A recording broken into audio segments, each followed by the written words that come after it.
Soundbites aloud is the name of his game. With a coffee in one hand and his puppy on his lap, cigarettes curling, smoking his political trap. Michael Vass roars through the screen, he flies, painting red and blue skies with his fiery cry. He's the world's watchdog, calling out the bluff.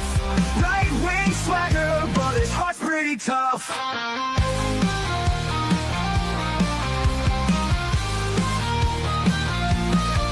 He's a Republican dragon with his truthful slight, fights the battles unseen in the shadows of the night. From policy to passion, he breaks it all down, giving a voice to the voiceless, wearing his crown. Caffeine-fueled mornings, the smoke curls dance, Fluffy at his feet, giving life one more chance. Through algorithms and bias, he cuts straight and clear. Michael's roar echoes in the hemisphere. Michael Vass roars through the screen, he flies, painting red and blue skies with his fiery cry. He's the world's watchdog, calling out the bluff. Right-wing swagger, but his heart's pretty tough.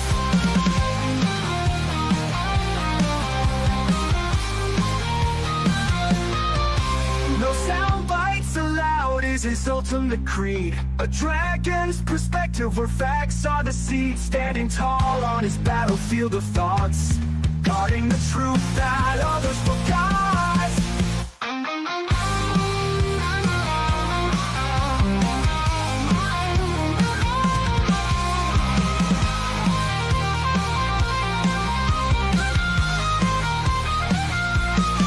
Michael Vass roars through the screen, he flies, painting red and blue skies with his fiery cry. He's the world's watchdog, calling out the bluff. Right-wing swagger, but his heart's pretty tough. Hey, everybody. Thank you for joining us today. This is Sunday. It is May 25th. That's right. And it's 2:33 in the afternoon. I thank everybody for joining us and being here today.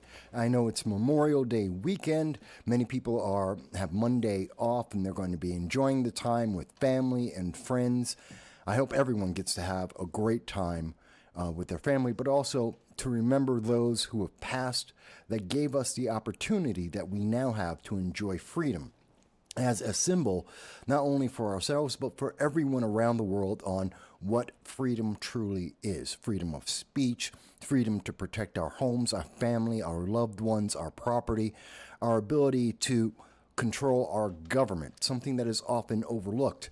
That's what so many over the many centuries, the several centuries, have sacrificed, is to provide us the ability to control our government, to decide what our future will be, not to be dictated to by nobles and neo-nobles, but to actually make the decisions.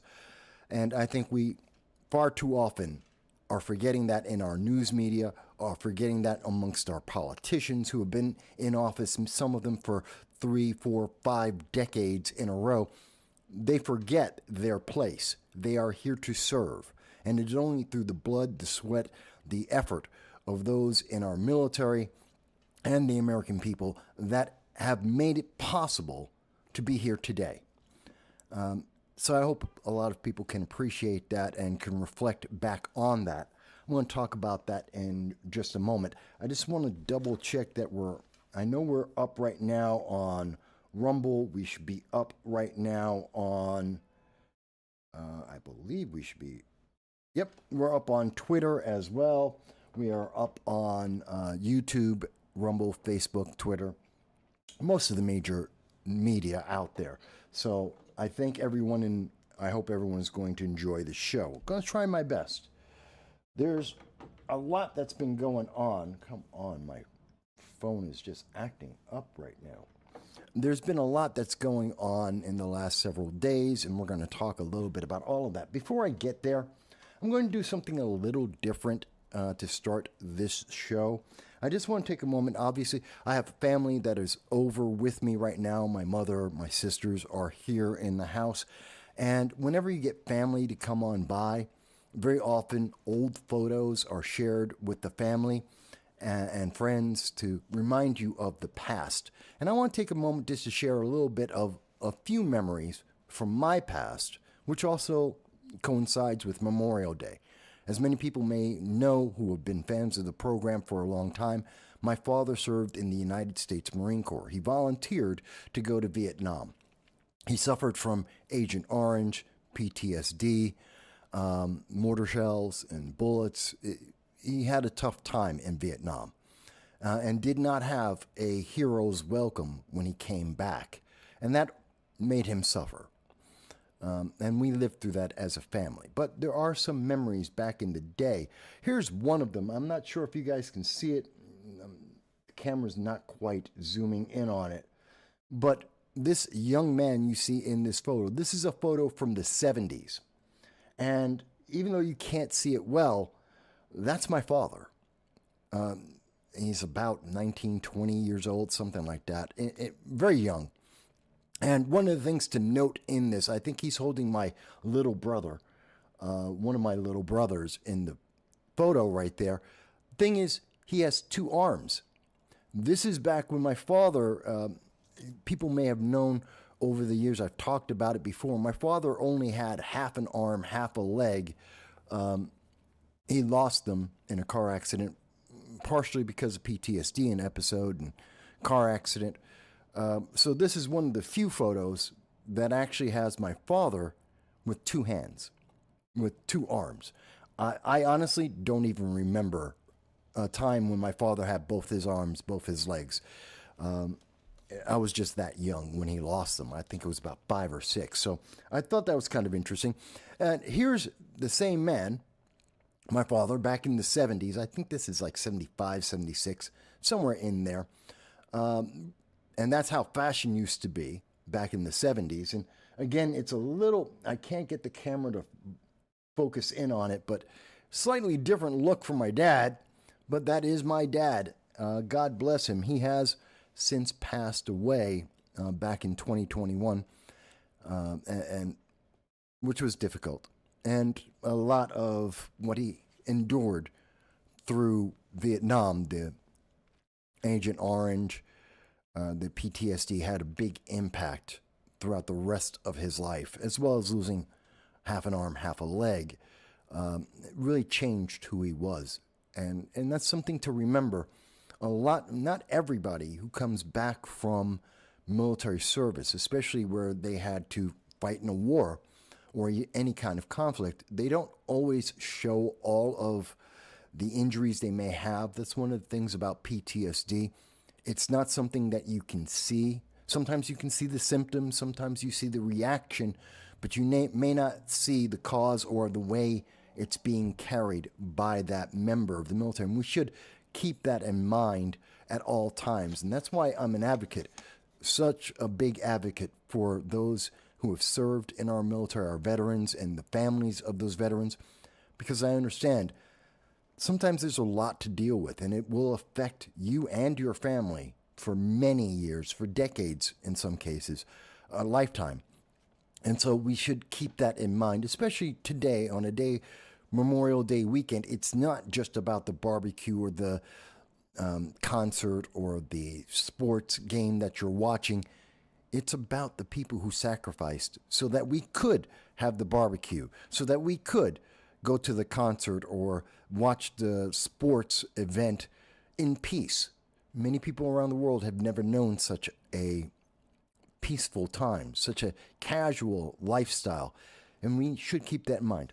I'll share one other memory, and again, I know the photos aren't exactly the best here, but you can see that's me. That's about 1986, I think, 86, 87.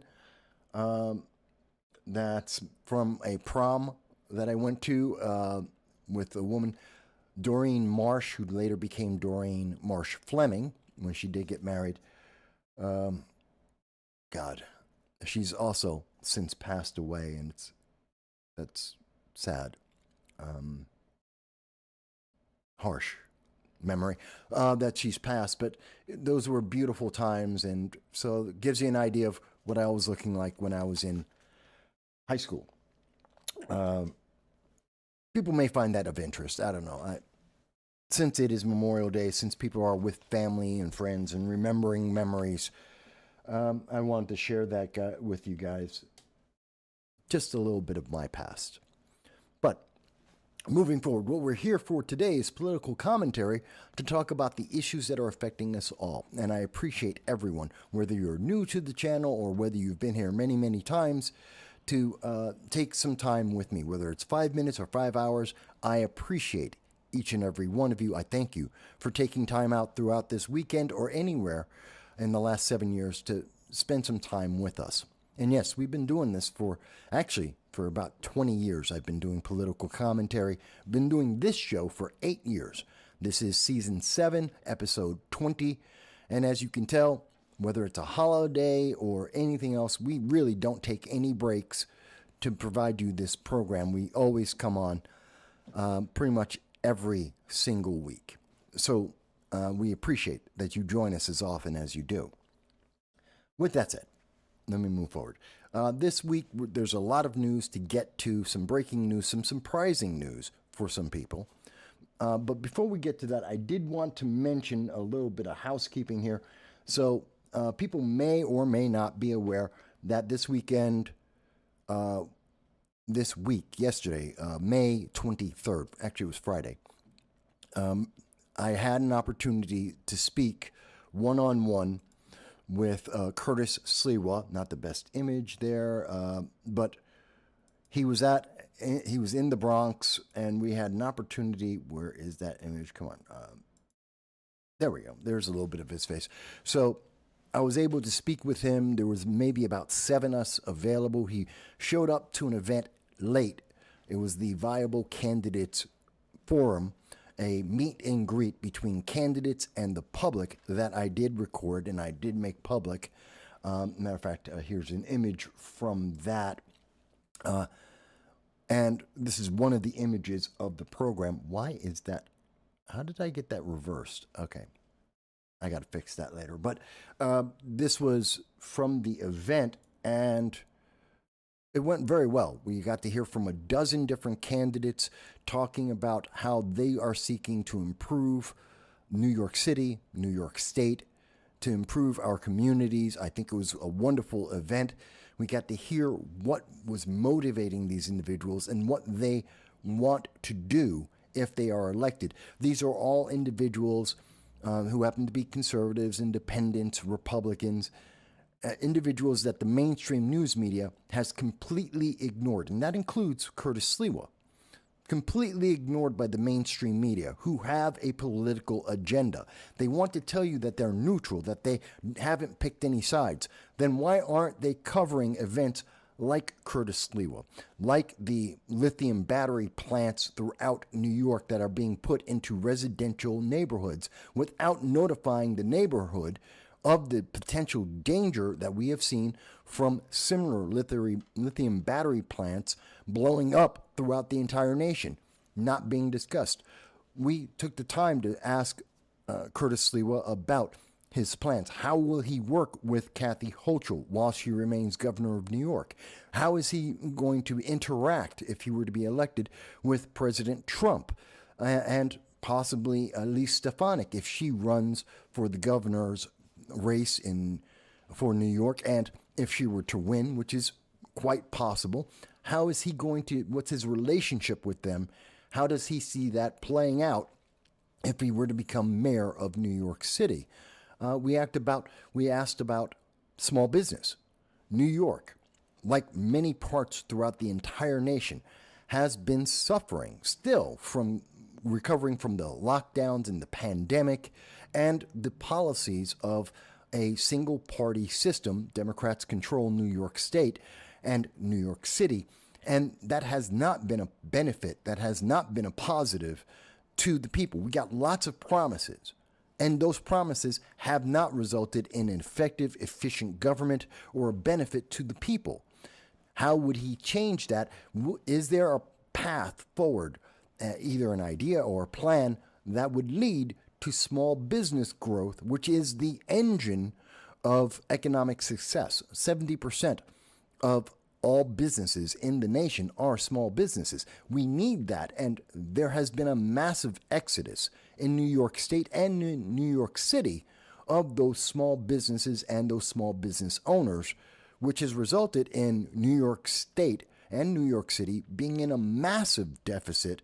And that has put pressure on everyone in the city. It has hurt the quality of life. So we took the time to ask questions that the mainstream media doesn't want to ask Curtis Sliwa about his candidacy, about what his plans are, and whether or not they would be effective and efficient. We hope to have a one-on-one sit-down with Curtis Sliwa. We're talking with his campaign now to work out a date where we can have a one-on-one direct conversation. We had a conversation for about 20 minutes of him answering questions, but directly to me, amongst others as well. But I wanted to make you aware of that. Please do check that out. Please do check out the candidate forum, which you can see. There were many candidates at this event, and many individuals were at this event. You can hear each and every one of them, what they had to say, what they were offering for the public, what their plans were for everyone. We do invite you to check out our coverage of that because, again, every mainstream news media organization in New York City were invited to this. And in New York City, that's the headquarters of NBC, CBS, ABC, CNN, MSNBC, Fox News.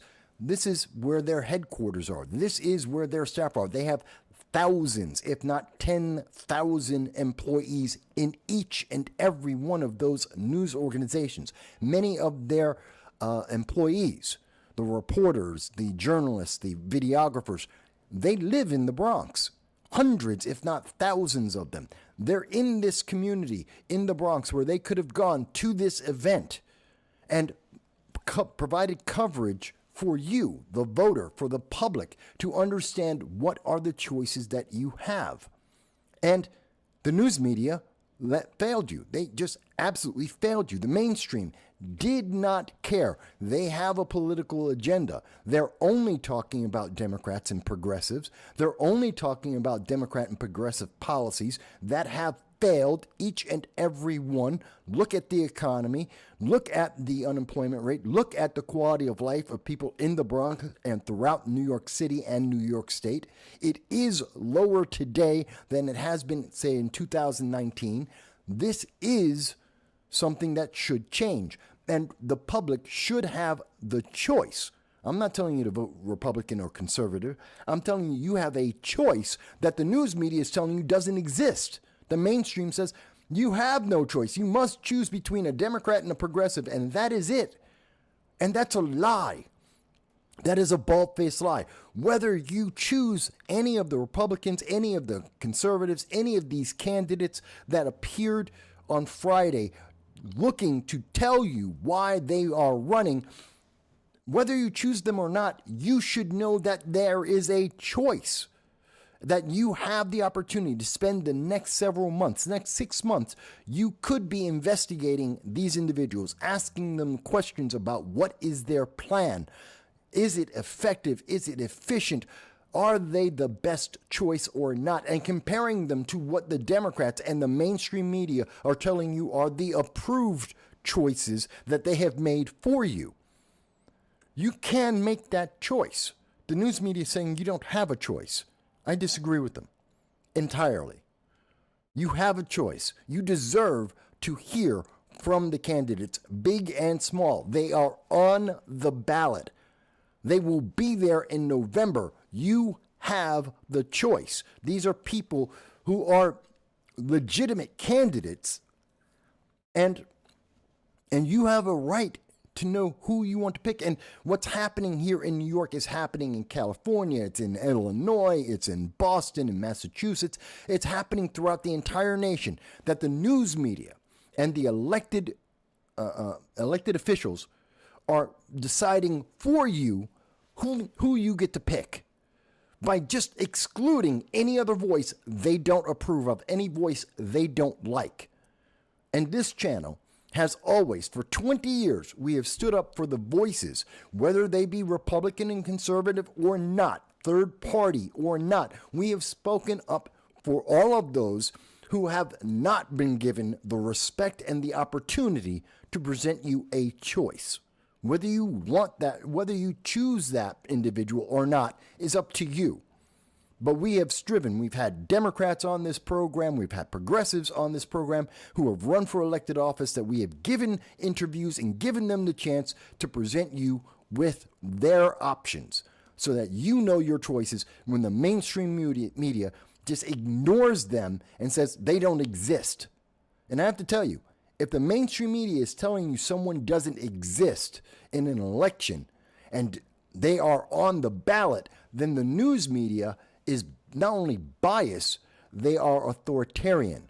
They are doing this because of their political agenda. They have a goal in mind, and they will tell you that they are neutral. They will tell you that, no, they're fair and balanced, and they have no bias whatsoever. Then why aren't you interviewing individuals like Gonzalo Duran, who's running for the basically the assistant mayor, or individuals like Curtis Sliwa, who is not an unknown figure. He's been part of New York politics since the 1970s. This is not someone who is alien to the general public. Why won't they do an interview? Why won't they speak with him? Why won't they ask him, as I did, what is he going to do about small business? What is he going to do about crime?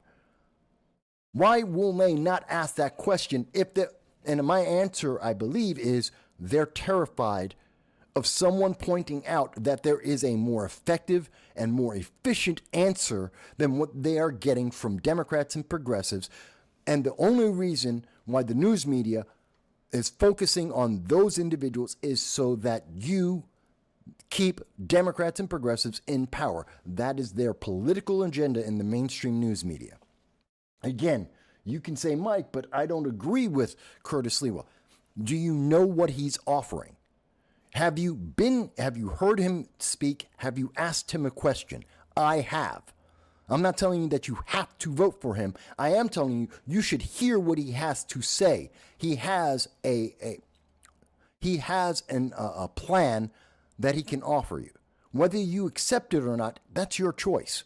But the news media, journalists should not ignore his option and decide for you that they don't like it. It doesn't matter whether me, as a political commentator for 20 years, it doesn't matter if I agree. It matters that you get to choose. And that's one of the things that really pisses me off. People lived and died, they bled, and they were harmed for their lives in our military, in conflicts around the world, in wars throughout our history, so that you, the public, could choose. Something that people throughout the world, they're desperate to have a taste of the kind of freedom we have here, that people have died for. And they come over, there's a reason why there's over 20 million illegal aliens in America today, on top of the millions of legal immigrants in America at this moment. People are coming from everywhere in the world, every country in the world. They come to America because of the sacrifice others have made to make sure that we have the most freedom in the world. Are we perfect? Absolutely not. But we are the most free, with the highest quality of life, with the greatest opportunities in the world. No other country has everything that we offer to the degree that we offer it nowhere else in the world. That's why so many Democrats and progressives will tell you, oh, we're going to leave America. And almost none of them do. And in almost every single case, every one of them that leave come back. Why? Because America is that good. And I know there's a lot of progressives out there, there's a lot of Democrats out there that would love to tell you that America is a horrible, terrible place, and yet they won't leave either.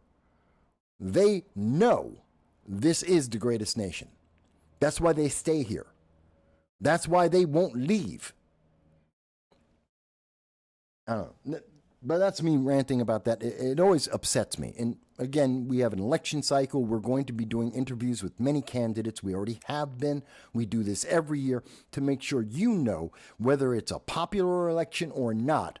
Local and across the nation, we talk to candidates so that you have a choice, so that you can use your right to vote and pick who you think is best, not who the media has decided for you, not what the reigning political party thinks, but you get to make the choice because it is your choice. And that's why they want to hide so many candidates for you, because they don't want you to realize you have all the power.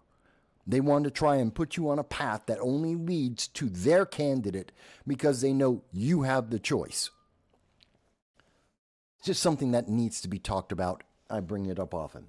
By the way, folks, if you have not, I should mention, please remember that not only can you provide Super Chat and Rumble rants to get my attention and to ask questions about anything that you wish, whether it's on the program or not. This is a conversation.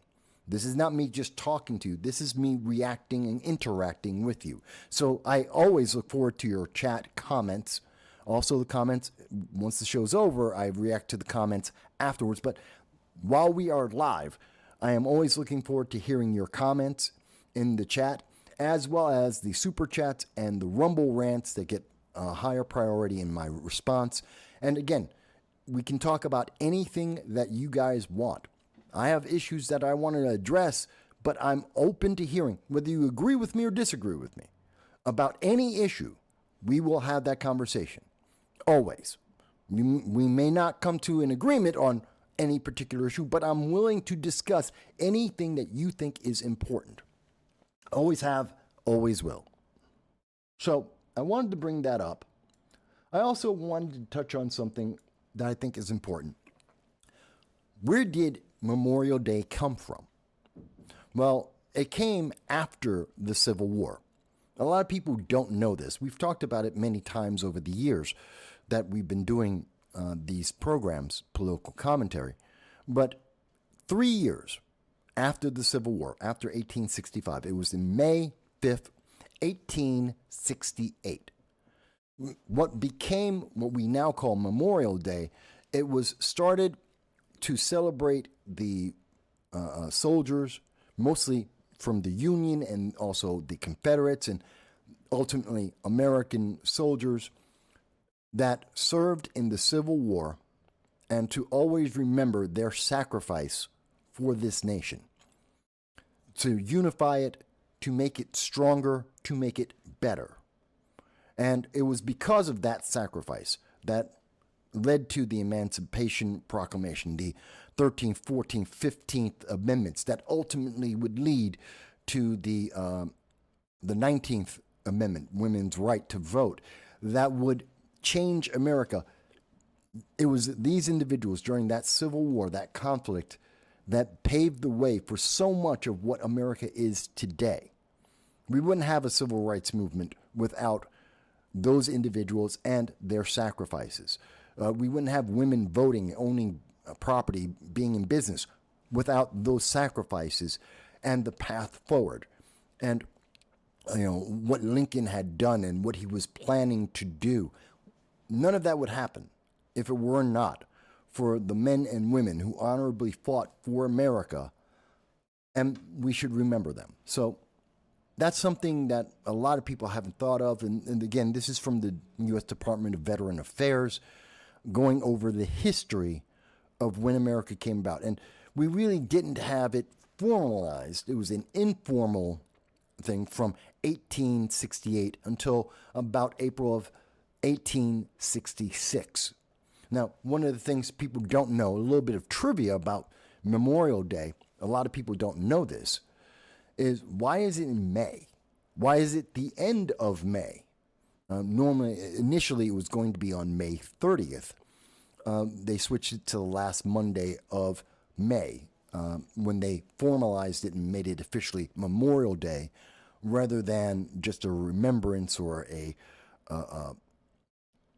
celebration, informal. Well, the reason is because that's when the flowers are all in bloom. It's the time of year that across the entire country, and we have many different environmental biomes. I mean, we've got swamps, we've got deserts, we've got forests, we've got open plains, we have hillsides. We have pretty much almost every environment in the world. Deserts, we have it all in the United States, the continental United States. It's a very unique geography that we have. Pretty much everything in the world is here. And so the one time where no matter where you are in the country, you can pretty much be assured that every flower, every state flower, every individual, wildflowers, they're all in bloom at about the same time in this last week of May.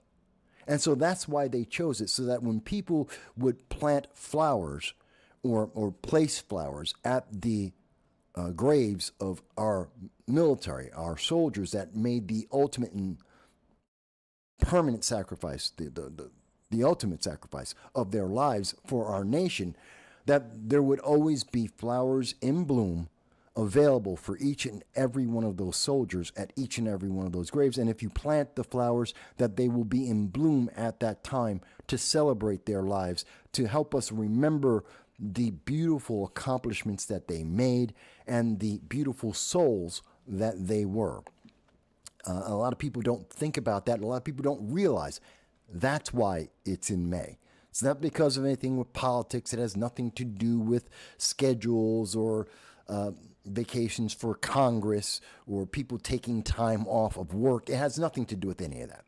All of that came after the 1960s. That was stuff we added to the holiday, and in some cases to distract from the holiday. No, it was picked because the flowers were guaranteed to be in bloom everywhere in the nation, so that we could remember in beauty and in splendor the lives that were given for us to have the lives that we lead, the comfort that we have and is the envy across the world.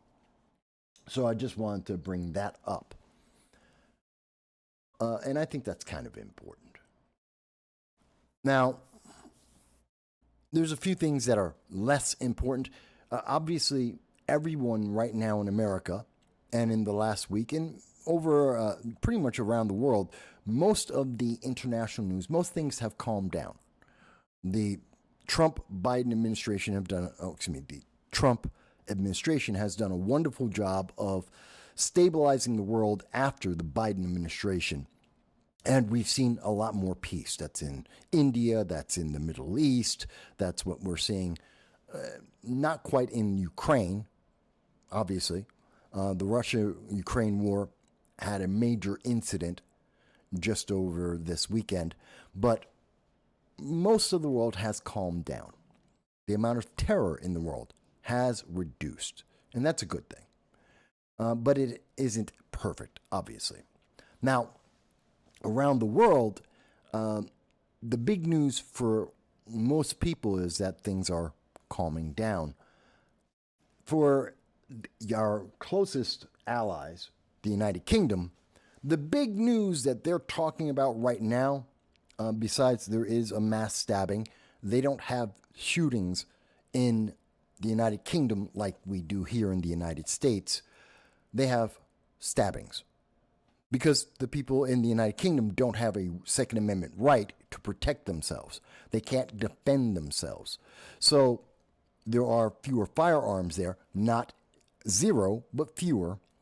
And so what you see instead of, because their culture has really over the last 300-400 years, they've never really been a gun culture like the United States was. Instead, they're into knives, and they have a lot of mass stabbings. So the violence, the mass violence that we see in the United States is similar to what we see around the rest of the world. It's just that it's not consistent. But the reason why I'm showing this is they're one of the biggest news items in the United Kingdom right now is Doctor Who, a TV show. And I know there's a lot of commercials here, but it's one of the biggest news items right now is Doctor Who. a 62-year-old sci-fi program. And for people who don't know, I am a massive fan of science fiction. Love science fiction. And I've been a fan of Doctor Who. I think the Fourth Doctor, phenomenal. 10th Doctor, great. Grand. I love them. They did phenomenal jobs. I am a fan of Doctor Who. But not modern, not the most recent versions of Doctor Who. What is it?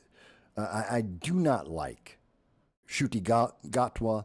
I don't like the female doctor. I think they were horrible. Not because, because they weren't the doctor. People who are fans of Doctor Who will understand. They're just not the doctor.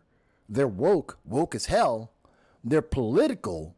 They are the political injection, the Hollywood being injected into a British sci-fi television show that was beloved for some 50 years, 55 years. People loved the Doctor. The 13th and 14th Doctor, they're not loved. And the ratings prove that. The British people, internationally, no one's talking about it. The show is dying.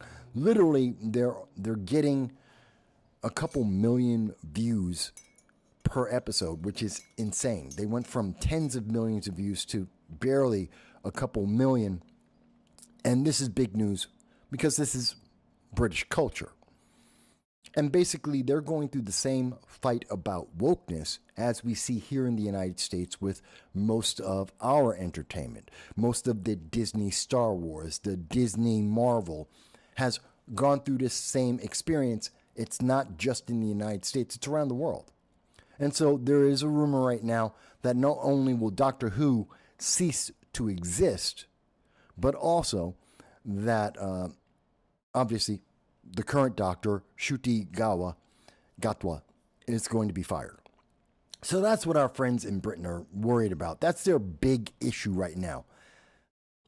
Is that the biggest issue? Absolutely not. In the United States, this week we were talking about the Pentagon. And in terms of international policy, and let me take a moment here as well. For people who don't know, on the program, we tend to deal with breaking news when possible. We deal with breaking news first, plus some old news or items of interest that I start the show with. And then we get into U.S. foreign policy, and we talk about that. We usually, after about 2 hours, maybe 2.5 hours, we take a break to give you a chance to walk your dog as I walk my dog. He's 14 years old. I walk my dog.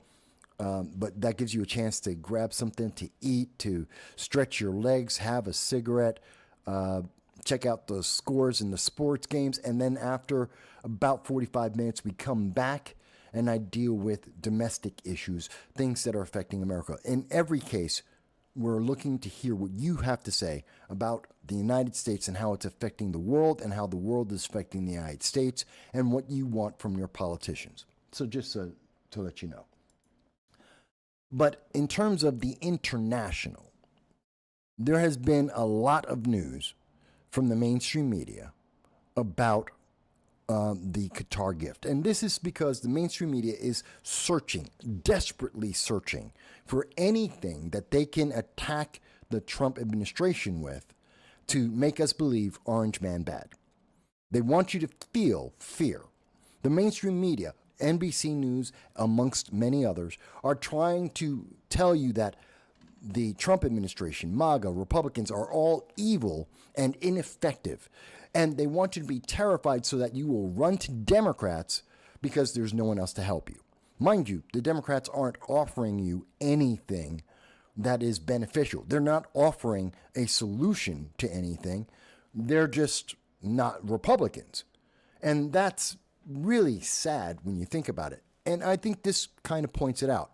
So the latest craze, and there have been many of them, the latest thing is, oh my God, the Pentagon has decided that they would accept a Qatari gift of a luxury jetliner, a Boeing jet, built in the United States by Boeing, a U.S. company, that was being gifted to the President of the United States the office, the government of the United States, because Air Force One is very, very old. It's four decades, 40 years old. It is technologically obsolete. And so we have a new 2 Air Force One jets modernized that are being rebuilt as we speak. But that is 6 years behind schedule, which is ridiculous. And that's another case of Boeing and the government never meeting any of their deadlines. Everything that they budget for costs more than it should, and everything is delayed, which is horrendous. And Boeing should be penalized for this late delivery of Air Force One. An order that was made should have delivered it 6 years ago. But that's somewhat of a different issue. So, as part of the Middle East negotiations and impression, Donald Trump went over to the Middle East, talked to the Saudi Arabia, to the United Arab Emirates, made deals that increased the amount of peace and stability in the Middle East, put more pressure on Iran in terms of whether they're going to develop nuclear weapons, whether they would implement nuclear weapons, to restrict their drone usage and missile capabilities to be able to strike the United States with hypersonic missiles. That was a very successful tour throughout the Middle East for Donald Trump.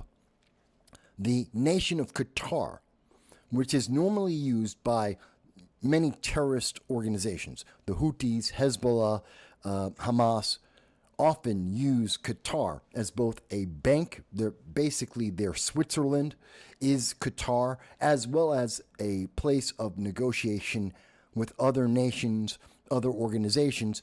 Those communications, those discussions tend to happen in Qatar. So that makes them a very pivotal and important partner on international peace.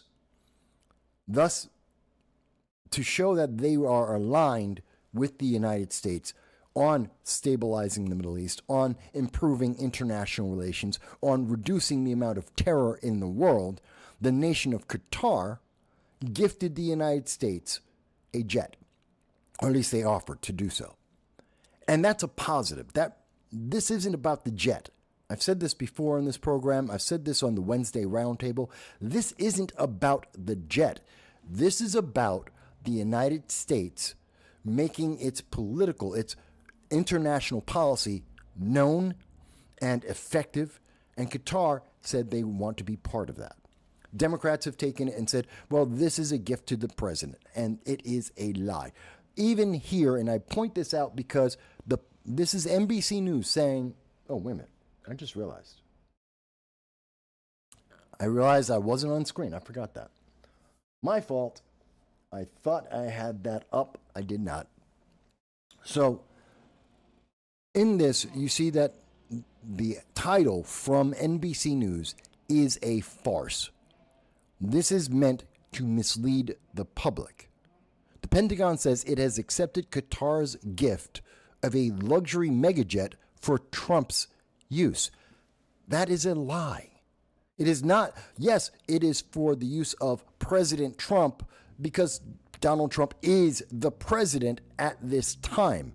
But it isn't exclusively for President Trump. Donald Trump doesn't get to take this plane after he leaves office and use it for himself. One, he already has his own private jet. And two, it's government property, which is why the Pentagon's saying, yes, they will accept it. They will retrofit it. And by the way, this is the very same jet, exactly the same jet, that the Biden-Harris administration was trying to negotiate with Qatar to buy. They were going to buy it for several hundreds of millions of dollars. But instead of having to buy it, Qatar gave it to us free. That's $400 million that we don't have to pay for. That doesn't go on to our national debt. That doesn't make poor people more poor. It isn't increasing the inflation because it's free. Now, people will say, oh my God, but Mike, we have to retrofit it. We have to strip it down to the studs and rebuild it to make sure there's no listening devices, to make sure that it's secure, and to make sure that it has all the technology it needs to be a replacement or a temporary stand-in for Air Force One. Well, that happens to every Boeing jet that becomes Air Force One. They all have to be stripped down to the bolts and rebuilt. It costs about $1 billion. It takes about 2, maybe 3 years to do. This is the normal process. This is a plane that was built by Boeing in America, not in Qatar. It's not a Qatari plane. It is American. So the issues people have about it being Qatari that's the name of the nation that owned it, not the country that has been using it or possessing it.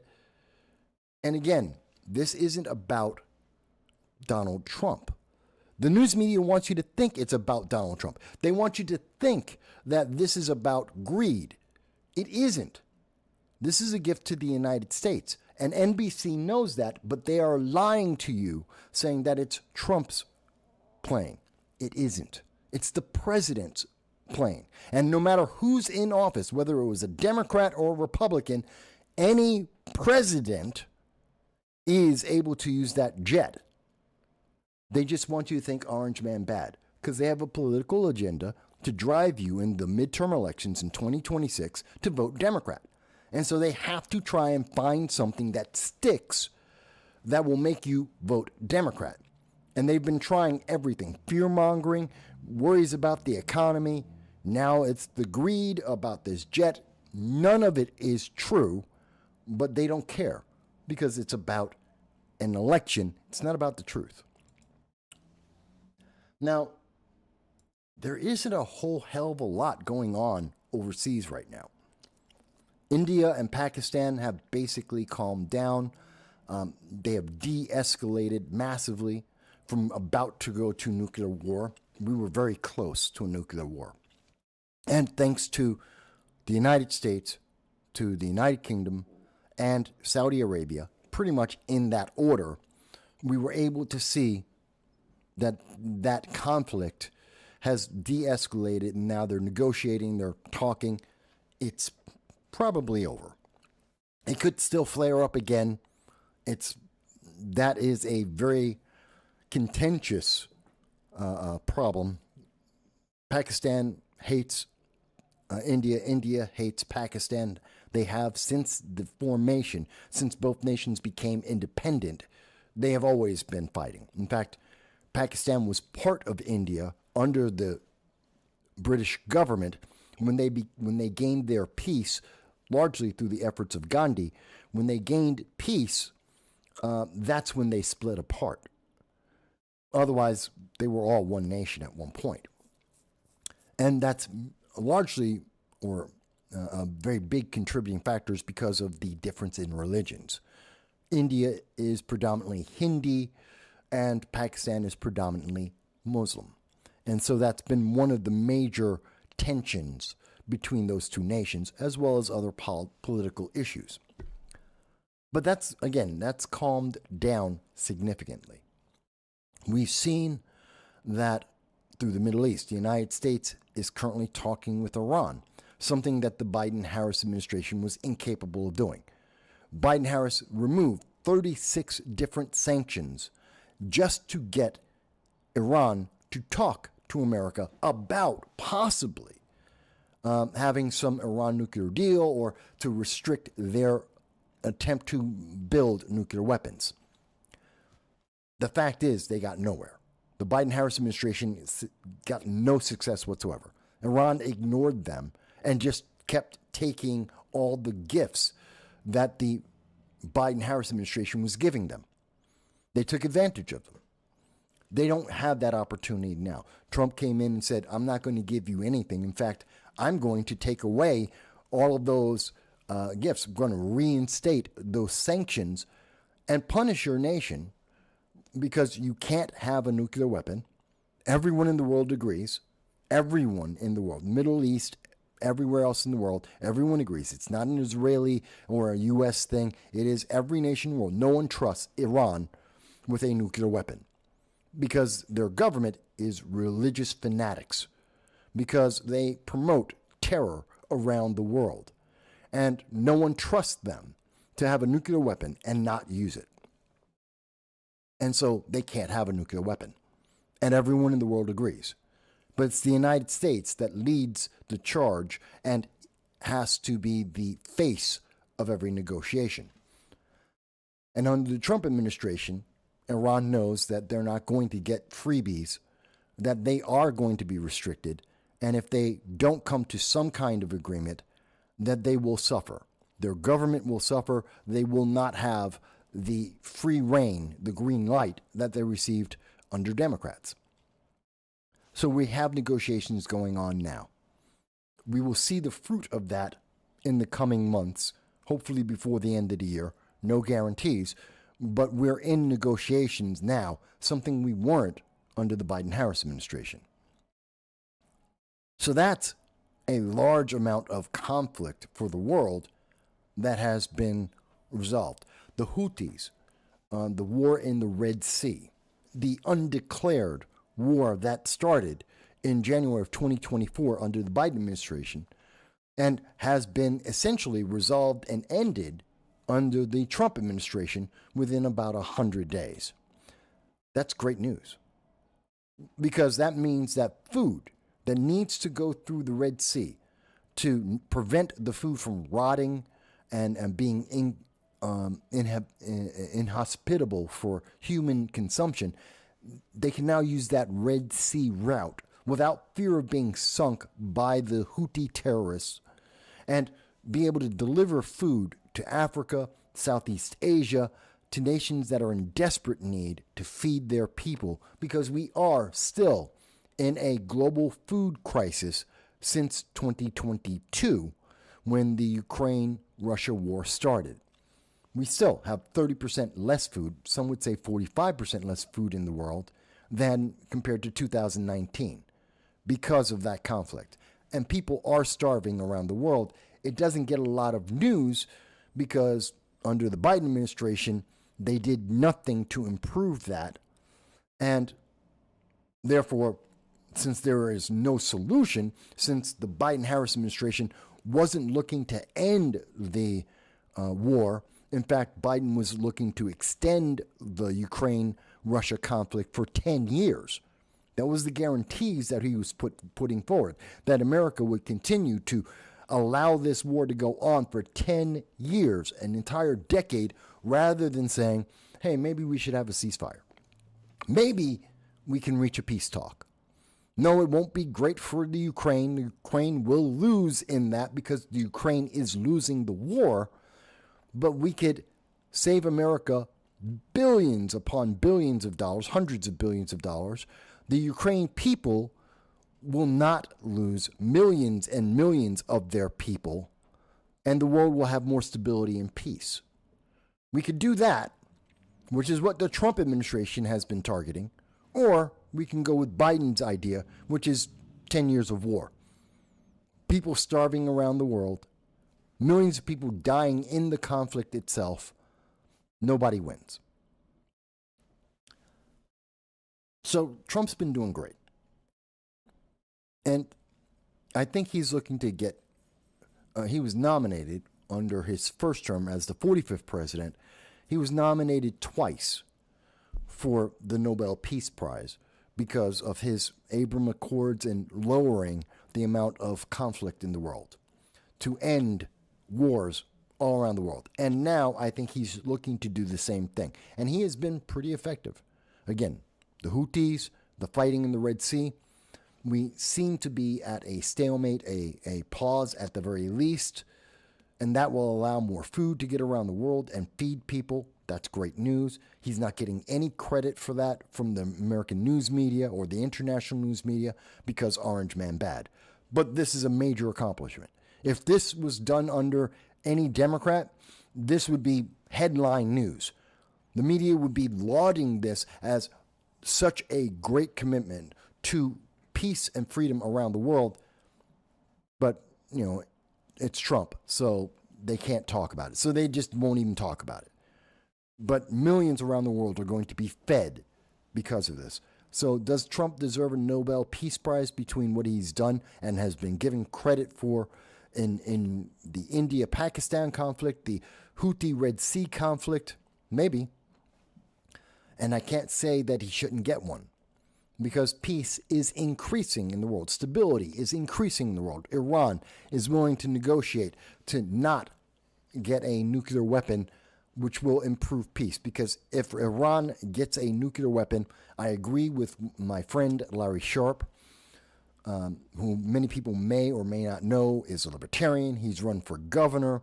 I've known him for a decade, and he has a wonderful thing of saying. If Iran actually gets the capability of a nuclear weapon, there will be war. The United States will go in and attack. Israel, Europe, the British will go in and attack. There will be a unified effort globally to remove the capabilities of Iran to exist, because Iran can't have a nuclear weapon.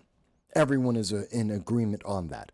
And that is something that we could see the United States Congress, Democrats and Republicans alike, to align on, to remove the capability of Iran to continue to exist as it does today, because the Ayatollah Khomeini, the hardline fundamentalist radicals in the Iranian government, cannot be trusted with a nuclear weapon.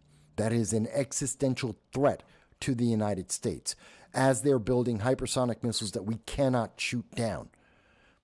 It's a threat we cannot allow. It's not because of Israel. It's because of American national security. And I know a lot of people go, well, that's because of Israel and Israel's. No, that's hype. That's partisan political pandering. Iran is a threat to the United States in that if they have hypersonic missiles and they are able to reach the United States, much like North Korea, who has been working with Iran on developing missiles and ICBMs and hypersonic missiles, if they're capable of using a hypersonic missile, there is nowhere in the United States that could not be hit by a nuclear weapon. Now, would that be a nuclear weapon on the scale or the capability of the United States? No. Would they have a super megaton hyper neutron nuclear bomb? No. They don't need it. If they only have the same capability as the hydrogen bomb dropped on Nagasaki, that would be more than enough to destroy New York City or LA or Chicago or any other city in America. You don't need the biggest, most super tech. You need a hydrogen bomb. And that would devastate the United States, killing millions of people, destroying the U.S. economy, and starting an international conflict that would be nuclear at its core. No one wants that. So we should be happy that Trump is in negotiation. We should hear more from our news media saying this is a good thing, that we are negotiating, and that we're not just giving away everything that makes nuclear war more possible. The 36 sanctions that the Biden-Harris administration removed were stopping Iran from having a ballistic missile capable of hitting the United States. That's one of the biggest problems with the Obama-Iran nuclear deal, as we talked about in 2016 when the deal got passed. The problem was Iran was able to keep making missiles. Our problem isn't that they can make a nuclear weapon. That's a problem. The biggest problem is that they can get that nuclear weapon to Europe, to the United Kingdom, to the United States, to our allies in Japan and in South Korea and the Philippines, that they could deliver that nuclear weapon. That's the big threat. Something that the Democrats under Obama and Biden ignored. That's been the real fear. And I'm glad that we're seeing it addressed. I wish the mainstream news media would at least talk about that. But they aren't, because they want to win the next election. They're worried about 2026 midterms. I'm worried about America. I'm worried about global peace and stability. And again, if people disagree who are listening to this, if you disagree with my assessment of international policy, please tell me where I am wrong. Tell me how Iran is peaceful and that they would never use a nuke. Please, if you are a Democrat in elected office and you think, Mike, you just don't understand, fantastic, inform me. I've only been studying this for 20 years. I only go over this week after week for years. Following this, tell me how I am not saying things that have been said by every think tank, by every government, by every report about the Middle East. Tell me how I have misunderstood the data that has been collected for decades. Tell me how I'm wrong. And the thing is, that's why Democrats won't talk about this, why the progressives won't talk about this. They'll say they're pro-Hamas, and they'll march at the colleges, and we'll talk about that in a moment. And they'll protest and say, oh, no, we have to support the Hamas terrorists. But they won't talk about the details and the threat. They want to ignore that because they have a political agenda. And the agenda isn't really about Hamas. They don't care. The news media doesn't care about the Houthis unless they can say Orange Man bad. Unless they can use it to promote Democrats. Otherwise, they don't care. They didn't talk about literally, we had a war since January 2024, a year of the Houthi terrorists attacking the United States with drones and missiles provided by Iran and possibly North Korea, unconfirmed, but definitely from Iran. And they were using them to attack our military and civilian shipping, starving people around the world. And the American mainstream news media barely ever mentioned it, did not want to talk about it. It was not mainstream news. Why? Because the failure of the Biden administration to protect our shipping, our military ships, as well as those of our ally, would not help Joe Biden or Kamala Harris or any Democrat get elected. So they decided you don't need to know because they want to protect the election, not to protect the world. That's sad. In fact, some would say that's evil. Definitely authoritarian. So we are seeing that difference, and that is important. We are seeing that the Ukraine is getting closer to a ceasefire, but it is not perfect. News just came out today that overnight, the biggest drone and missile attack against Ukraine, against Kiev, came from Russia. Devastating attack. Which tells us that even though there was a prisoner exchange last week there was a prisoner exchange agreed to by Russia and the Ukraine, it was low level. It was not a serious peace talk. We know that this week, President Trump reached out on Monday to Vladimir Putin, the president of Russia, and then spoke to Zelensky, the president of the Ukraine, afterwards, to try and get these two nations to peace. And again, the United States, Donald Trump, has been critical in this effort. We now know that the Biden-Harris administration never offered, even through back channels, the opportunity for Russia and Ukraine to have a ceasefire, which may have been possible within the first 2 years of that conflict. It is possible, especially in the first year of the conflict, it may have been possible for the United States to have brokered a peace talk between Russia and the Ukraine and end the conflict. Instead, Biden wanted to win the war. He wanted a war that he would just continue to have to make him look like a strong president, to make it harder for anyone else to run. People may say, but Mike, how do you get to that? The United States has a history. We do not like to switch presidents in the middle of a war.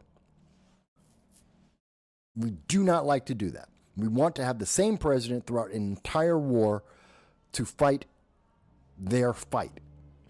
And we don't want to have the politics that often goes with changing of a president and the change of policies to interfere with a military conflict. If Joe Biden was successfully fighting a war in the Ukraine and or in the Red Sea, then the American people would be more motivated to keep Joe Biden in office to complete that war, to finish that conflict.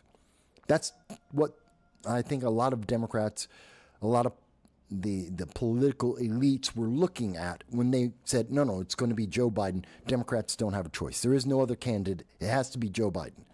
Because this is one of the things that would give him a boost in the election. And then we found out that Joe Biden was actually a part-time zombie. And who knows who was running our military? Who knew? 18 hours a day, somebody other than Joe Biden was running the country. To this day, the mainstream news media won't ask that question. Jake Tapper won't even get close to that. Now that Jake Tapper has suddenly turned around and said, oh my God, who's in... Joe Biden was not mentally there throughout the entire presidency. The last 2 years, at least, Joe Biden was mentally deficient. No kidding, we knew this. Now he's trying to make money on reversing the position. He spent 4 years defending Joe Biden, saying Joe Biden was a mental giant and was on top of everything. Now he's turned around and said, oh, by the way, the independent media, like myself and many others, pointed out, no, he's not a mental giant. He is a mental midget. That Joe Biden, whether you like Democrats or not, he was not capable of being president. And someone else was running our nation for 18 hours a day for at least 2 years, if not all 4. And that is a problem. And people like Jake Tapper, who makes millions of dollars, is promoted by CNN up and down. Big name. I will never make as much, or probably will never make as much money as Jake Tapper or get the respect that Jake Tapper gets. Meanwhile, Jake Tapper covered up one of the worst presidencies we have ever had, one of the biggest lies ever perpetrated against the American people. Jake Tapper was complicit in that.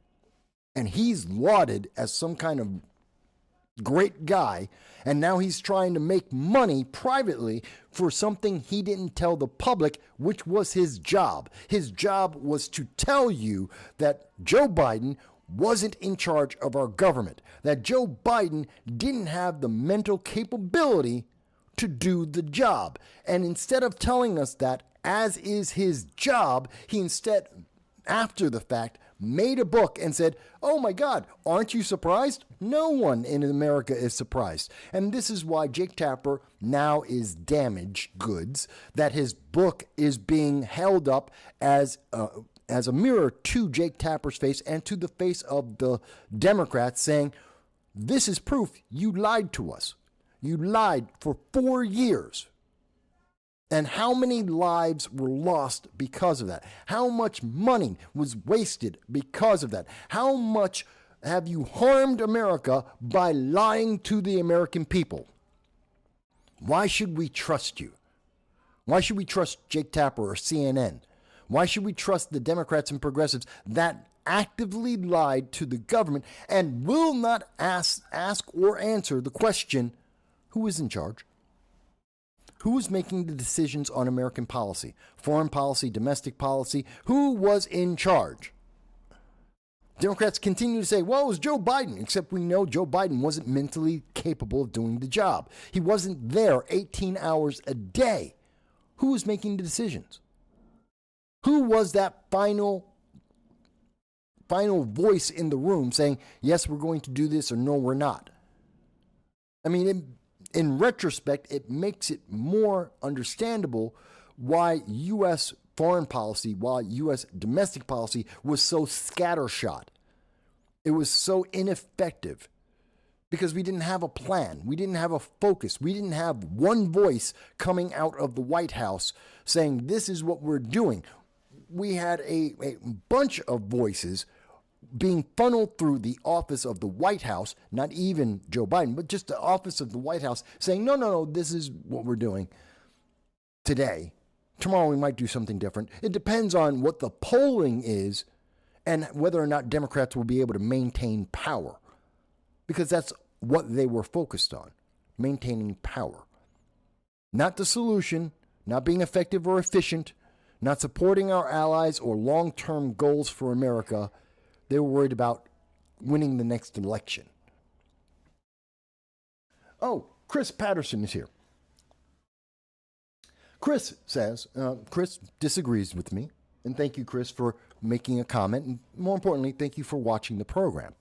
Chris says, I think you're talking a lot of nonsense. Remember the 1690 King Billies on the wall?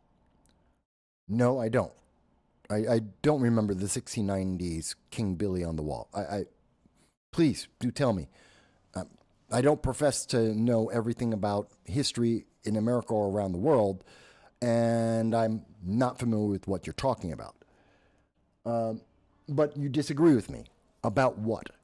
I have covered a lot of information, and I understand you may have made your comment while I didn't notice it, but what specifically do you think I'm wrong on? In terms of international policy, we've been talking a lot about that. We've been talking about what's happening around the world. Do you dispute what has been stated internationally by credible international news? We've covered this already about what happened with India and Pakistan. We covered it at the time. We have the articles from international media, The Guardian, the BBC, the Deutsche Welle. We have the MP of the British government suggesting that Donald Trump should receive a Nobel Peace Prize for his work in de-escalating the India-Pakistan conflict. Do you disagree with that? Because that's just fact. Do you disagree about what's happening in the Middle East, which we know for a fact that Saudi Arabia and the United Arab Emirates are working closely with the United States? They've made public statements to that effect. That's both because economically it's an advantageous event for the United States, but also in terms of military and stability in the Middle East. And that Qatar is also doing that. Now, you may say, Qatar, no, they were trying to buy President Trump, except they didn't. They didn't offer Donald Trump personally anything. They offered the United States government a jet. Okay, but that's not for Donald Trump. You may think, you may feel, as many in the news media want you to feel, that that was a bribe, except it is a fact that it isn't a gift to Donald Trump. It is a gift to the United States government. And if you believe that, there is something called the Emoluments Act in the United States. Congress, regardless that the Pentagon has said that they want to accept the Qatari jet, it is a fact that Congress has the final decision. Congress has the right to reject this gift. If Democrats want to stop this, if they think that this is about greed, if they think that the American people believe that this is about greed, a gift to Donald Trump, that this is a bribe of Donald Trump, which all evidence says it is not, then Congress has the right to reject the gift. They can do that. There's nothing stopping them. Why aren't they in Congress right now under the Emoluments Act saying, hey, we're going to vote against this? We think the American people agree with us. Here's our argument that Donald Trump is being bribed. We think the American people will agree. Let's have a vote to reject the Qatari jet. Whether it's because of secrecy concerns, national security, bribery, whatever the reasons are that the Democrats want to put out there, they can have that vote and they can prevent that gift from being accepted by the American government. They can do that. Why aren't they? Maybe because they know that's not realistic, because that's not what's happening. If you're telling me that you disagree about Jake Tapper, well, I have plenty of evidence to point out, and you can see it yourself. Jake Tapper has gone on with many people right now, including Ezra Klein of the New York Times. He's gone and spoken to Megyn Kelly on her program, where we have video, like the Laura Bush interview with Jake Tapper, where he outright made up a story, said that Laura Bush, who's speaking specifically about the mental status of Joe Biden, and Jake Tapper said, no, it's about stuttering. That's not what Laura Bush said. It's what Jake Tapper claimed. And then attacked her for daring to say that Joe Biden wasn't a mental giant, which we now know. Jake Tapper knew, the White House staff knew, many of the Democrats, elected leaders like Chuck Schumer, like Nancy Pelosi, like Hakeem Jeffries, they knew Joe Biden wasn't a mental giant. Obama knew. And yet they lied to the American people. Do you disagree with that? I'm not sure, Chris, what you're disagreeing on. I'm not saying that everything I say is perfectly, absolutely 100%. Maybe I'm wrong. Maybe I'm missing something. Please tell me. What is it I've misunderstood? What am I saying? The conclusions I'm coming to, you appear to be saying you disagree with, that you don't like them. I don't care if you like them. They are solid conclusions. It's not a matter of like. Politics isn't about what you like. I know that the left and progressives love to focus in on how you feel, that they want you to feel good about a politics. That doesn't mean that it's effective or efficient just because you like it. You don't have to like Donald Trump. I've never once said you should like Donald Trump. Donald Trump is arrogant. He's brash. He is not everyone's cup of tea. And that is meaningless to whether or not he's an effective, efficient president. Because it doesn't matter if you want to have a beer with him. Can he close the deal? Can he increase the amount of peace in the world? Can he improve the American economy? Those are things that, regardless of whether you like him or not, can he get them done? Because it's not about personality.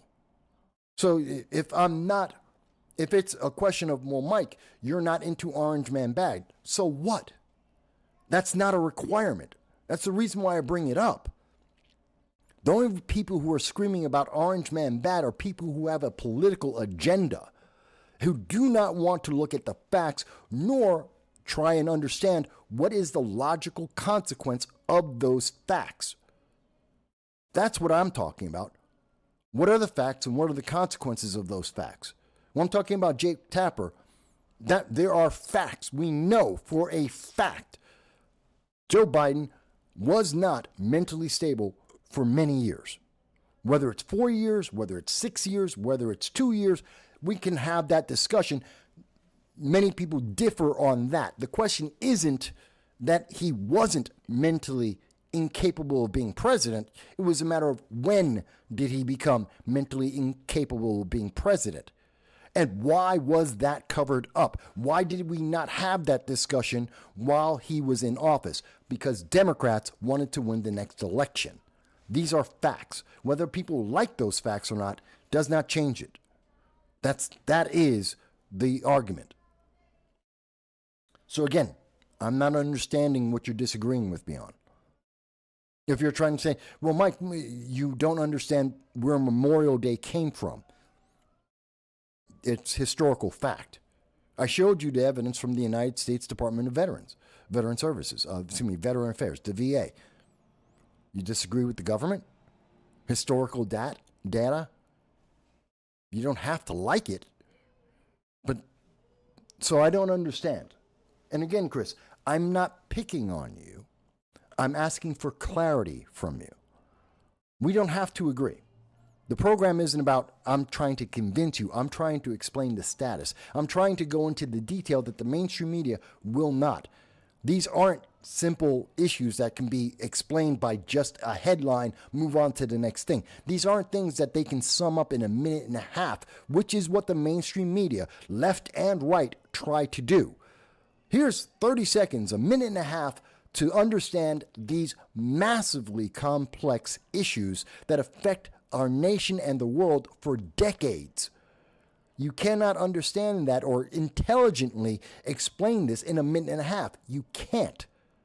So I'm taking the time to have that extended conversation. And people, left, right, center, third party, may not agree with every aspect of it. That's fine. And let's have that conversation. If I'm not being clear, then ask me to be clear. Give me clarification. Because it's to say, oh, Mike, I think you're talking nonsense. Why?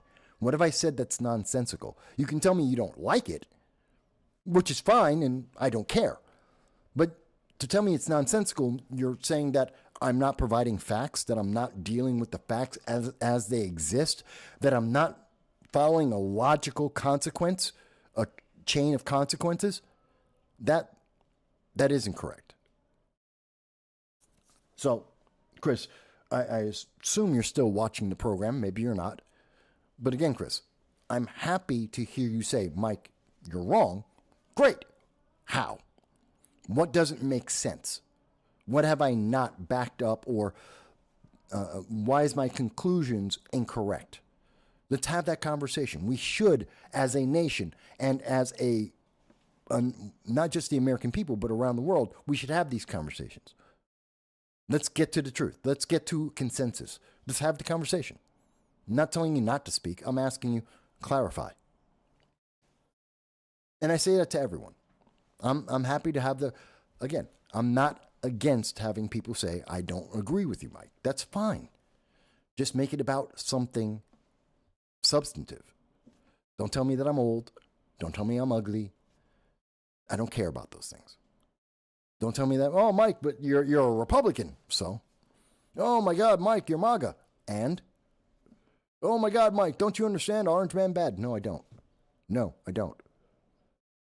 Give me substance. Give me something substantive. We can have that discussion. Okay. So again, Chris, I'm not picking on you. I'm picking on the subject. I'm picking on the lack of substance of what you've presented. I want more. I'm not CNN. I'm not ABC News. I'm not the New York Times saying, that's just nonsense. Doesn't work. I need more substance. What doesn't make sense? Please tell me. I'm happy to hear you. Okay, let me move on. And of course, people, you can do super chats. You can do Rumble rants to get my attention a little bit faster on each and every one of these issues. I'm happy to address your concerns. And when you think I'm wrong, tell me. If you don't think if I'm not making sense, tell me to clarify. All right, moving on. So we're talking about the international policies, and while it's still in flux, I think we are seeing improvement. The fact I think I left off in the Ukraine about, so Trump has started a process, has begun a process, and hopefully that process will take, but based on the latest conversations between Putin and Zelensky and Donald Trump, as we understand it, we've hit a stalemate. Russia isn't ready. Obviously, based on the attack last night with missiles and drones, Russia knows they have an advantage. The worst thing that could have happened in the Ukraine conflict, and we've talked about this before, is the fact that when Zelensky was misinformed by Democrats to go into the White House and instead of signing the mineral deal outright, to publicly try to embarrass Donald Trump and J.D. Vance on international media. That did not work, and no one should have expected that it would. Which left Zelensky the fallback position to go to Europe. And Europe, after an entire weekend, came out. Keir Starmer, the Prime Minister of England himself, came out and led the voices of the entire European Union, saying they want to help. They would love to be able to help the Ukraine as long as the United States backs it, thus putting the Ukraine against the wall. And Russia saw it, that if the United States isn't willing to move forward, Russia controls the entire conflict, because Europe won't and can't do anything about it. Won't and can't do anything about it. If you cannot get everyone at the negotiation table, if Russia is all about pressing their advantage and the Ukraine is all about winning at all costs, you can't negotiate. They have to be willing to give up something. Yes, Russia has a huge advantage, but they have to be willing to give up some of that advantage to get a ceasefire. The Ukraine has to be willing to not win at all costs, to get back everything that they've lost. They won't. They're losing. Both sides have to agree that they're going to give up something to get the ceasefire, which is what Donald Trump has been trying to do. And I think Donald Trump is correct in saying, if you cannot agree to that basic principle, why are we wasting our time? The United States will just walk away. There's nothing else for us to do. We can keep throwing money at the Ukraine. We can keep the conflict going for another decade like Joe Biden suggested, and that will just result in millions more Ukrainians dying, more infrastructure being destroyed, more people starving around the world because they don't get to have food, and no one wins. Nobody benefits. I don't know. And I can understand people saying they don't like that as an outcome, but how is there any other outcome to be expected? How can you expect anything else? If you can't agree that both sides will lose something and more will be lost by the Ukraine than will be lost by Russia, because Russia does have the advantage given. But you have to agree. That's the minimum to agree on. Hang on a second. I'm making sure my speaker's working there. Good. Sorry, my speaker was dying. So that being said, let me move on a little bit.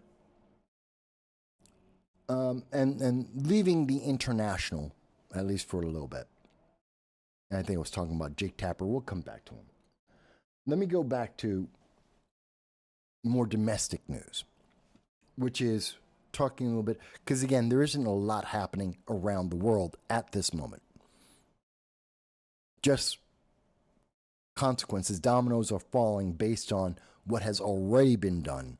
And we're seeing that those dominoes are building up to more peace and stability in the world than what we had in the last 4 years. Again, not a perfect scenario, but better. I wanted to highlight this. This came out, I believe, on the 19th. That was Monday. And we see the news media is, again, they want you to be afraid. They want you to think you have no other choice but to run towards Democrats and progressives. CBS News came out with this article. Extreme weather is linked to climate change, will likely lead to more Americans losing their homes as foreclosure rates rise, researchers predict. Climate change isn't why people are losing their homes. That's just stupid.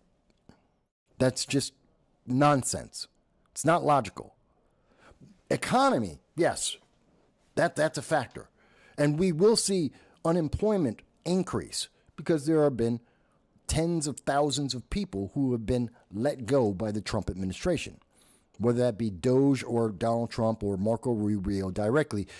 Just talking about U.S. aid being reduced, basically eliminated, the Department of Education being shrunk and basically eliminated.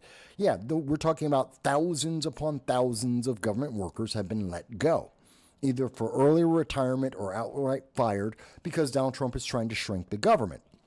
And one of the largest costs of any business, and the government is a business, is employees, personnel, both retirement, health care, and their salary. It's a big cost. It's a massive cost. So, yeah, we're going to see unemployment increase as we go through the next couple of years. That's a fact. Towards the end, about the fourth quarter, we're going to see a big increase, a declared noticeable increase in unemployment in America. But climate change? Climate changes every day. I know, the Democrats want you to think that is one of the worst things that is happening to the world at this moment. There really isn't evidence of that. Oh, but there's hurricanes. There's always been hurricanes. There's flooding. There's always been flooding. Oh my God. But don't you understand? The ice caps are melting. We were told the ice caps were already going to be melted. That was Al Gore. Remember that? And his video, which has since been debunked, and saying that, oh, the ice caps would be completely gone and New York would be flooded. How many predictions did we have? I'm old enough to remember predictions from 30 years ago, from 40 years ago, about how New York City would be, and the coast of every nation in the world would be flooded because climate change. Meanwhile, Barack Obama is over at Martha's Vineyard and he's buying beachfront property. As he's telling you that climate change is going to destroy the world, the ice caps are going to melt, and all of the coasts are going to be flooded, but he's buying beachfront property. That doesn't make sense. But people aren't stopping to think about that, because climate change, you should be afraid. You should spend more money. We should spend more and more money on climate change because it's politically advantageous. It's a way to control people. It controls where you're going to live. It controls what you're going to spend your money on. It's going to control how you work. So we see a vested political interest in pushing the climate change agenda. The problems that homeowners have been facing are not because of climate change. It has a lot to do with the lockdowns. That is still a lingering problem. Many businesses have not come back. They never came back. Many businesses were severely hampered by the lockdowns, and they've never recovered fully. You've had a mass exodus, change in populations, not just in New York State and California, but around the country. People moving from cities into more rural areas, people changing from one state to another state. This has had an impact on business, and that's a long-term effect. That's why we see so many businesses, and I was talking to Curtis Sliwa about this on Friday, about, we're looking at Fifth Avenue and how many businesses are closed down and how that's affecting New York economy, which affects New York State economy, that affects the nation. This is a big deal. And that's not because of weather. That's not because of climate change. It's because of economics.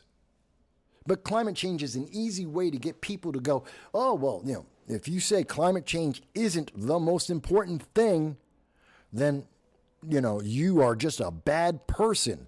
You don't believe in science. The science is settled, and therefore I can discredit you. No, first of all, science is never settled. The definition of science is a quest for questions. And every time we get an answer, we ask a new question. Science is never settled. It has never been settled. It never will be if we're talking about science itself. If you're talking about scientific politics, yeah, scientific politics might be settled from time to time, but science is not, nor has it ever been. So to say, well, climate change is settled science. Keep in mind, since 1958, every single prediction by climatologists has been wrong. Every prediction, every scientific model that they have made, every theory they have presented since 1958 has been wrong every single time. Not one item, not one prediction, not one scientific model has ever been proven correct or close to correct. Yet they continue to make their predictions and they just push it out longer. No, but it's going to happen. They're going to eventually be right, they say. You just have to give it more time and throw more money at it, and eventually they'll be right. Maybe that's true, maybe it's not.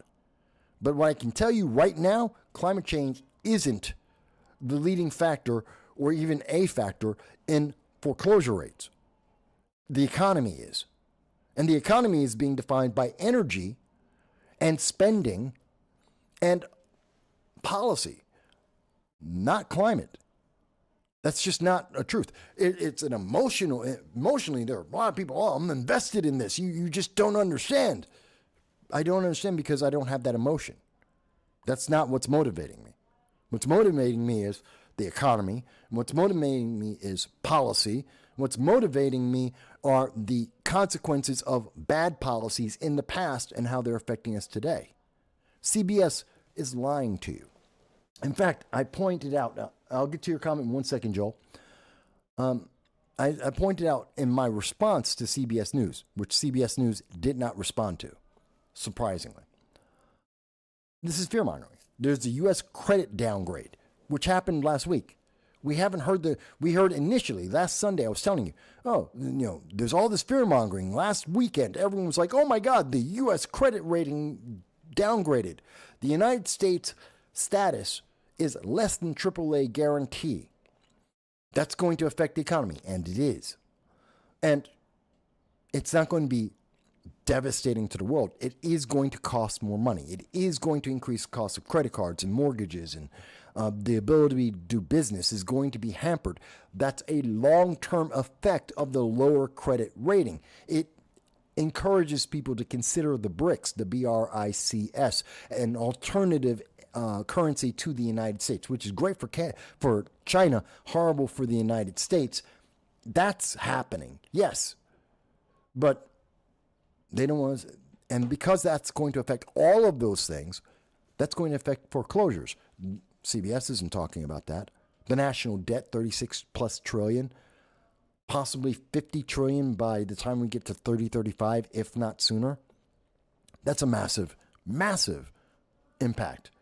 Reliance on outsourced manufacturing, AI integration, lingering DEI. These are all factors that are affecting whether or not people can afford their homes. And CBS is like, no, but it's whether there's a cloud out. It's whether it's raining or not. It's stupid. We need to call these things out. Okay, so Joel says, Obama told me I have to give up some of the pie so others can have a piece of your pie as well. We aren't supposed to notice Obama has a huge portion of the pie. True. Obama's a multimillionaire. For people who believe in that ideology, and they look at Obama as some kind of hero, Bernie Sanders, they're great heroes. Do you know I've donated more to the federal government than Obama and Oprah and and Bernie Sanders, Chuck Schumer, Nancy Pelosi, Alexandria Ocasio-Cortez? If you put all of those people together, Bill Gates, throw in Bill Gates as well. If you put all of them together, I have donated more money to the United States government voluntarily than all of them put together. I did in 2017. I donated voluntarily $1 to the United States government. I sent the IRS $1 voluntarily. And that is more money that I have voluntarily given to the United States than Obama, Biden, Bill Gates, Oprah Winfrey, Bernie Sanders, Alexandria Ocasio-Cortez combined. They have never voluntarily given a dime to the United States government, but they want you to give more money. They want you to spend more of your money on their ideas. Leadership. Do it yourself. Make a check. $10,000, $100,000. They're all multimillionaires. Every single one of them are multimillionaires. Make a donation. Say, you know what? You should be paying. And they love to say, we don't have the taxes are wrong. The rich aren't paying their fair share. Okay, prove it. What's the fair share? Obama, you're a multimillionaire. What's the fair share of your income? Is it 25%? Is it 50%? Is it an extra 10%? I don't know. Mr. Obama, show me what you should be paying in taxes. You're a multimillionaire. You are part of the rich. The left will come back, or many in the left will come back. But he's not a billionaire. He's a millionaire, a multimillionaire. He can afford it. He's part of the rich that you keep telling me are horrible. I mean, I don't know anyone running around saying, I want to be ghetto. I want to be dirt poor living in the projects. Everyone wants to have more comfort. They want more economic stability. That's not a bad thing to strive for. I'm not upset that AOC or Bernie Sanders or Barack Obama, that they have multiple homes, that they're multimillionaires. I'm not upset with that. I want to figure out how I can become a multimillionaire too. I'm not upset that they did it before me. I am upset that they're telling me telling me and you, people who aren't multimillionaires, that we are just not spending enough money on the things that they want, as they do not spend their own money. That's a problem. Spend the money. Spend your money first. Show me. You're telling me, oh, the left, the rich aren't spending enough money on taxes. Then you spend money on taxes. You donate to those taxes. Lead. If you think the government should get more money, give the government more money. Be the first to do it. You've got the money to do it. Do it. No one ever asked them that. Nobody. Mainstream media will never say, but by the way, Obama, how much money have you donated to the federal government? By the way, we know what the number is. 0. There are federal records on this. We can double check it. The answer is 0. You've never given the government voluntarily a single dime. And you have many accountants who are there to make sure that you follow the law and pay as little in taxes as is possible, just like everyone else in America. Everyone does that. Every business, every American citizen, everybody's trying to figure out how to pay the federal government as little as possible for their taxes. That includes all of the Democrats and all of the leftists out there. They're all trying to figure out how to squeeze money away, and we've seen them successfully do it sometimes. How many times has Apple and some of these left-leaning businesses, how many times have they had to pay 0 in federal taxes? Because they use the system that exists, and they say, oh, well, I don't have to pay taxes because not enough people bought the iPhone 14. Oops, we took losses, so we don't pay taxes this year. They've done it before. I don't blame them for that. That's legal. But then don't turn around and tell me, by the way, you should pay more in taxes. Ridiculous. It's ridiculous. And no one wants to point that out. No one wants to have that conversation. It should be real simple. Why isn't the New York Times saying, hey, why aren't you paying more in taxes? I know if they ask Donald Trump, why aren't you paying more in taxes? And he'll tell you, the federal government shouldn't have more of my money. That's why. Because I don't trust the way the federal government's going to spend my money. That's why. And I can respect that answer. And his policies reflect he doesn't want the government spending more money. People go, oh, but Mike, but look at the big, beautiful bill. It's horrible. It's spending so much money. Yeah, it is.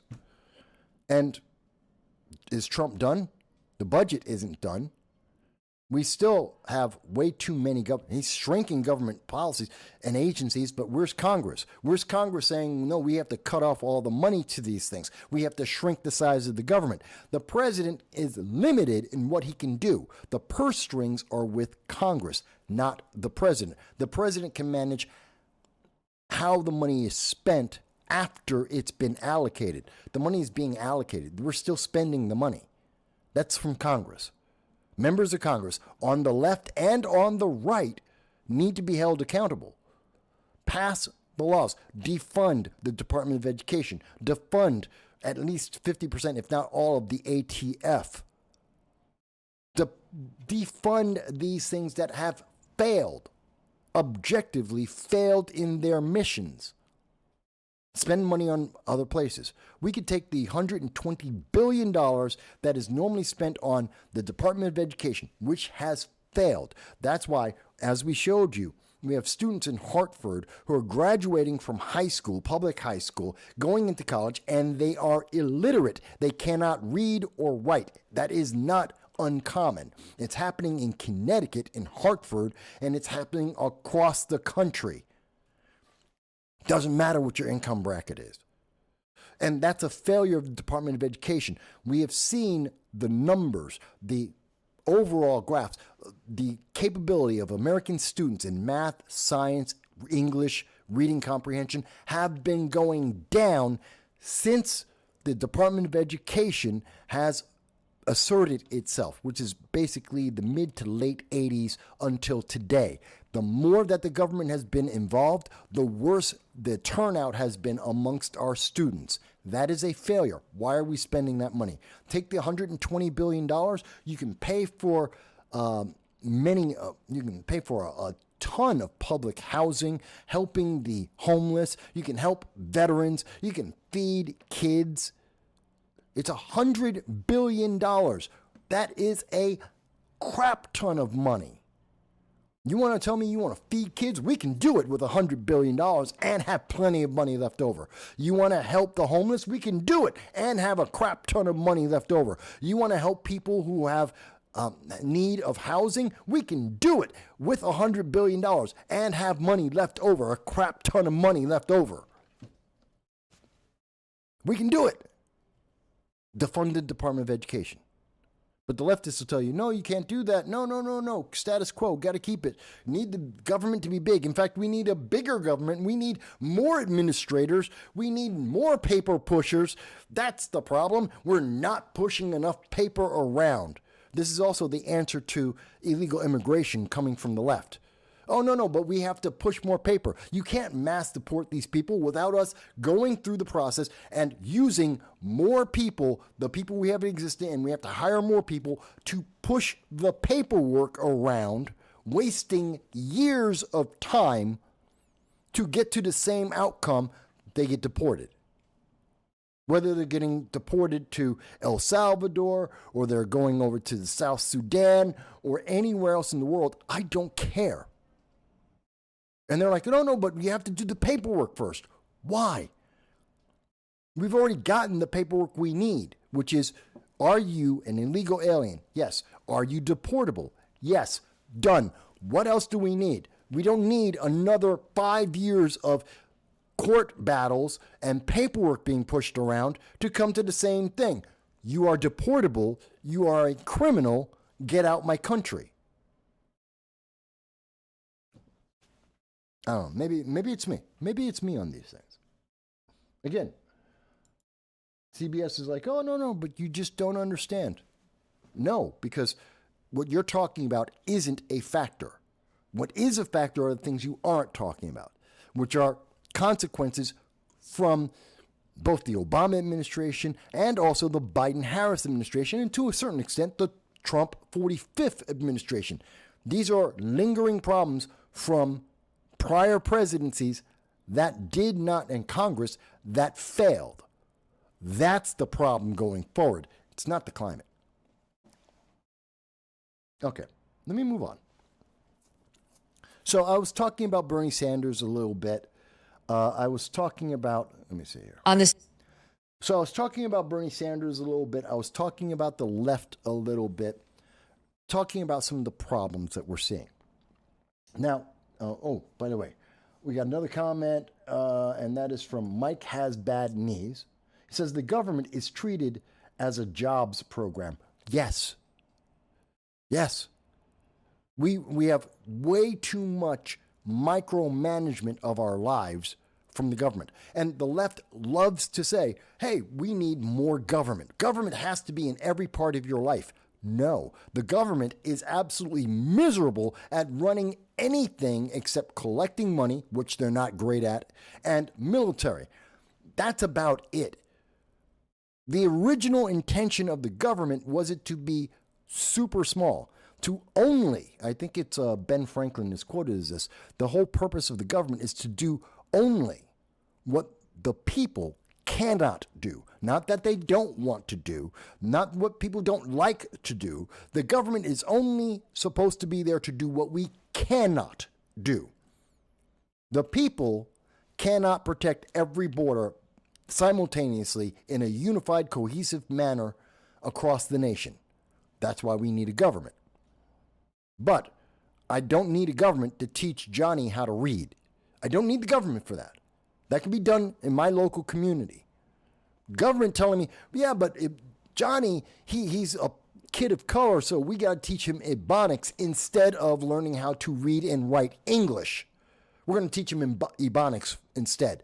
That is a stupid idea that does not help little Johnny become a productive member of government, of the nation, of society. That isn't helping him. It's a social experiment, and I'm sure it will do great for the colleges to do a study on that and say, look how badly this worked out.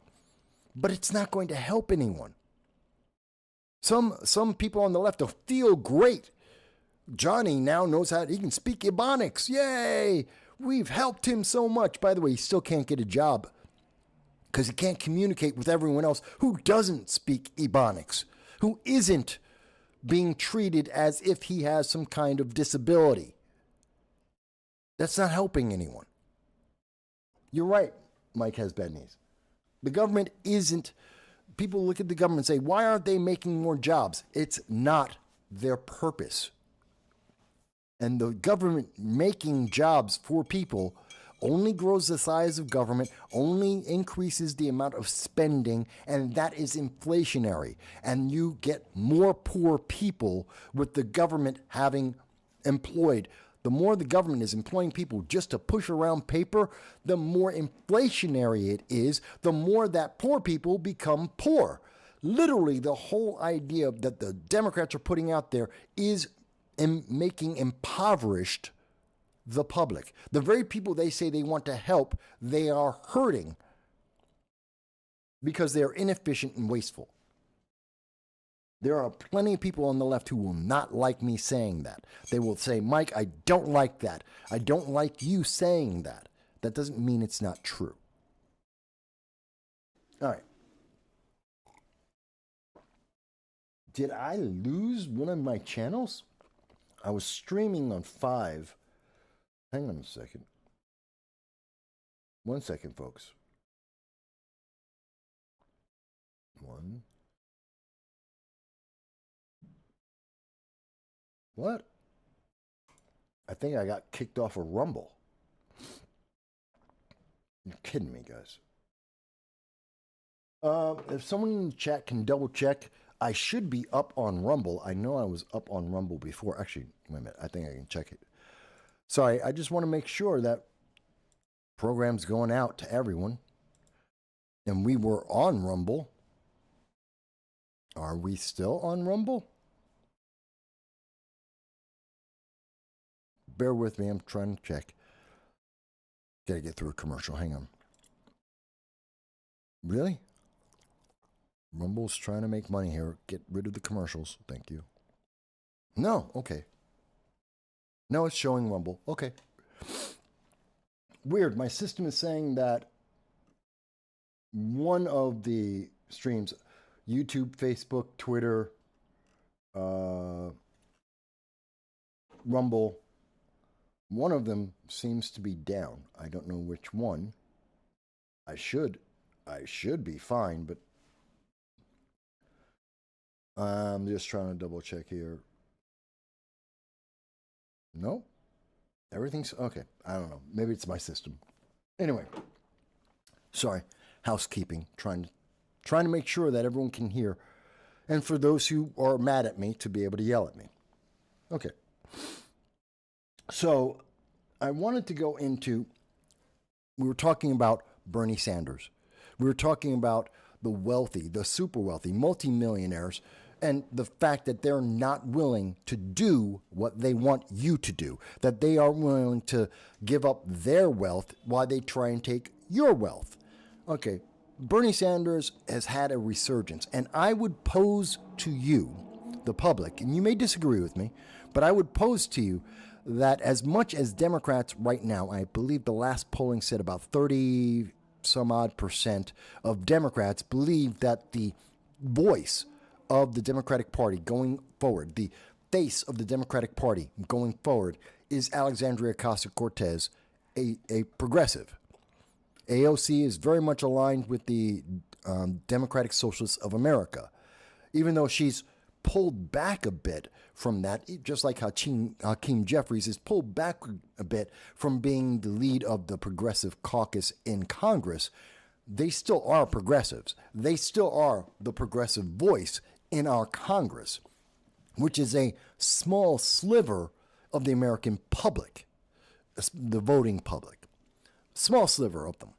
And so we've seen, and I would pose that AOC, with her big tour and being promoted as the next big voice of the Democratic Party, I don't think she's that popular.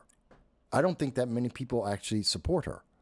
If she was really as popular as the news media, as Democrats want you to believe, if she's so much of the voice of the future, she wouldn't be running around with Bernie Sanders to get the public attention in the Oogliarchy tour that they've been doing. They wouldn't be getting, she wouldn't need him. She wouldn't need to be second billing if she was in fact the actual lead of the voice of the Democrats, that this is the direction they're going on. If she's the leader, she wouldn't need someone else's voice. Chuck Schumer doesn't need anyone else to speak for Chuck Schumer as he speaks to the crowds. Though, to be fair, Chuck Schumer doesn't bring in a crowd of people. He brings in a bunch of donors that are happy to hear about how they're going to get paid on the next thing that he's going to push. Same thing with Nancy Pelosi. That's what you get from most of the old school politicians, including those on the right. But you don't get crowds of people coming out to see them. You really don't. So I give them. They are getting young people who don't vote, who don't donate. They are coming out to see Bernie Sanders and AOC say things that make them feel good, but they haven't really thought about them. But AOC isn't the leader that they would like you to think she is, because she can't get the crowds by herself. She really isn't that popular, not even amongst the Democrats and the progressives. Otherwise, she'd be talking to them by herself. Not to say that she has no popularity at all. That would be absolutely wrong. She does have popularity, but not to the degree that the media is trying to make her seem. And part of that is because both Alexandria Ocasio-Cortez and Bernie Sanders are flip-floppers. They will do whatever's good for them. They are truly, at this point, they're not believers. They're there for advantage, their political advantage, their monetary advantage.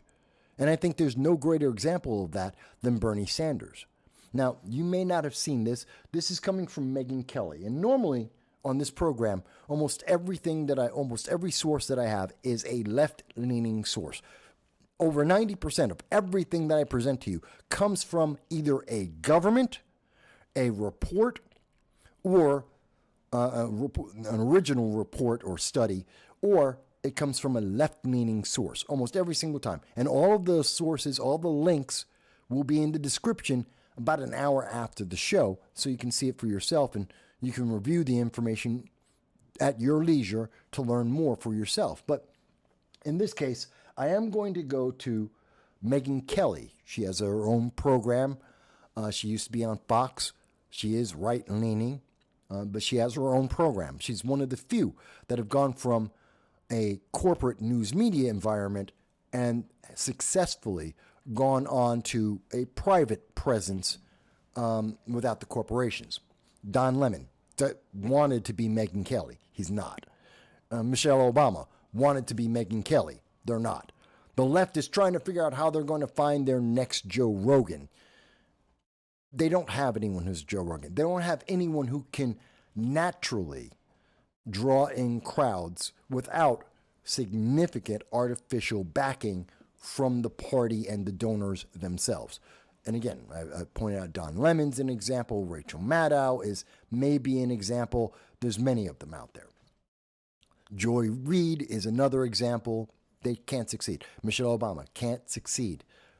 They don't truly have a following.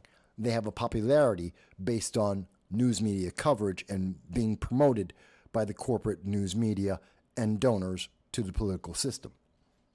That being said, so Megyn Kelly here is talking to Anna Kasparian of the Young Turks. And that's why I want to include it, because that's your left-leaning. And they're talking about Bernie Sanders. And I want you to highlight some of this. We're going to go through it together. And I want to show you what I'm talking about. Subject of the Dems, Bernie, the Medicare prices and the prescription drugs. He went on the Flagrant podcast recently with our pal Andrew Schultz, and they had a really interesting discussion. Here's a bit where he's talking about the problem within the Democrat Party. It's SOT 19. Okay. So we have to acknowledge, and it has been acknowledged, Democrats are lost right now. They have no identity because the only thing that they have been pushing for the last decade, and in particular for the last 4 years, is Orange Man Bad. That is the summation of the Democratic policies, the Democratic focus. Win the next election, Orange Man Bad. Every problem can be answered by Orange Man Bad, win the next election. That's all they literally, and I challenge anyone to point to a policy that has been promoted or an ideology that's been promoted by Democrats over the last 5 years that isn't Orange Man Bad and or win the next election. That's it. Everything, I mean, literally, you can boil down every one of their policies to, do Democrats look good? Not that they're effective, not that they're efficient. Do they look good so they can win the next election? If they can't, then Orange Man Bad. The answer to every problem is Orange Man Bad. Otherwise, Democrats look good, then the answer is, we look good, vote for us in the next election. And of course, fear-mongering, which is, Orange Man Bad, therefore, end of the world, vote for Democrats, will protect you. That's the summation of 5 years of Democratic policy. Overly simplified, absolutely. And perhaps it's partisan, perhaps there's my bias as a conservative Republican involved in that, maybe. But it is a fair summation in one sentence. If you want the corporate 30-second, one sentence soundbite of it, yeah, it's Democrats want to look good to win the next election. Otherwise, Orange Man Bad, fear-mongering. That's it. That's what they've offered. And Bernie Sanders is now saying, well, no, I'm different. No, he's not. He hasn't been. He sold out in 2016, and he's continued to be a sellout. And it's to his monetary benefit, it's to his political benefit to now say, oh, no, I've always had a different answer. No, he doesn't. This is, I believe, the left looking to make themselves seem like they've changed, to seem like they are paying attention, that they have a different plan, and they're using Bernie to draw back in the people that they lost with RFK, with Tulsi Gabbard, with the Bernie bros. They've been throwing away the base of their support, and now this is their way to bring them back in. No, Bernie's still a big voice. He's still really involved. You can trust us. Bernie's here, and he's got a huge amount of sway in what's going to happen in the future. Just vote Democrat. And AOC is going to replace Bernie Sanders. So she's going to keep the momentum going. Vote Democrat. They're using Bernie Sanders. He knows it. He doesn't care. They're using AOC. She doesn't care. That's what I believe. But let's hear what is being said. The problem I think a lot of voters had is like they didn't even know if it was her. We didn't even know if Biden was president. We didn't even know if these were her talking points. And okay, stop right there. So the her he's speaking about is Kamala Harris. So we didn't know what was Kamala Harris's talking points because she had no talking points. We didn't know what her policies were. She had no policies. As Kamala Harris said herself, she wouldn't change anything that Joe Biden would do. She wouldn't change anything that the establishment Democrats were already promoting. So she had no policy. She had no identity separate of being a yes woman to the Democratic Party. Same reason why in 2019 she was rejected by Democrats in the 2020 election, because she had no identity of her own. No one supported her. Her campaign, her presidential campaign, went bankrupt. The thing that saved her was accepting Joe Biden, his offer of having her as his VP, because he had already locked himself into, he must have a black woman as vice president. That's what Joe Biden locked himself into, because of identity politics, DEI. Not because she was the best choice, not because she was someone that the Democrats liked. It was because she's the most available black woman. She's in politics. She's a senator. She's a black woman. She wins. That's why they picked her. And so when it came to 2024, when she was the last minute substitute for Joe Biden, because we suddenly all undeniably saw the evidence that Joe Biden was mentally not there, that he was a part-time zombie, she was pushed in autocratically by the Democratic Party, but she had nothing original. She had no substance. And this is the left. These are Democrats pointing out the same things I pointed out as a Republican. The difference is they're saying it in 2025. I said it throughout the entire Biden-Harris administration. And they said, well, you're just a Republican. You just don't understand. It seems I understood pretty well. The people who seem to have not understood were the Democrats. They were delusional. Now they're slightly less delusional, but let's hear the rest. So that's who he's talking about. When he says her, he's talking about Kamala Harris. Let's go on. And we felt that over the last 4 elections, Democrats, we felt that we didn't have a say on who could be president. We talk a lot about... Okay. And he's right.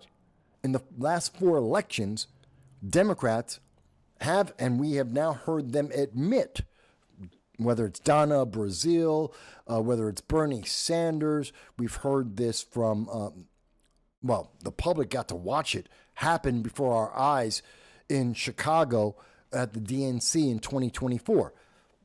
Rank and file voters don't matter to the DNC. They pick and choose. Their elites make the decisions, and everyone else down the line is expected to just obey. Just obey. The Dallas mayor, how many Democrats have we seen, or individuals that were Democrats and switched parties?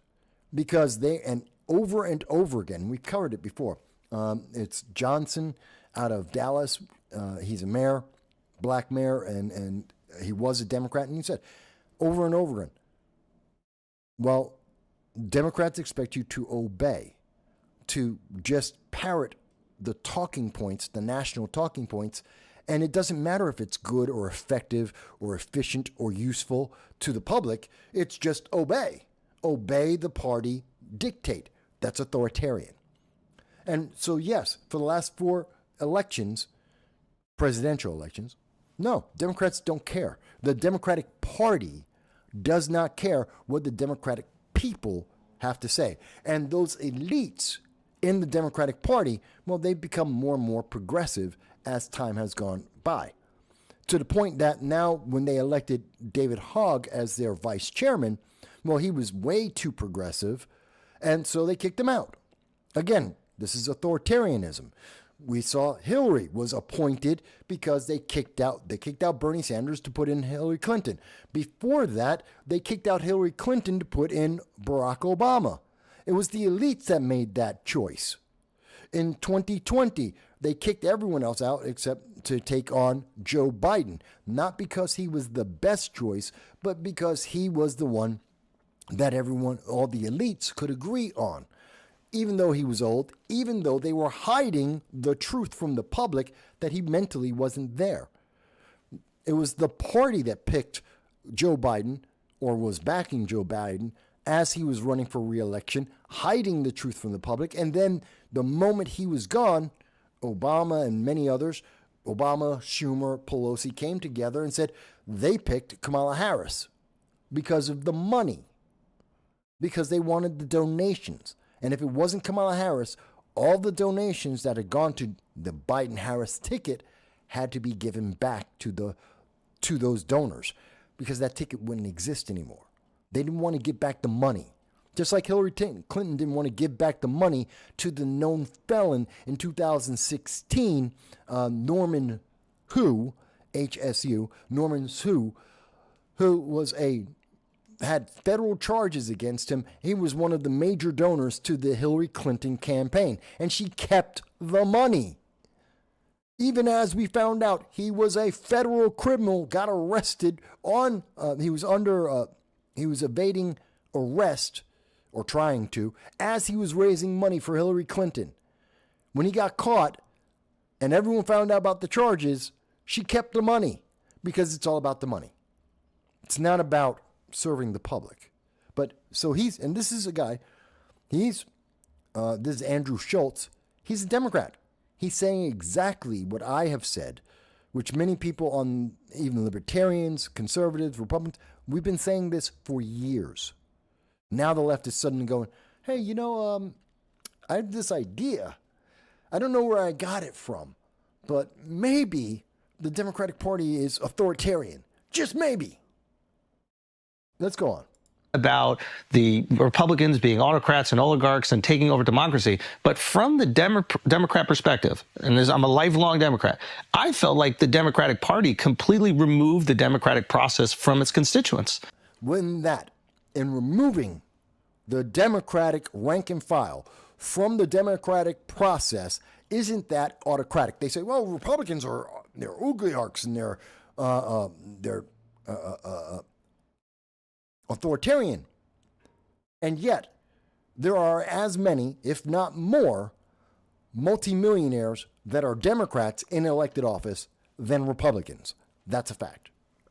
As many, if not more. I believe the number most recently is there are more Democrats in elected office that are multimillionaires than there are Republicans. I'm not sure who has more wealth under control.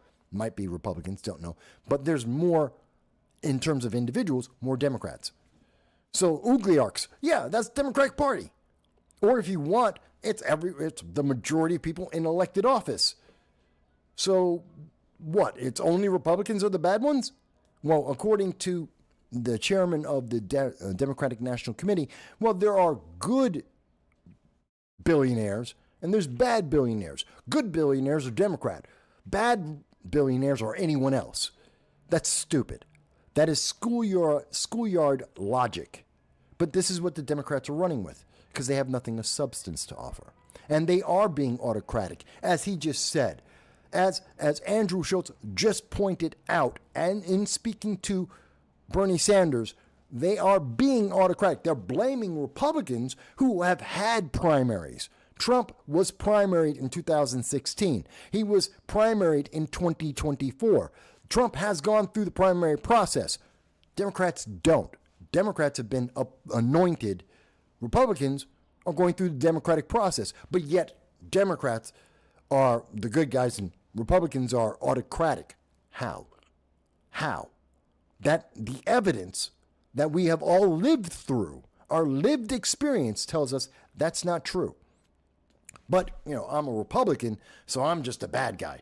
I'm a black Hispanic Republican, so I must be a traitor and I must be lying to you because you lived the same experience I did.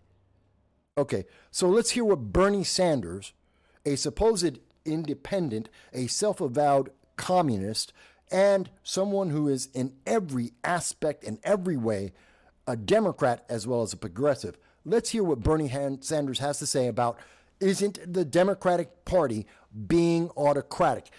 Andrew Schultz did not want to say Democrats are autocrats. He did not want to say that, but he said it a different way. So what does Bernie Sanders have to say? And I think they need to have some accountability of that. No argument here. But then could not. No argument. Bernie knows it's true.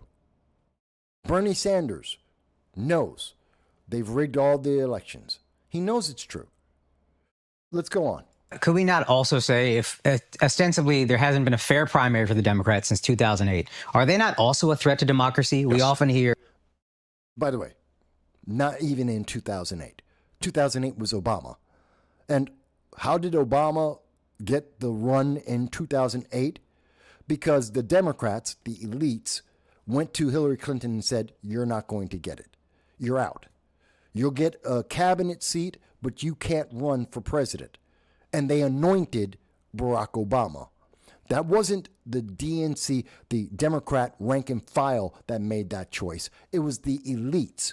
Because the race, the primary, was down to either Barack Obama or Hillary Clinton. Hillary Clinton in 2008 had more negatives than Barack Obama, who was basically unknown. Barack Obama was the big black hope. And so they could run with a post-racial America. They could get in all the black votes and all the Hispanic votes. They can get the minority vote in saying Barack Obama was going to bring America to a post-racial America, even though we were already post-racial from back in the 80s after the Civil Rights Movement. Doesn't matter. They were framing it. And so that was far more positive than Hillary Clinton. So they told her to take a back seat. She would get a cabinet position, and maybe she could run again after Obama, which she did.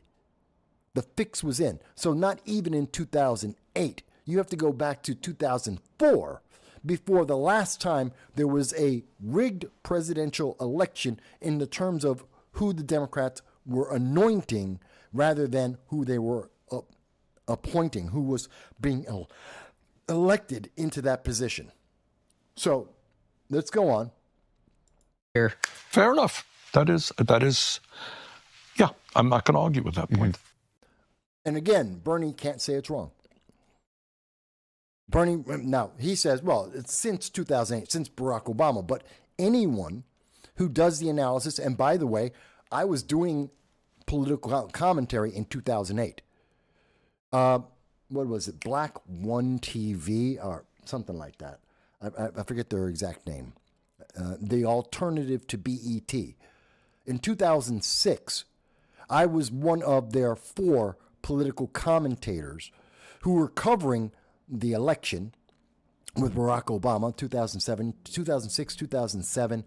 I was part of their 4-person team covering the election. I was the only Republican, the only conservative, the only one. And I was telling people Barack Obama was an empty suit. He was a horrible candidate. But, this is why BET and the rest of them said, nope, we can't talk to you anymore. We're never going to have you on for political commentary again because you were against Barack Obama, the big black hope. How could you say that as a black Hispanic man? You have to be for Obama. I was like, no, I'm not, because he's not a good choice. And as it turned out, Barack Obama wasn't a good choice. A lot of people say they like Barack Obama. Fantastic. I didn't say anything about whether you should like him or not.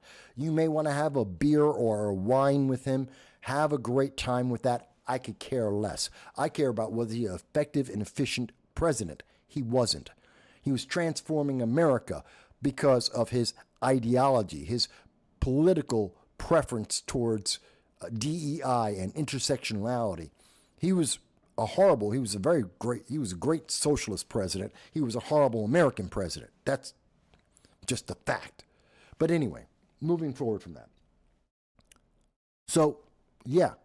And Bernie Sanders cannot, as nicely worded as this is, as soft a touch as they are making this for Democrats so that they can accept this without losing their minds. Because when I say it, they lose their minds.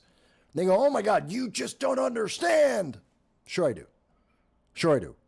And I have the background, the history, and the evidence to prove, yeah, I do understand. I just don't agree. And here is Bernie Sanders being very soft about it. They're being very nice, very kind, and saying, there's problems here. And Bernie Sanders is like, yeah, the system's rigged. The system's broken. Democrats are authoritarian. Point blank, absolute, final result. And he's telling you to your face. And he's part of that system. He made his bones. He got 2 houses based off of that autocratic control.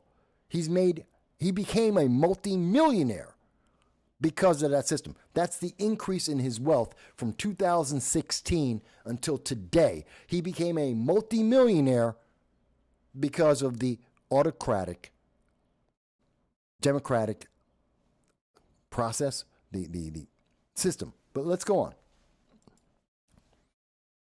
Oops. Let's go on. Want to know the secret of that's fine. authentic content that performs everywhere? Excuse me 1 second. They're not paying me for the commercials, so screw them.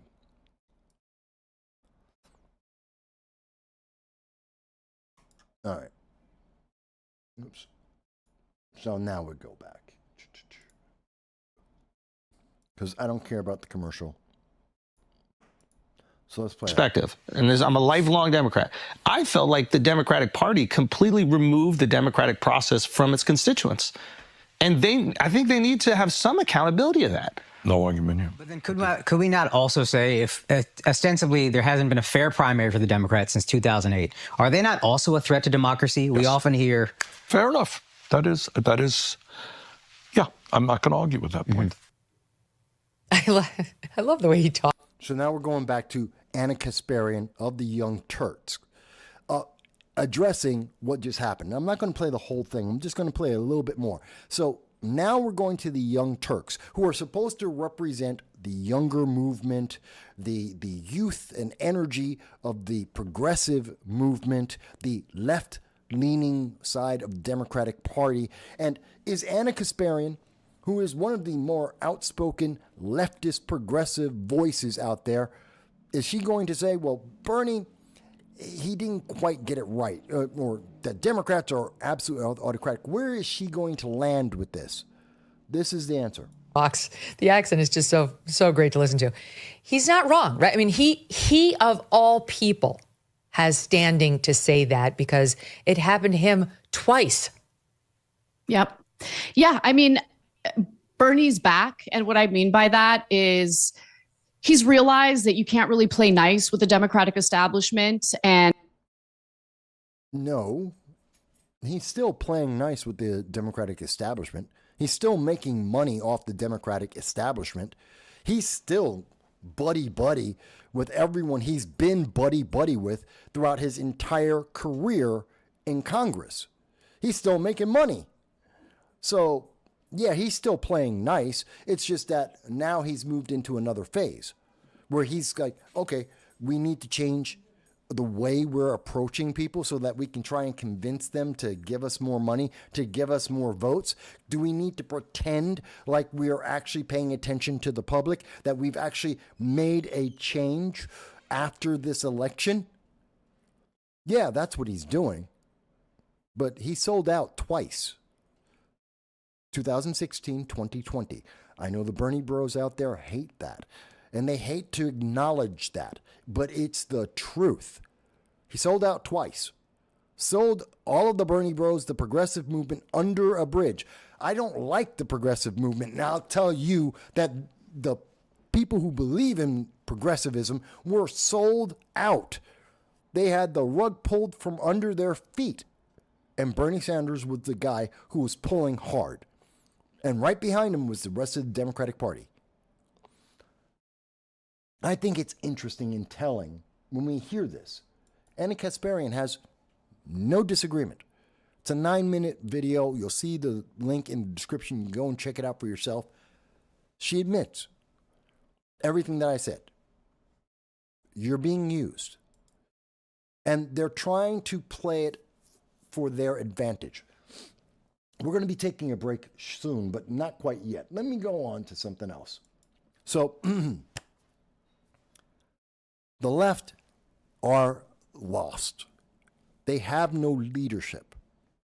The only answer they have for you is Orange Man bad. And they do not acknowledge anything that they have done wrong. And they don't want you to think about anything. Otherwise, you might realize they did something wrong. Great example is Representative Ritchie Torres.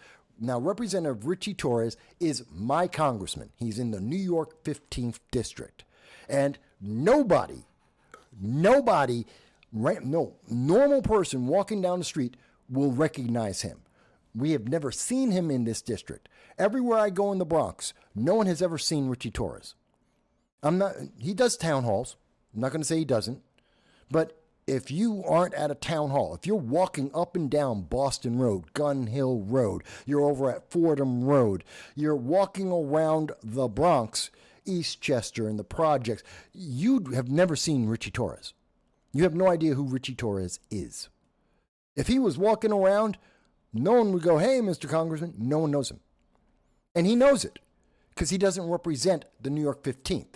He represents the Democratic Party in the Bronx. That's what he represents. And at the moment, he's trying to set himself up to run for governor because he knows Kathy Hochul has massive negatives on her, that she is very, very beatable. And since Letitia James can't run because she committed a crime and she's going to, if the justice system works at all, she's going to jail because she's a criminal. She committed fraud, knowingly committed fraud, actively committed fraud.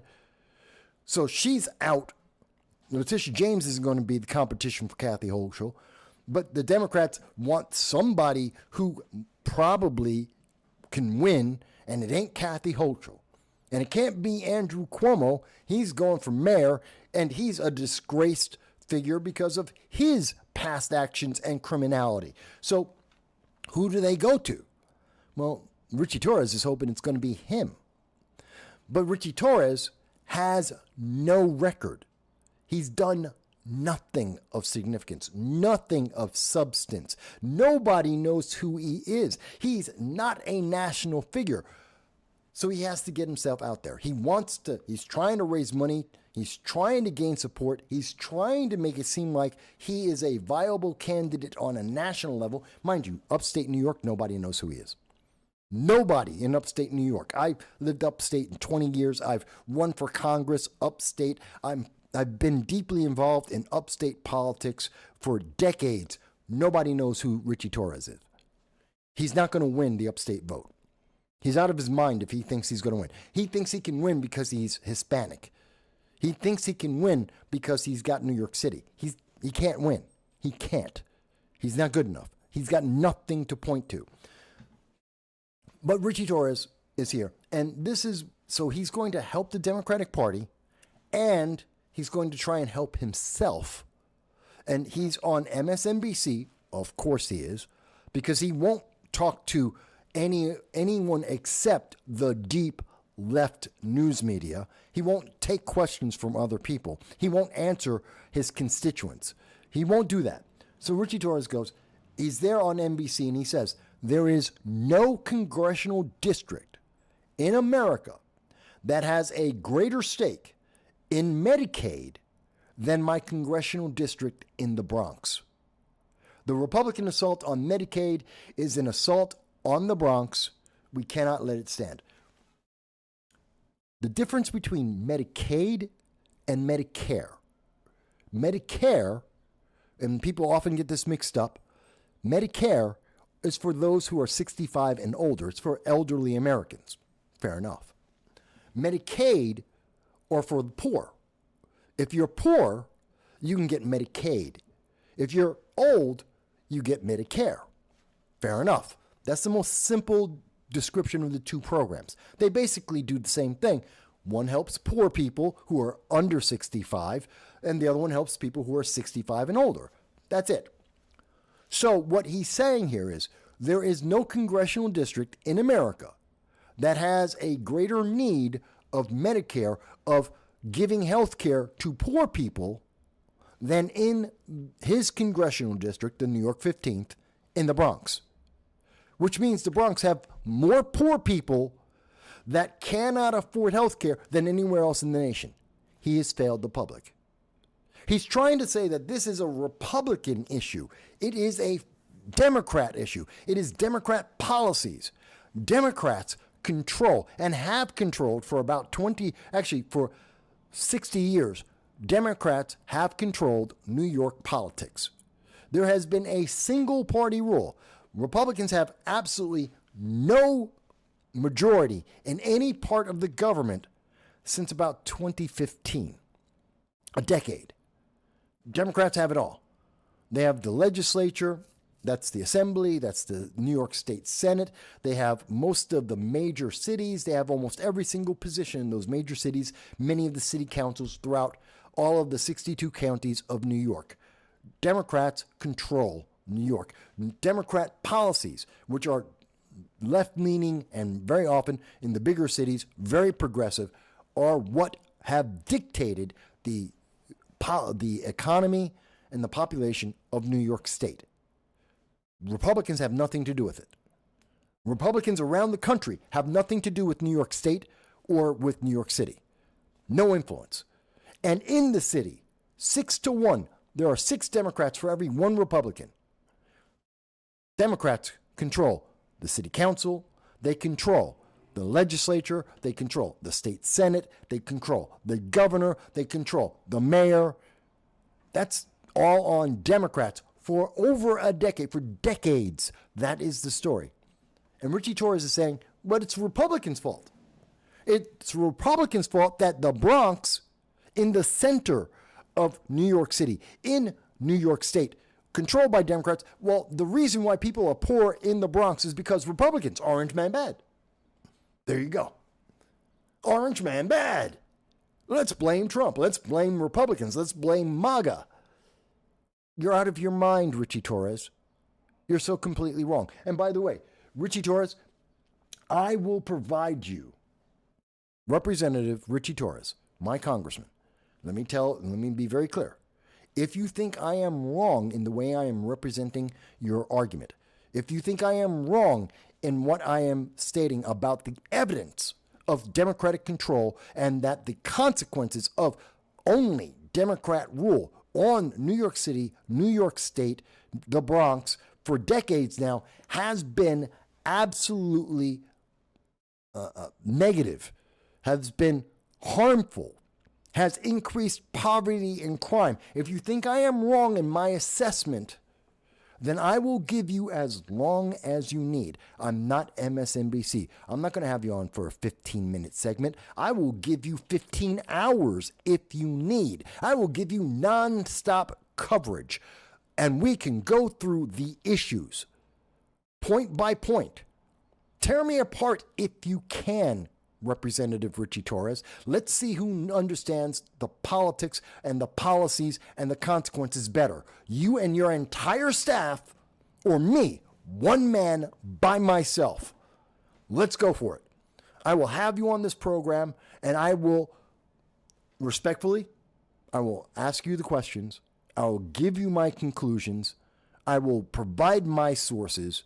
And we can talk about this and tell me how I am wrong, how it's orange man bad, it's MAGA and Republicans that somehow made your district in the Bronx controlled by Democrats, how historically you've had all the control for longer than you have been alive, Ritchie Torres, and you're telling me that it's the Republicans' fault?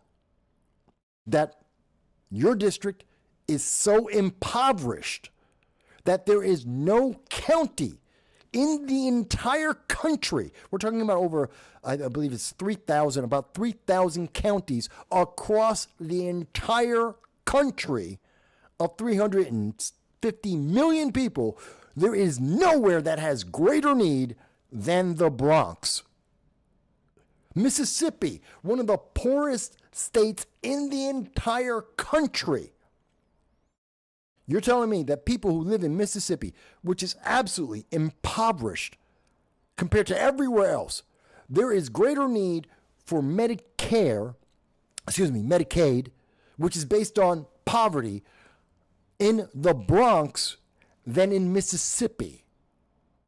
And then you're telling me the problem is Republicans. How? How can that be true? How do you get to that conclusion? Orange man bad. That's stupid. That is outright, upfront stupid. And mind you, folks, this is what's happening in New York. It's also happening in Illinois. It's happening in California. It's happening in Massachusetts. It's happening in Michigan. It's happening across the country. In Washington State, you are hearing representatives say some version of this, although not quite as bad, because all of their counties and all of those states are better off than the Bronx, better off than the New York 15th district. None of them are quite as impoverished as what Ritchie Torres and the New York Democrats have done, but they're all close. And their answer is orange man bad, President Trump, Republicans and MAGA. That is stupid. And he isn't, and I'm not saying that Ritchie Torres isn't bright enough to understand what he just admitted to, that Democratic policies have failed. Abject, total failure. Because Republicans have no control. Every social experiment, every law, this is all Democrat run, Democrat supported. So Republicans, you can't blame them for the laws and the policies in New York State or New York City. We don't have control. We didn't create these laws. We didn't pass these laws. Democrats did. You cannot blame Republicans for this, as he's trying to do. These are Democrats who did this, and they failed. And he doesn't want to say Democrats failed, our policies failed, the Democrat issues failed. They are not effective. They are not efficient. No, instead he wants to say, well, it's the Republicans' fault. They have nothing to do with it. They have no control over it. There's nothing that they can do about it, but it's the Republicans' fault. Vote for me. Orange man bad, vote for the Democrat. He's the Democrat. No one knows who he is. He can walk down the street in his own district and no one will recognize him. No one knows who he is because he has no connection to the New York 15th district unless he has to show up for a town hall. The people, rank and file, the very same impoverished, poverty-stricken, immigrant, overloaded constituents of the New York 15th have no idea who this man is. No one knows what he's accomplished because he's accomplished nothing. And he's going to tell you the fault isn't him, it's Republicans. AOC in the New York 14th district does the same thing. She's running around with Bernie Sanders right now. And Bernie Sanders just told you, Democrats are autocratic. The Democrats have ruined, well, let's say the DNC, if not the nation. Their policies have failed. And they're willing to be corrupt as hell. Bernie Sanders just told you that. Anna Kasparian of the Young Turks just agreed with him. They are absolutely all about power, not about serving the public, not about improving the public. They've just told you. And here goes Ritchie Torres saying the same thing, except they're going to word it nicer because it's MSNBC. And people will believe MSNBC because they've got 10,000 employees and they make 100, they make millions. Doesn't matter that they're going out of business, that they're not self-sufficient, but they make millions. They spend even more, but they make millions. And they're on every TV in the nation. They're on cable. So you got to believe them, right? And when Ritchie Torres says, well, it's Orange Man bad, it's the Republicans' fault, it has nothing to do with the decades of Democrat policies, the decades of Democrat control. No, that's not, it's just the Republicans. It's just Orange Man bad. It's just MAGA. This is stupid. This is stupid. And I wanted to point that out because it goes back to what we just saw with Bernie Sanders and Anna Kasparian. They know the truth. They know the truth. They're just willing to lie to your face. Okay. So 2.5 hours in, it's time for us to take a slight break. And I didn't, you know what? Let me see here. Hang on. That's 20 some odd minutes. Okay. What I'll do is I will play some of the coverage from the Bronx candidate night with Gonzalo Duran and several of the candidates. I'm going to play that for you so you can see that. The conversation with Curtis Sliwa happened after the event. And that's why there was only a handful of us there to actually speak to him. But I was only speaking to him for about 20. Matter of fact, you know what? Do I have? Maybe I have. You know what? I'm going to play Curtis Sliwa talking to the full Sliwa. Curtis Sliwa was talking with us for about an hour. And I will play that entire conversation, which includes my questions to Curtis Sliwa. I'll play that for you guys.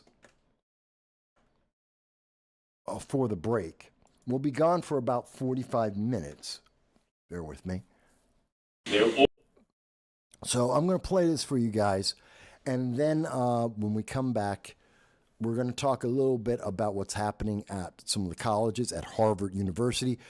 You may be surprised that Donald Trump and Harvard, they're having a battle, but the latest round of the battle in courts between Donald Trump and Harvard, you may be surprised by my decision, where I stand on that.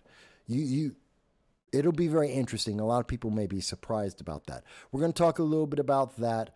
We're going to talk about even though most people in America are celebrating, at least to some degree, Memorial Day and those who've given up their lives for our ability to have freedom and to make choices, there's some people who are out right now and they're celebrating criminals.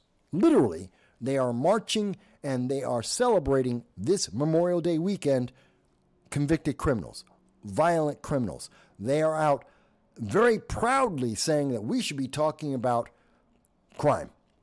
And they think it's a great hero, and they want to talk about that. We'll cover that a little bit when we come back. We'll talk about, speaking of criminals, Andrew Cuomo, a man who was, according to Letitia James, other Democrats, was responsible for trying to commit a cover-up, who was responsible for 16,000 people dying, who was responsible for sexual assaults, 11 of them, according to Letitia James. Other Democrats, that's what they say. I would say they're right. We'll talk a little bit about him and whether or not the Trump administration is being unfair to him right now. And of course, there's still the D.C. Israeli shooting, the murder of 2 Israeli embassy members.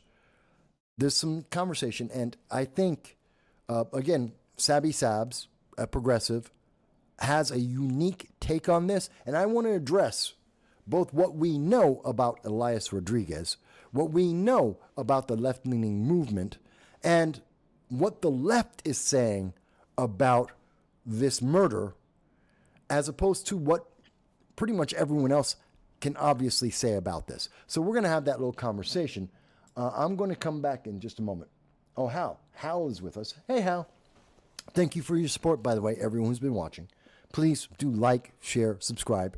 It makes a difference. Hal says, you can believe MSNBC ever since they had me on. That changed your trajectory tenfold. Hal, I love you. By the way, for folks who don't watch the program on a regular basis, Hal Stewart has been on the channel before. He's run for elected office. We've interviewed him. Hal sometimes has disagreements, sometimes very strong disagreements with me on various issues. Not so much the facts per se, although occasionally the sources that I use, but we sometimes have disagreements, and I respect that. We always have respect for each other, and I thank Hal for being on the channel and to double check. In fact, there's been a couple of times where Hal has found information that I missed, and in fact has informed some of the views that I have and conclusions I've made, in particular in terms of red flag laws. So I rely on my audience as much as I hope you guys rely on me on providing information and thought. And Hal, make sure, hey, Mike, this isn't quite making sense, and I love and I respect that.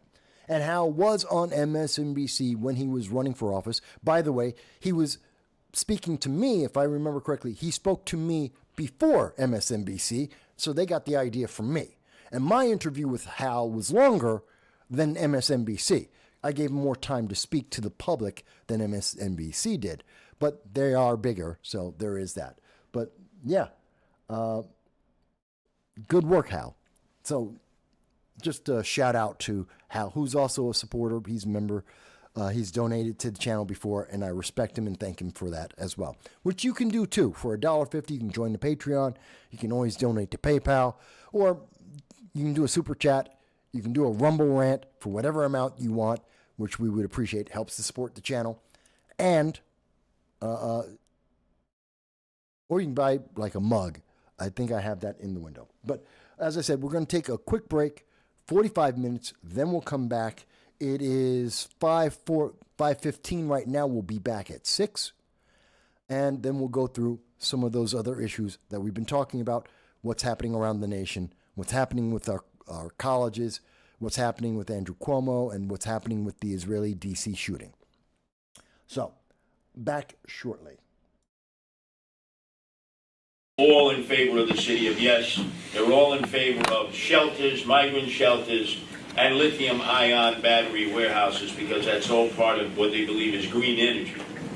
We don't have a problem with lithium-ion battery warehouses. It's just they need to be in industrial areas, not residential areas.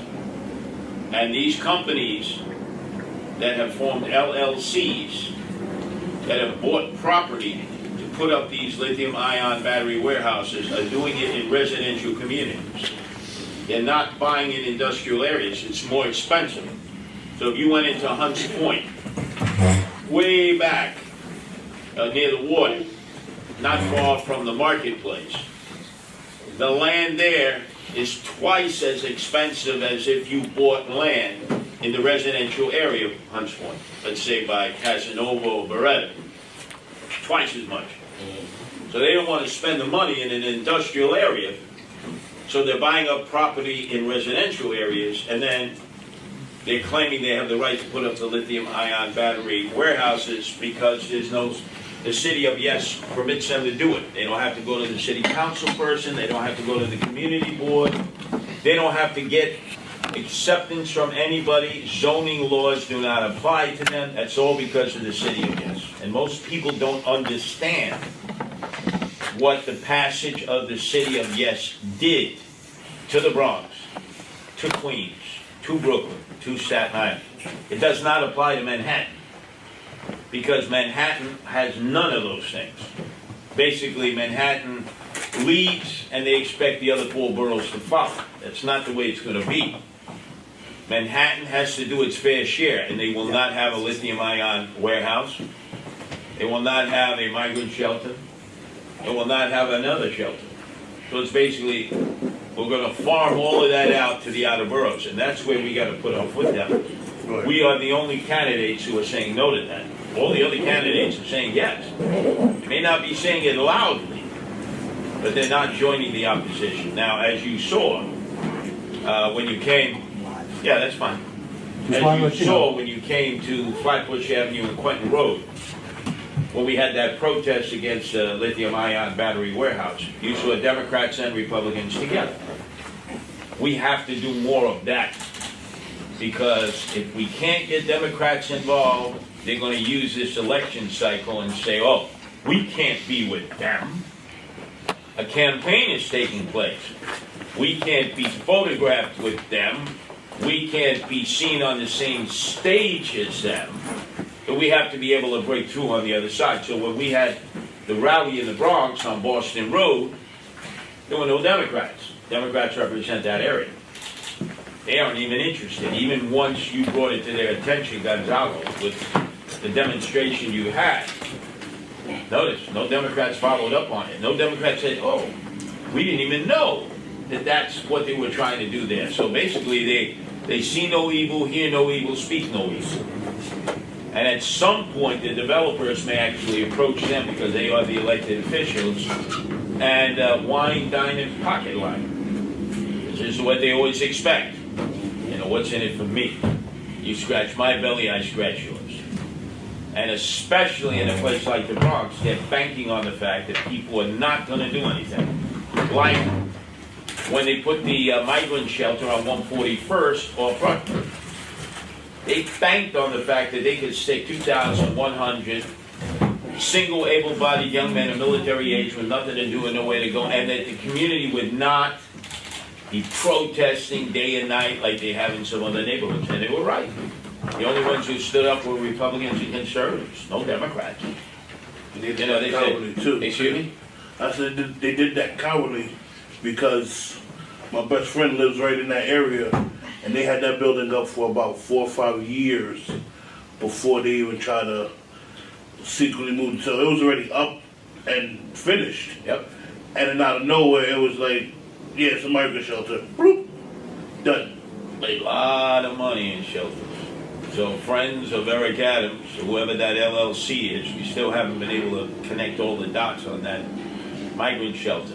That's supposed to Making be a lot of money. I know it firsthand in my district. Since 2020, we have had our neighborhood, District 2, has been flooded with thousands of migrants from Avenue B, C, A, all the way to 29th Street. She's a current resident of the former Roxbury Hotel, and her residence has been flooded and taken over by the city with hundreds of migrants. And since they came into our district after 2020, our crime rates throughout District 2 has gone up over 200%. Oh yeah. Well, I lived down there in the 80s. Yeah, It was well, really yeah. bad.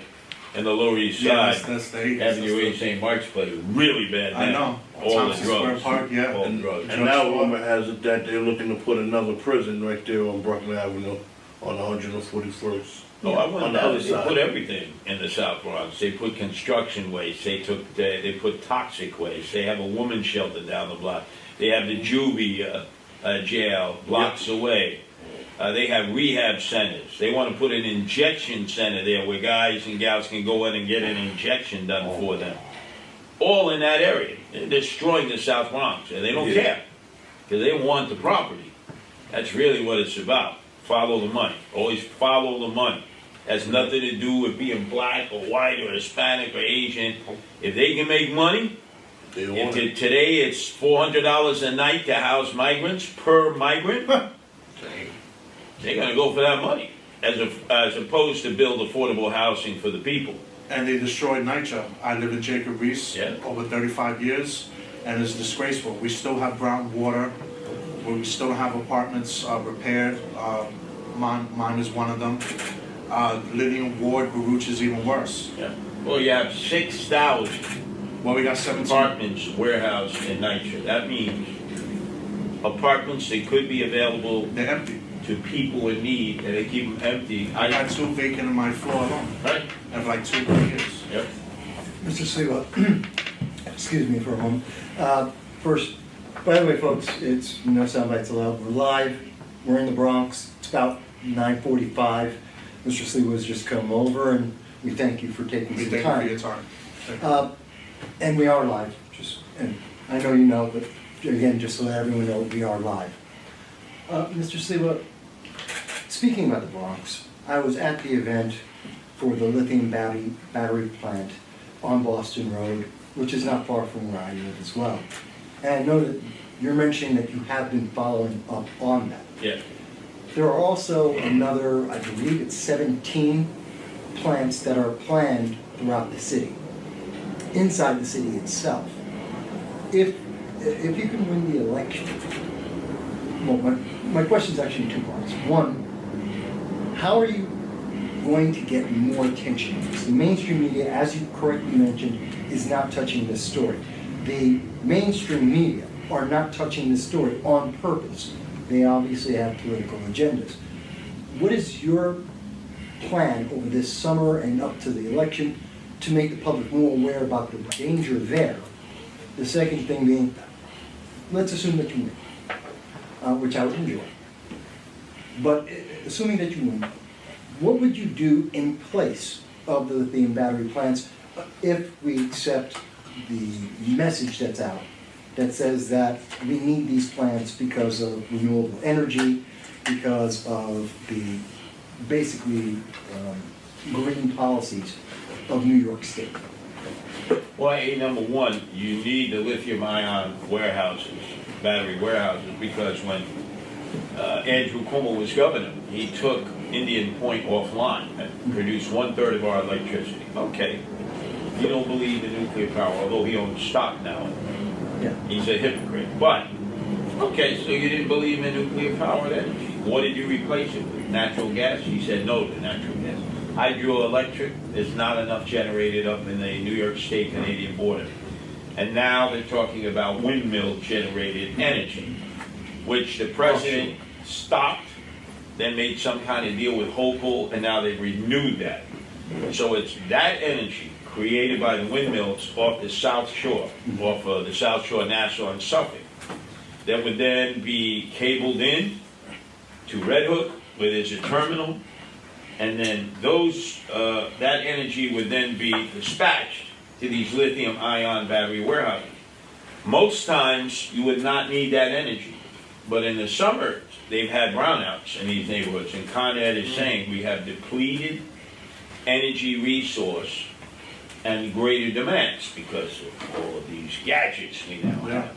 Air conditioners. So they do need it. And all we've said is, fine, we don't have a problem with it. You put it in an industrial area. But because of cost, they've opted to put it in residential areas because the real estate costs that much less. So they're being pigs about it. So now the position is we have to educate the people. You'll be surprised. There are elected officials that I brought this to their attention. They had no idea this was going on. The public has no idea. Even the media, no idea. But there was a great expose on 60 Minutes that talked about the lithium-ion battery warehouses in California, which have many, 40 of which exploded, went on fire, and it took 5 to 6 days for it to burn itself out. Hydrochloric acid goes up into a plume. It goes 8 square miles.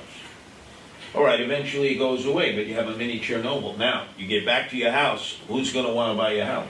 I said, no, we're not buying that. Then you feel like, well, we better get out of here because I don't want to end up having the impact that the first responders did down at the pile of 9/11, where they're telling me, oh, it's okay now, the plume is over, you can breathe the air, and you're saying, I don't trust the authorities on this, so we're going to take a loss and leave the house. We'll sell the house at a loss. So here, all your equity that you put into that house, you take a loss, you flee, you go to Georgia, North Carolina, South Carolina. We have to stop that because the more they potentially build, and you mentioned there's 38 in Staten Island alone, 12 in Brooklyn, 6 in Queens, the meeting I just came from. They're putting one right next to the Veterans Hospital in St. Albans. That's a predominantly African-American community, middle-class homeowners. They were shocked. I said, I told you that a month ago.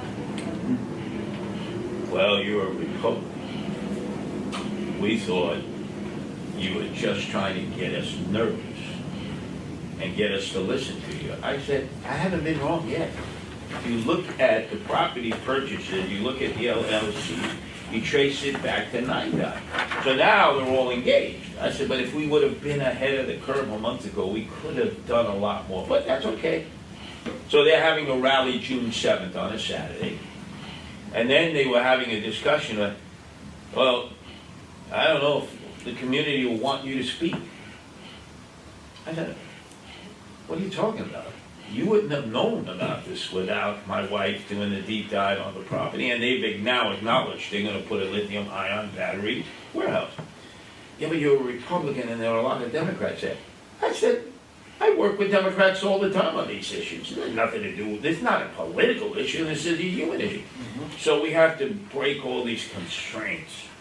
I said, look, you don't want me there, tell me that, but I'm getting calls every day. Please, Curtis, come here. Tell us, educate us. So that's what we have to do more, educating. And the media can be a help, like 60 Minutes was. But I think a lot of the local media still doesn't understand the connection, And you say green energy, and actually most people, green energy, great. No burning fossil fuel, no pollution. We're not heating up the atmosphere, that's good. But wait, how are you procuring it, and what are the risks we're taking to store it? So we have to educate. Now, as mayor, and there's a very good chance I'm going to win. I start with 30%. Andrew Cuomo has been reported saying that. Hey, I got to watch out for Curtis. He starts out with 30%. He gets up to 35%. He could be the next mayor of the city of New York. As mayor, you can put a stop. You can't completely stop it.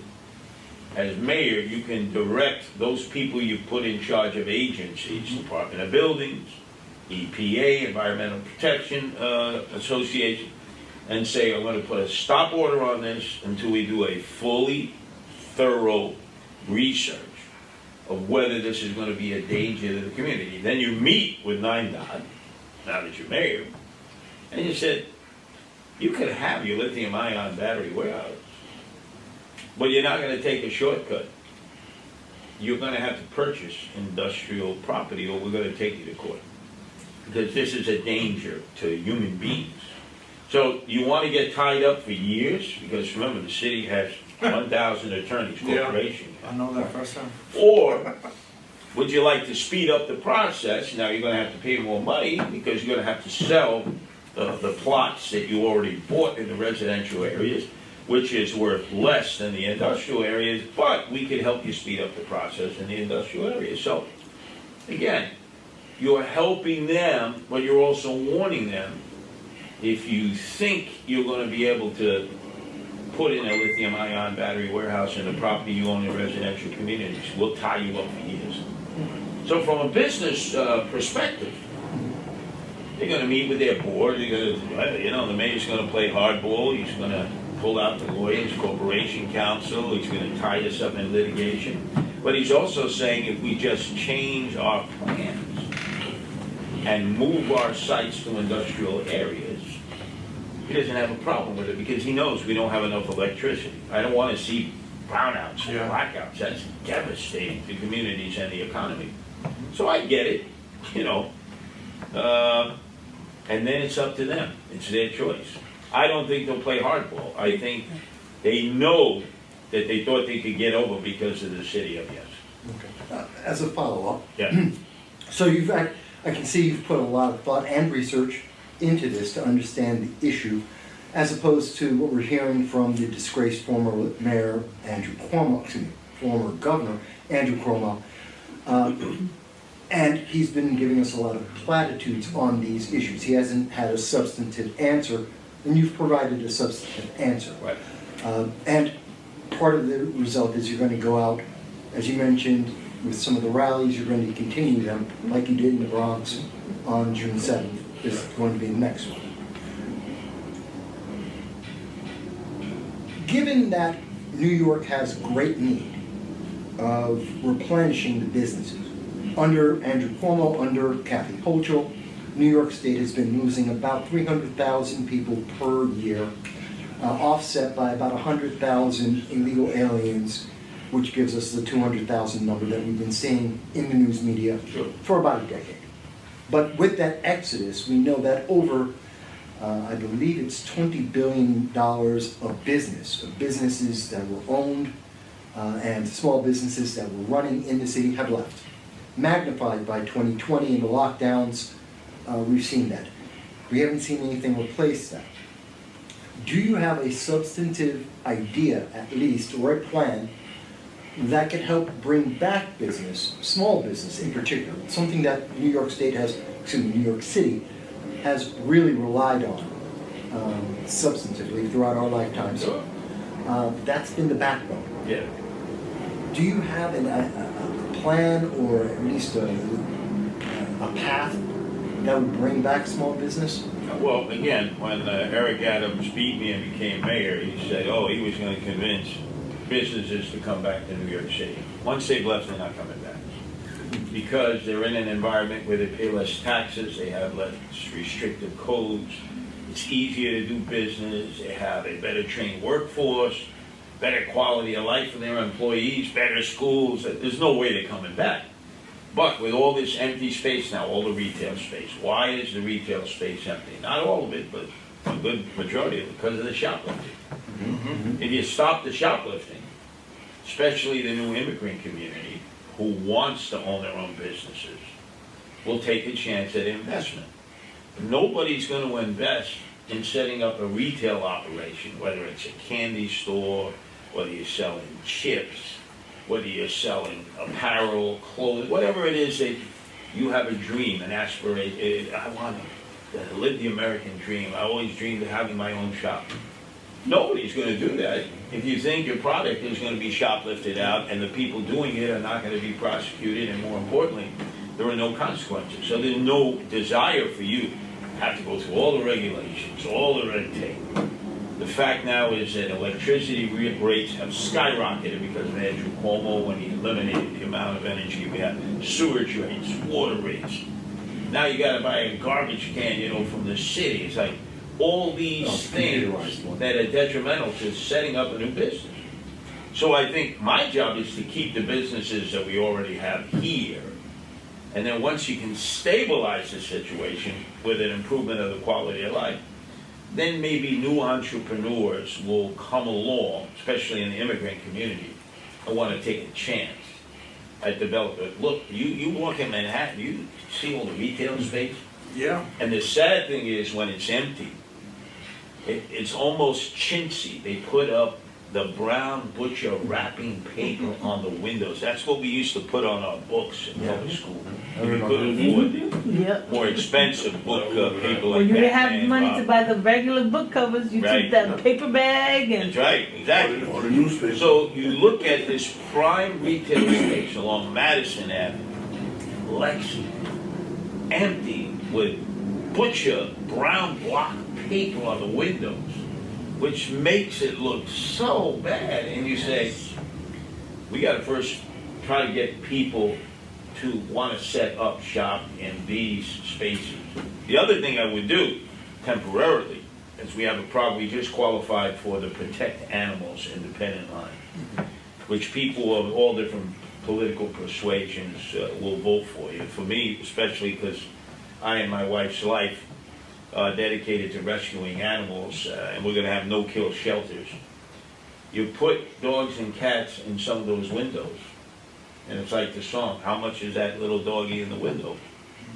People pass by in these major thoroughfares, you watch how quickly they'll adopt. But you also let them know, if they come to adopt a cat or a dog that they see in the window, because maybe they're kids or grandchildren, if you can't handle it, bring it back. Don't just throw it out in the street. Don't turn it into a shelter. In a shelter, an animal shelter, in a certain number of days, if it can't be fostered out or adopted out, they kill it, they euthanize it. Bring it back.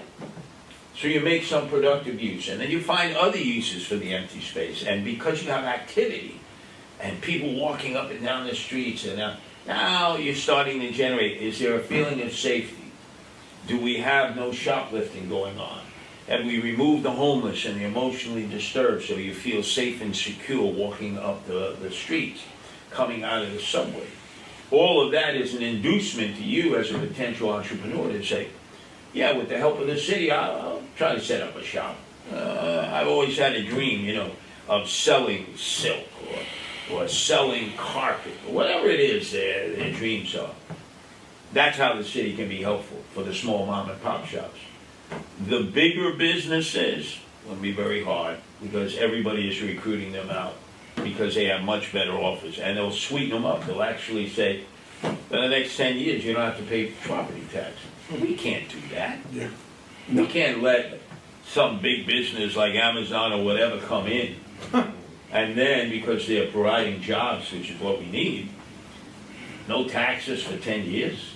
How do we subsidize all of our social services? Because all we're going to end up is a city of the very rich who know how to shelter their wealth and not pay taxes, and the very poor who can only pay sales tax. They don't have money to pay tax. So the blue-collar working class, which is the backbone of the city, is driven out of the city to other states. And it doesn't matter. At that point, the city then really begins to stick in their midst. So I don't want to fool people. It's like a form of tricknology. Oh, I'm going to lure somebody back who went to Florida, who brought their business down there. No, we're not. Because before they left, they calculated everything. They probably didn't want to leave. But the cost of doing business was just so high, and Florida was offering inducements. Because they all come, like they recruit our cops away.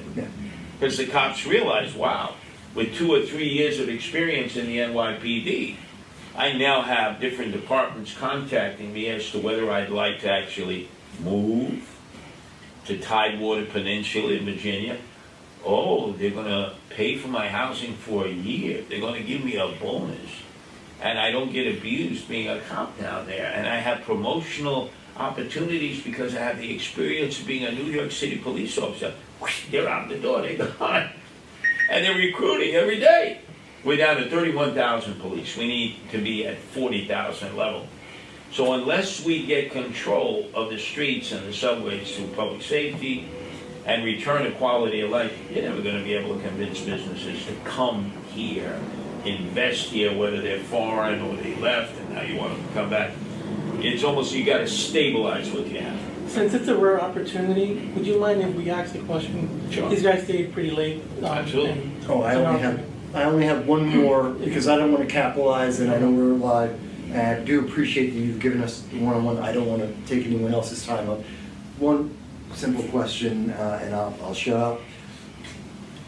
Relationships are very vital to New York, and we know that right now we have Governor Hochul. Possibly, at least Stefanik may run against her. Odds are very good that she would win.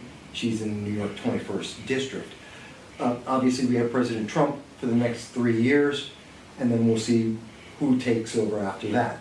But for that time period, so looking at the next 2 to 3 years, the mayor of New York needs to have a very strong relationship, both with the governor and also the president, if at all possible. What is the nature of your relationship right now with Elise Stefanik, Kathy Hochul, and most importantly, Donald Trump? Because he hasn't endorsed you yet, but then again, we haven't got through primaries yet, so usually no one steps in before. The most important person of the three is clearly the president because they hold a lot of purse strings. So public housing, 95% of the funds come from the federal government. Andrew Cuomo should know he was the Secretary of HUD under Bill Clinton. And yet he takes up, I want to take on Trump. But I'm not going to be like Eric Adams, a puppet, where basically the president calls, hey, Eric, I want you to jump. How high, Mr. President? You know, there are going to be times that what the president wants to do is helpful to other parts of the country, but hurtful to us. You have to be able to say, Mr. President, no disrespect, but I can't sign on to that. I'm the mayor of all the people of New York City, even the people who didn't vote for me. And then actually he's not going to take it the right way, but that's the way Trump is. But then again, if you hold your ground and you can make a good argument, it may well be you sway the federal government. Some you win, some you lose. Hochul, I think, would much prefer to deal with me than Andrew Cuomo, her nemesis. Yeah. And Stefanik, I have a very good relationship with. In fact, remember, she's the one who eviscerated Andrew Cuomo on the Hill in Congress. Yes. And that's where he perjured himself.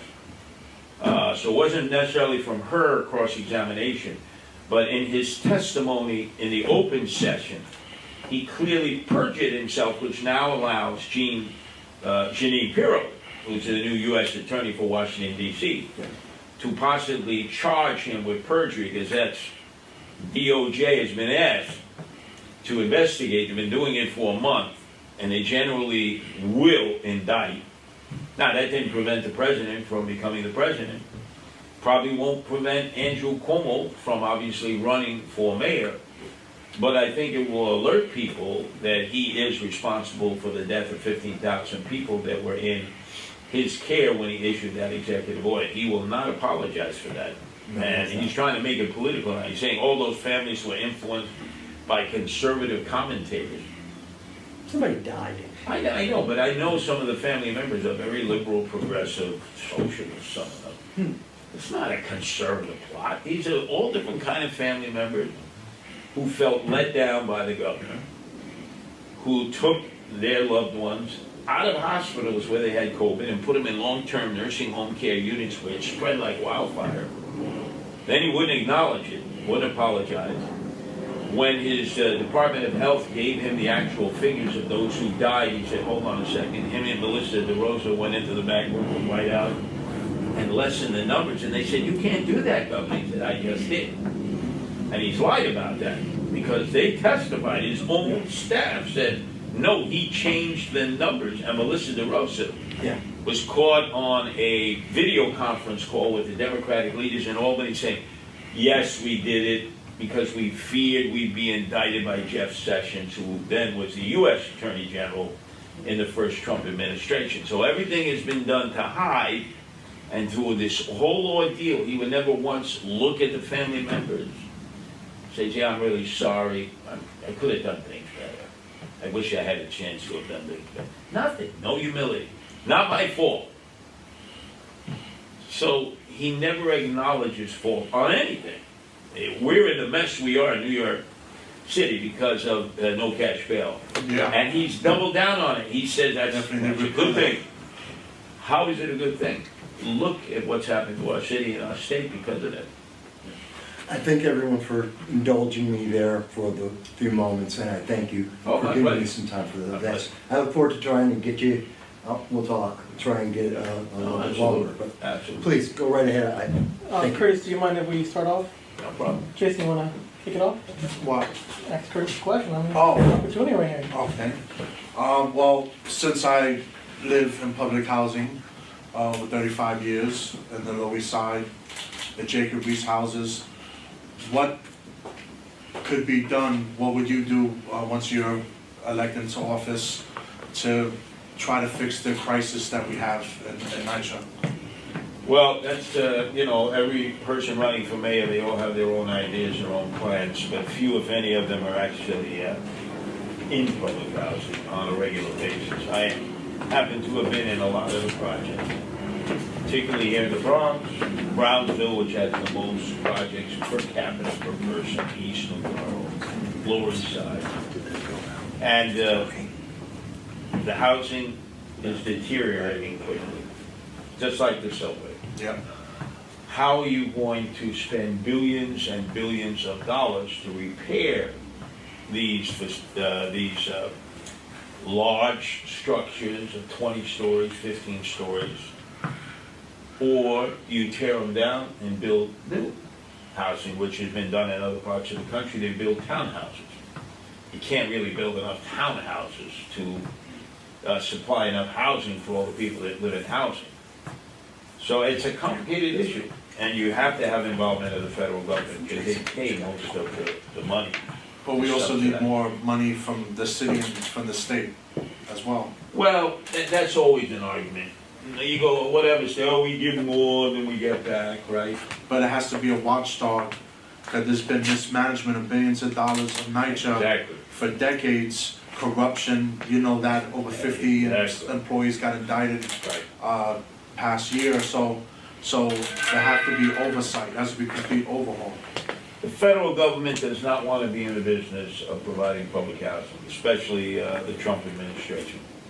Now, they haven't done anything yet to cut the funds, but we know that's coming down the line. Well, I saw the projections that they're gonna cut HUD, they're gonna cut the federal funding by at least 40% for I think what they're going to do is what they want to do with the Department of Education. They're going to give the money to the states, and then it's up to them to allocate it for public housing. Because we do have public housing in other areas of New York State. That's not going to work well. The federal government is on the hook for the public housing. So this is where you really got to sit down with people in the Trump administration and figure it out. I don't think, having been in these projects, that many of them aren't going to be able to continue to operate safely for the residents in 20 years from now. We're going to have to think of bringing them down and building new housing. Very, very expensive. So I wish I could give you a concrete answer, but until I see exactly where all the monies have gone, when you're mayor, you get the spreadsheet, you talk to the federal government. I know the Trump administration is hostile towards public housing. How do we get rid of the patronage, all the kickbacks and corruption that have existed?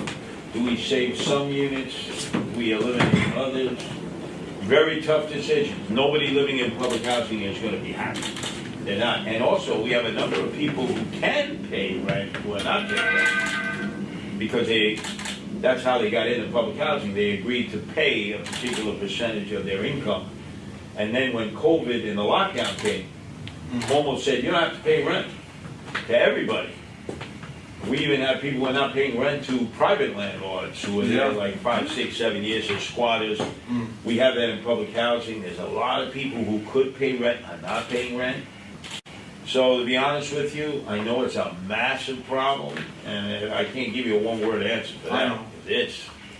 We don't control NYCHA other than we manage it.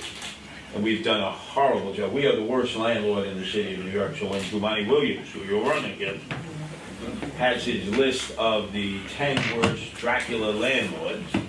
I agree with that list. They've done some pretty horrific things. But number one on the list should be the city of New York, where they run nightclubs. It's a horror. It's disgraceful. He never lists them as the number one horrible landlord. Some projects are run relatively well, some very poorly. There are some, boy, you walk in, you say this building can last for another 50, 60 years. Others, you wonder if it'll last 10 years. So it's very difficult. You have to really judge them because each of them have their own directives, staff. Some really have a lot of tenant involvement. Some have no tenant involvement. So you really got to go project by project by project. Great. This is Gary Lutz. He's running for City Council District 15. Let's go. Where is District 15? The hub area. Oh, the hub, 149th and 3rd. Yes. Oof. Oh, yes. Oof, that's rough.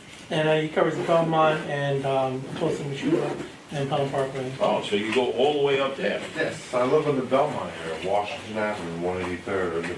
It's been about 10 years now. You have a question there? So you cover Arthur Avenue, Belmont, that whole area? Just about. Well, that is quite a different area It from is. 149th and 3rd up to there. Yeah. So in 149th and 3rd, since it is deteriorated at a rapid rate, terrible. every conceivable rehab facilities there. They tried to protest against it too. They want to put in the legal injection centers. That's crazy. They put up a new building with a YMCA. Excuse me? They put up a new building with a YMCA that nobody in the area can afford to go to. Right.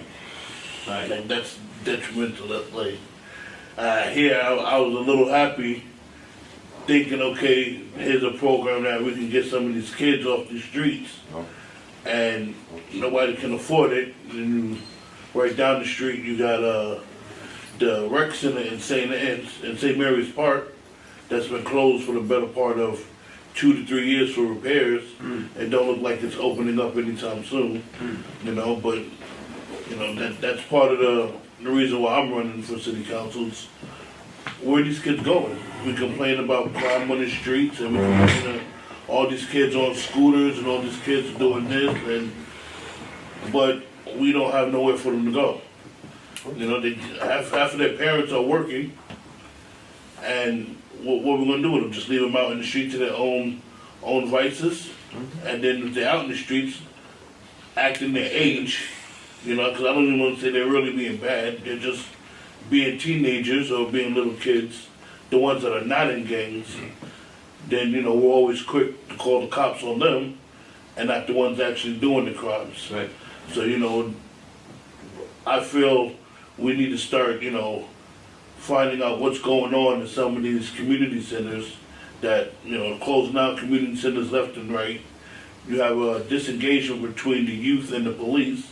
I feel that's because there's a lot less PAL programs running around like there used to be. There's a lot less. I remember police used to take us upstate on different trips, every now and then. You don't have that, police in the community. We're not teaching our younger kids to be police officers.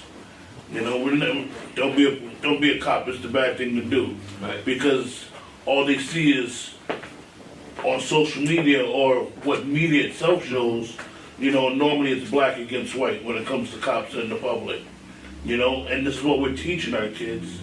We're not teaching them, hey, you can become a cop and you can put a stop if you come in, go into the police force, put a stop to what you're seeing. But nobody's teaching our kids that. And a lot of that comes from these after school programs and being involved in the communities. And after school programs now, if there is one, it's closing at 4 o'clock, 5 o'clock. Now what happens to the parents? They gotta work the 9 to 5 in Manhattan. Now they gotta jump on the train and pray that they make it back in time before they get a late fee.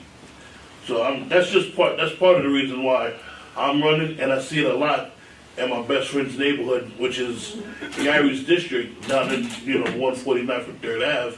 Is you got kids just standing at a bus stop for hours on end, just because they can't go home because nobody's home, and then there's no after school program. You know, I think I would love to work with you when you. Well, when I you could be a remedy to that. I'm the oldest candidate running for mayor, 71. And most experienced. Exactly. And most streetwise. Yep. They may know Wall Street, I know the streets. So, when I went to public school, 3 o'clock they had after school center till 5. Then you went home.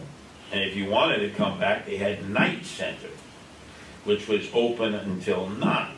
Right. Now, it wasn't just sports, because everybody focuses on sports. Most kids are not into sports. Most kids are into cultural things. So they used to allow you to take instruments home if you were a member of the band or the orchestra. They don't do that anymore. You had chorus. Right out of school. You had plays. You had musicals. Now you have artificial intelligence that young people are interested in. Doing videos, podcasts.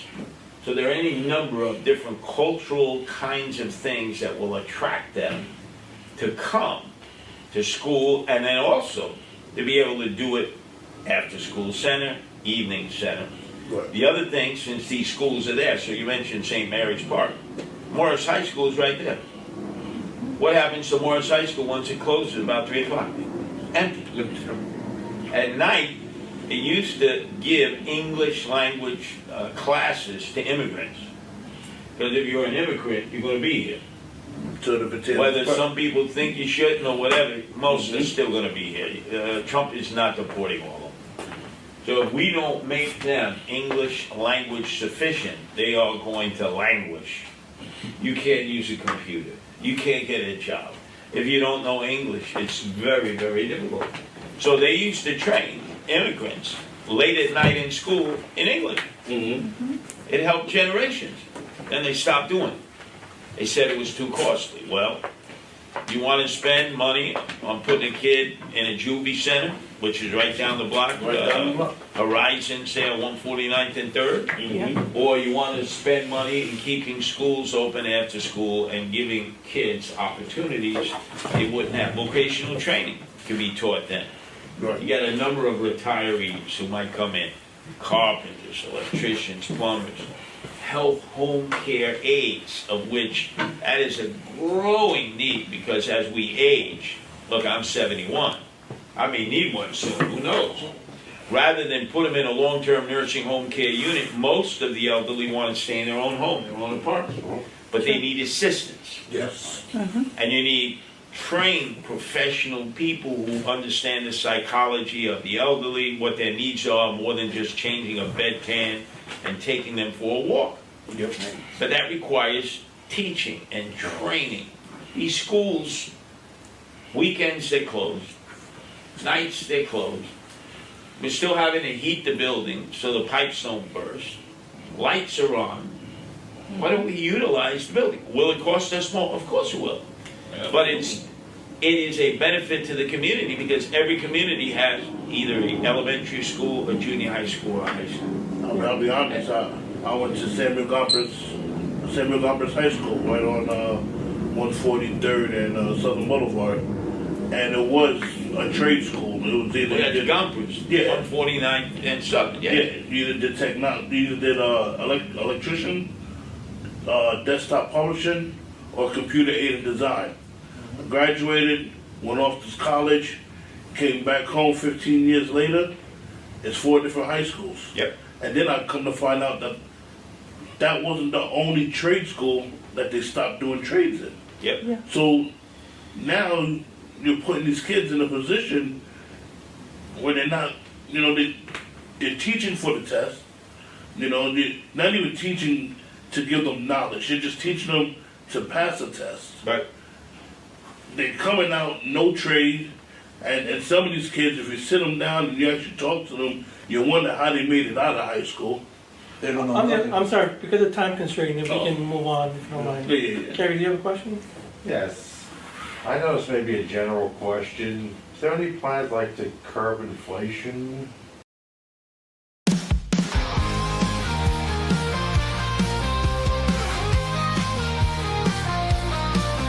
There's a dragon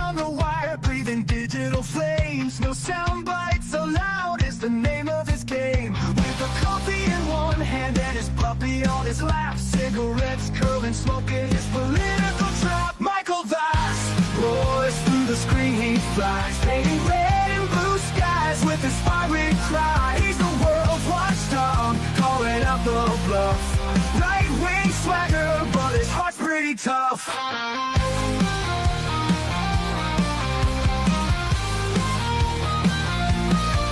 He's a Republican dragon with his truthful slight. Fights the battles unseen in the shadows of the night. From policy to passion, he breaks it all down, giving a voice to the voiceless, wearing his crown. Caffeine-fueled mornings, the smoke curls dance. Fluffy at his feet, giving life one more chance. Through algorithms and bias, he cuts straight and clear. Michael's roar echoes in the hemisphere. Michael Bass roars through the screen, he flies, painting red and blue skies with his fiery cry. He's the world's watchdog, calling out the bluff. Right-wing swagger, but his heart's pretty tough.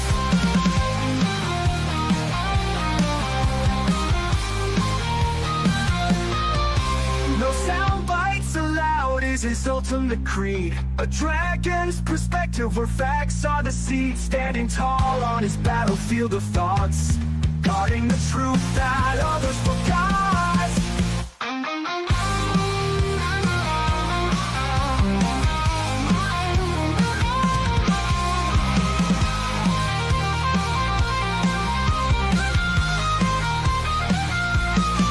Michael Bass roars through the screen, he flies, painting red and blue skies with his fiery cry. He's the world's watchdog, calling out the bluff. Right-wing swagger, but his heart's pretty tough.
Oh, damn. I hate when I do that. Thank you, DeJean.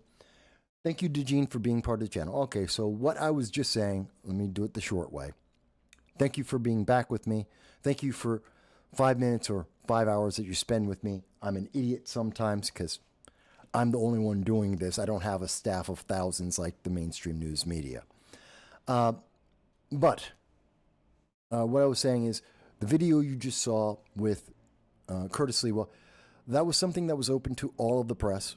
All of the media were invited. They chose not to. Just like they chose not to tell you about Joe Biden and his mental inability to be president, which they knew, which Jake Tapper is making money or trying to make money, selling a book saying news media didn't tell you the truth. They ignored this. They hid this from you. They wouldn't tell you that Joe Biden was incapable of doing his job because Democrats wanted power. And the media, they wanted Democrats to have power too. Same thing here in New York. Every single news station, ABC, CBS, New York Times, all of the mainstream media were invited.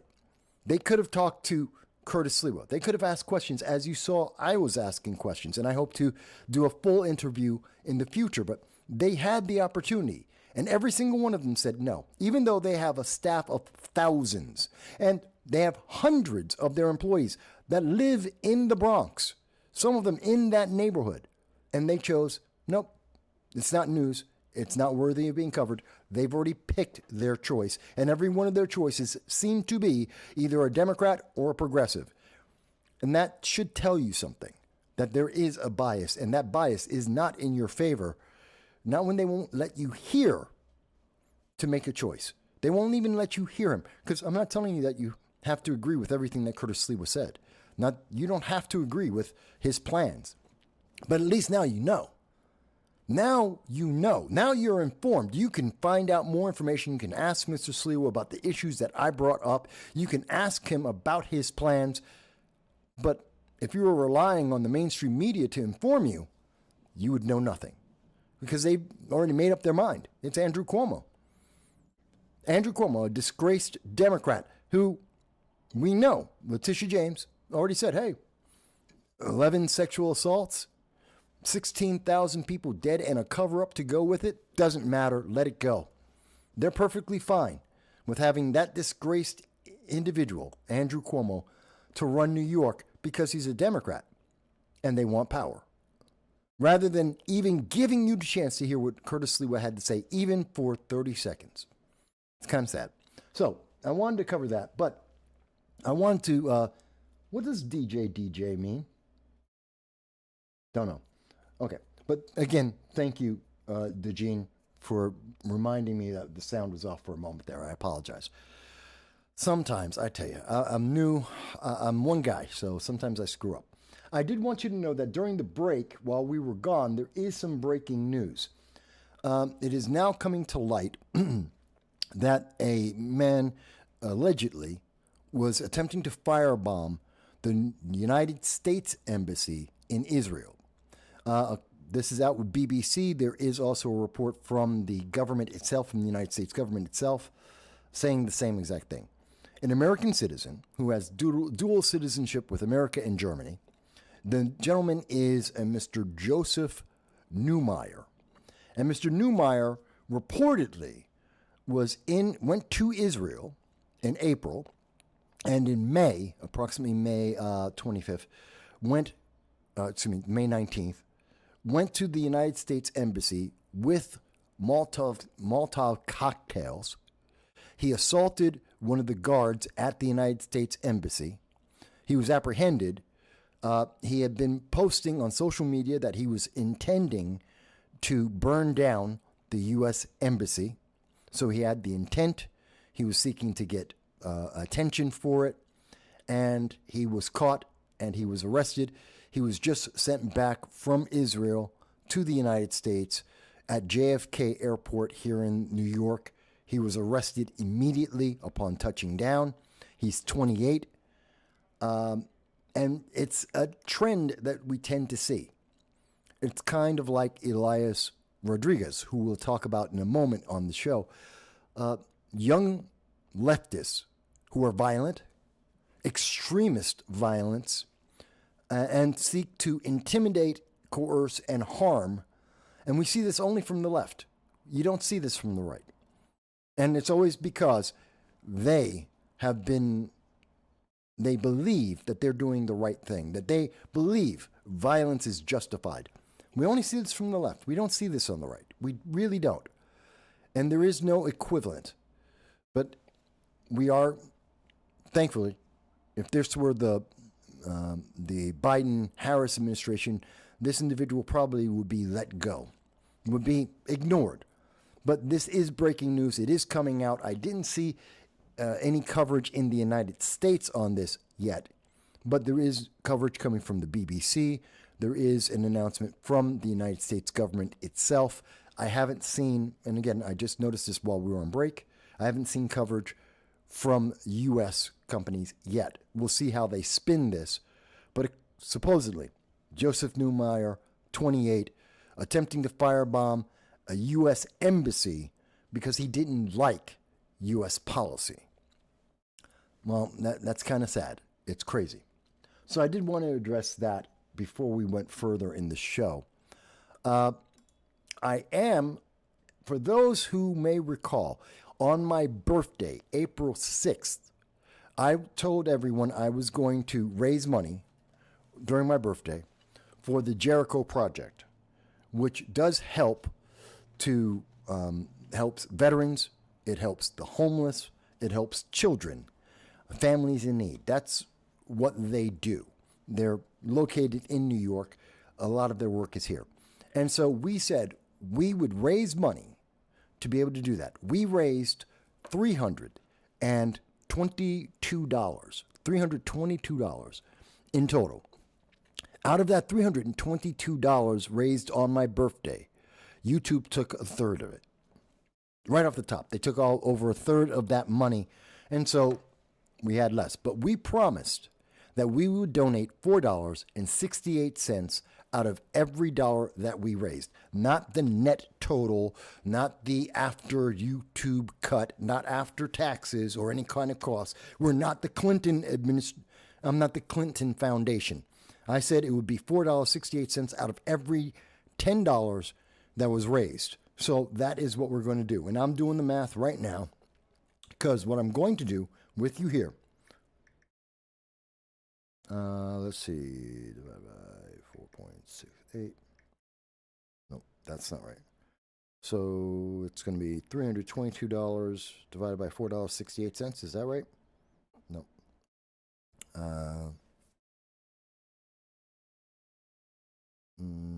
4.68 divided by 322. Nope, that's wrong too.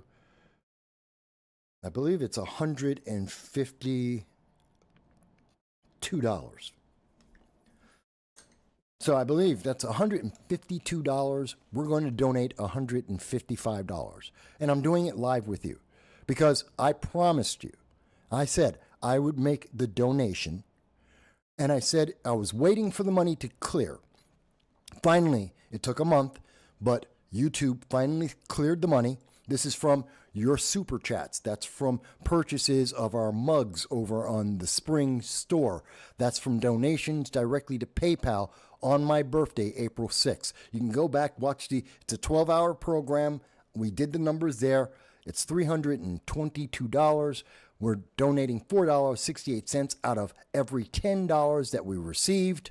So, that's how to do it. 32 times 4.68. Yep, that works out to about $150. We're going to go $155 just because. So we're going to make a one-time payment to the Jericho Project. Oh, I forgot to put my face back on. There I am. So that means, or I can do it. Oh, Shelly says do it that way. Okay. 322 times. I was dividing.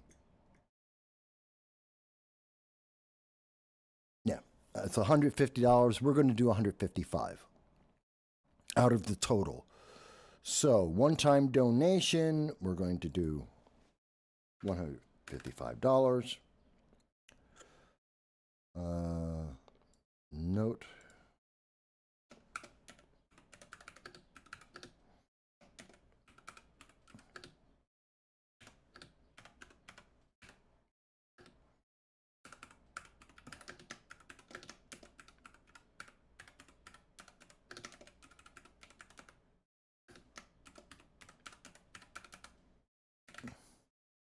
So, our only note is that we raised this on April 6, 2025 during our No Soundbites Allowed live stream. I'm going to continue here.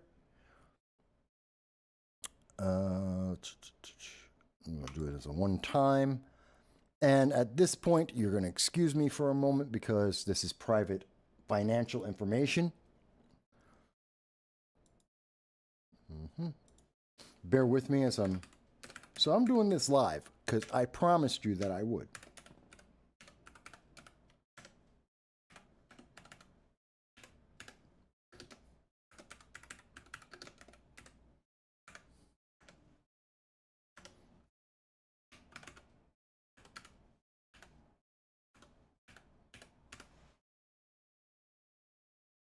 Nope, that's what I screwed up.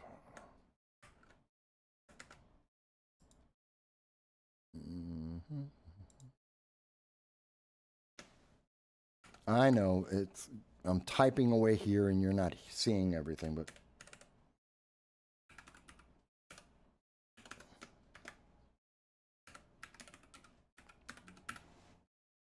and I don't have glasses. I should because some of it's a little hard to see. Here we go. Card information. Bye-bye. But I'm doing it live, as they say. That is the saying, right? Doing it live.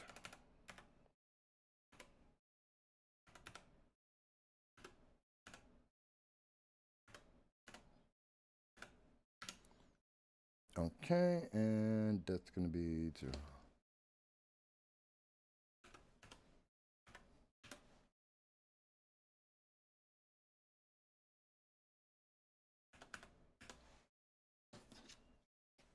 What? No.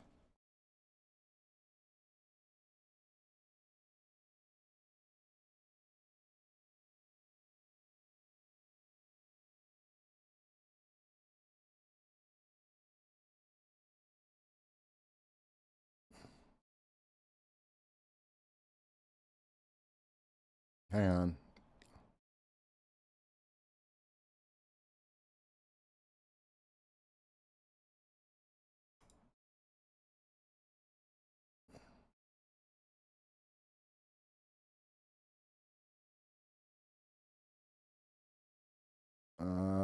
They're just so you can see what I'm looking at right now. I'm supposed to be paying. I'm not. There we go. It's supposed to be. They're saying 183. I don't know why. It's supposed to be 155. So, hang on a second. I'm trying to figure out why it's charging me a different amount than it should be. No.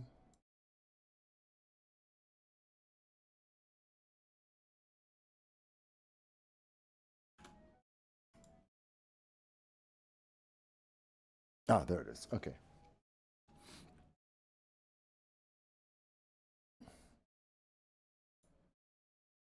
Yeah, it is. Jericho is a good nonprofit. They were asking for a tip, and sorry, I'm not rich enough to do a tip.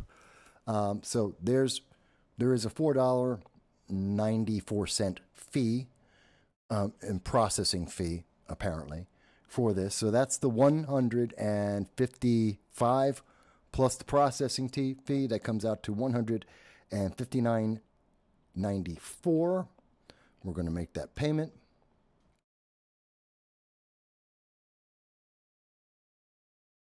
And as you can see, we have just made the payment. As we promised on my birthday, April 6, 1968, that's when I was born, this year, 2025, I promised that we would put in $4.68 for every $10 that we raised. We raised $322, and we have made the payment. Live with you. The money was just received by us from YouTube, and so we went out and we made the payment. There you go. I am a man of my word. I do what I say. Yeah, I don't know why. I just did the math, but so we made our payment. because we promised we would do it. That's not taking into account the fact that YouTube took 1/3 of all donations that were made. We didn't say after the YouTube cut. We said we would make it based on the total amount raised. And I thank each and every one of you who are watching the program and who helped us to raise money for this great cause, Jericho Project. And so we did what we promised we would do. That being said, and I'll probably clip out that part and do that as a video as well, but we like to keep our word. Now, where were we? We had talked about Ritchie Torres. So that means we want to talk about, and we did some of the breaking news today. So I did want to talk about the Trump administration releases people. This is from the AP. The Trump administration releases people to shelters it threatened to prosecute for aiding immigrants. So this is, again, the news media is trying to tell you, Orange Man bad. He's duplicitous. The government is inefficient. He's telling people to do things that he told them he was going to throw them in jail for. Is that true? This is the headline. It's the Trump administration. Orange Man bad releases people into shelters that they threatened to prosecute for putting illegal aliens in there. How can you send illegal aliens to a shelter you said is going to get people arrested for having illegal aliens? Well, the AP's playing another game with you. And often, as we show you over and over again, there's what they put in the headline, and then there's the truth, because they don't expect that you're going to read the article. In the second paragraph, we get the truth. Now, they start off with the Trump administration has continued releasing people charged with being in the country illegal aliens, to non-governmental shelters along the U.S.-Mexico border after telling those organizations that providing illegal aliens with temporary housing and other aid may violate the law. So they're saying, see, if this shelter has illegal aliens, we're going to arrest you. And then they send illegal aliens to that shelter. What's going on? You can't do both sides. That doesn't make any sense. Well, it doesn't make any sense unless you pay attention to the second paragraph. They don't expect you to get past the first paragraph. In many of the news circulation out there, a lot of the programs, you'll see the headline and or you might see the first paragraph, and then everything else is cut off. So if you don't click on the article itself, you'll never see the second and third. You won't see the rest of the story. And if you did get to see the second paragraph, well, the very last line of that second paragraph, which they are sure is going to be cut off. Almost no one's going to see this casually. You have to actually look at this. FEMA suggested shelters may have committed felony offenses, bringing people across the border illegally or transporting them within the United States. So the reason why those shelters were in trouble was because they were bringing illegal aliens into America. Not because they had illegal aliens there. Not because these were people who were being deported and they needed somewhere to stay as they were being deported out of America. That wasn't it. They were bringing people into America. They were importing illegal aliens. And that difference is not subtle. So breaking the law by what? Now? You guys said that he just went out. Excuse me one second. My family's now telling me about my dog, who they had walked and now wants to walk again. Give me a half hour. Give me at least half hour. So here's the thing. Sorry, family. It's the holiday. So the difference here is that they brought the illegal aliens into the country. That is a crime. And in committing that crime, that's when they got the DOJ, the federal government said, hey, that's a problem. But now that the government's saying, no, we're getting these people out, it's perfectly legal. Why? We didn't have a problem holding them somewhere safe so they can be deported out of the country. See, they're trying to play games with the words. They're playing games with your attention span. They're trying to make you think Orange Man bad, government inefficient, that mass deportations isn't working, when the truth is the exact opposite, and they know it. This is an agenda. This is a political agenda, and they're playing a game with you. And I'm showing you the evidence of that game. If you read the 2 paragraphs, you suddenly come to a complete understanding that no, there's a big difference between bringing illegal aliens into America, which is a crime, and holding illegal aliens as they get deported out of America, which isn't a crime. And that's why there's that difference. But the reporter, Valerie Gonzalez and Elliot Spagat, they knew that. Their editor knew that. And they just don't like Donald Trump. They don't like Orange Man bad. They don't like MAGA Republicans, apparently. And so they wanted to somehow try to change your opinion so that you might vote Democrat in 2026, so that you might try and help to restrict what Donald Trump is able to do during his time in office. They want illegal aliens to stay in America, to be a burden to our financial system, to be able, some of them, to commit crimes in America, further crimes besides breaking our law to come here. And I think that's important to point out. That's the news media playing games with you, assuming that you don't know the difference, that you aren't paying attention. That's just, it's vicious. It's horrible. But I wanted to point that out to you because most in the news media won't. Let's see. And Shelley says, and by the way, thank you, Shelley, for joining the program. Shelley says, the illegal immigrants are gone now, so they're letting the homeless back into the shelters. She has family in McAllen. Well, some of the shelters were actually built for the homeless to help American citizens. And it was only because we were overwhelmed by the number of illegal aliens that we weren't able to see that get done. But that's another issue. But thank you for that, Shelley. So I also wanted to follow up. There was news that we've covered in the last week or so about Congresswoman McIver and the Newark mayor, Ross Baraka, who was arrested. Ross Baraka has since had the charges dropped against him. Now, we covered the 3-minute body cam video showing the entire incident, and we took time to go through the entire event. And as you know, it took us about half an hour to go through 3 minutes of that video, identifying each individual, where Mayor Baraka was, where Congresswoman McIver was, throughout the entire process, what they were doing, what they were being told based on the audio. And what we did see is Mayor Baraka was in violation of the law. He did break the law. He was in an authorized zone, and he was an unauthorized individual. He was not a member of Congress. He could not be in the detention facility as he was.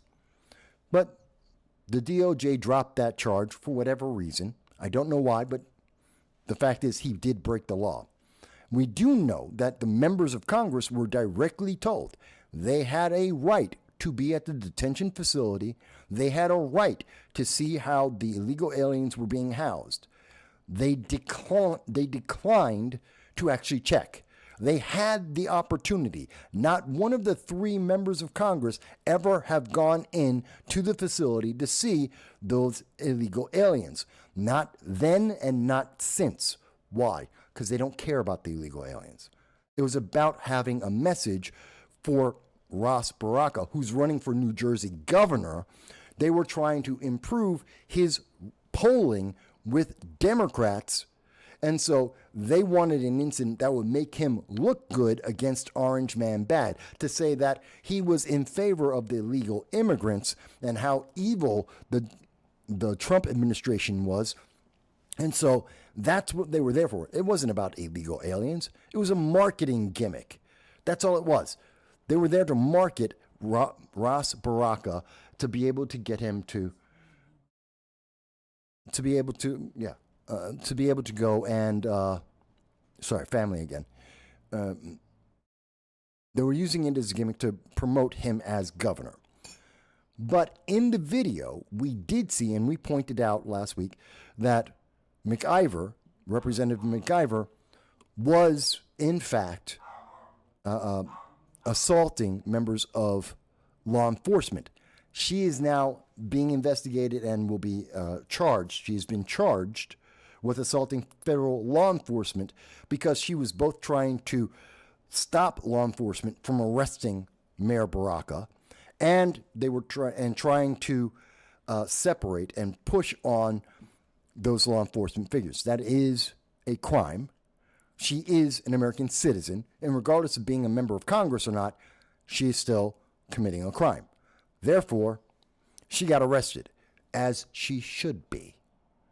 If Democrats actually believe in the letter of the law, if they actually believe in the laws that they are saying they're trying to protect, she committed a crime. She should be arrested. And for that matter, so should Mayor Ras Baraka. Why they're not both being thrown in jail, I don't know. But that is the case, and we did cover that. I know there's something going on with my dog. I got to check that in a second.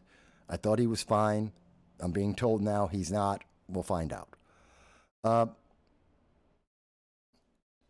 we are seeing now, as many people are trying to celebrate Memorial Day. Either they're just relaxing, having a good day, kicking back, or there are people who are out there because they have a loved one who is in the military service. They have respect of the military and what it has done for the United States to give us the freedoms that we have right now, that people like Joseph Neumeier are abusing and trying to destroy. Members of the Democratic Socialists of America are trying to destroy, that the leftists are trying to destroy and have no respect for. They're out there, those very same leftists are out, and right now, they're trying to demonstrate. In Portland, a city that went through 120 days of rioting during the Summer of Love. Remember that's what it was called, the Summer of Love? So much love that 24 people were killed, including mothers, were killed by Antifa and BLM mobs. We have video. We covered it at the time. It was horrific. Just people running up on them and attacking them during the Summer of Love for them daring to just be white. Some of them were just white people walking and living their own life. People were being assaulted while having dinner in Rochester, and suddenly a crowd of BLM members would just surge into a restaurant, trash the restaurant, threaten all of the people sitting there eating, simply because some of them were white. And it was the BLM Summer of Love riots across the entire country. And in Portland, this weekend, they are celebrating George Floyd, a violent, repeat criminal, a drug dealer who died as a consequence of his own criminality. Were it not for George Floyd selling drugs, poisoning the youth, helping people to overdose and die, were it not for George Floyd being the criminal that he was, he would never have died. George Floyd made a choice, a violent choice. He knew that that choice, that path, drug dealing, often leads to death.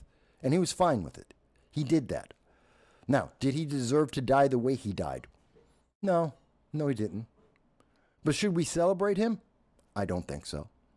5 years later, should we be celebrating him? I don't think so. But in Portland, a city that they were burning down, destroying their own city because a drug dealer had the consequence of his life, of his choices. And now they're out there trying to say, hey, this weekend, it's Memorial Day. You should be celebrating a violent, repeat drug offender, a drug dealer, violent criminal. Why? I mean, that's the only thing I can say is why? Why should I? Black Lives Matter. Of course they did. They've always mattered. The left is the only one who ever says that it didn't. The left are the only ones who have to race bait America to try and drum up this racial tensions. They're the ones who are the problem, mostly. Not to say that America's perfect. It's not. But they make it far, far worse. Shelley says, I thought that it was determined that George Floyd wasn't murdered. He was suffering from an overdose of fentanyl. The question of what killed him first, the fentanyl in his system or being choked, unclear. Unclear. And Shelley also mentioned in terms of McIver, Congresswoman McIver, she was acting like a linebacker. Yeah, she was. And that was where she broke the law. I don't celebrate people I can... Yeah.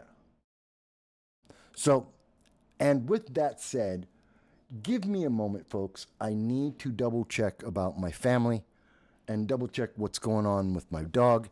Give me one moment.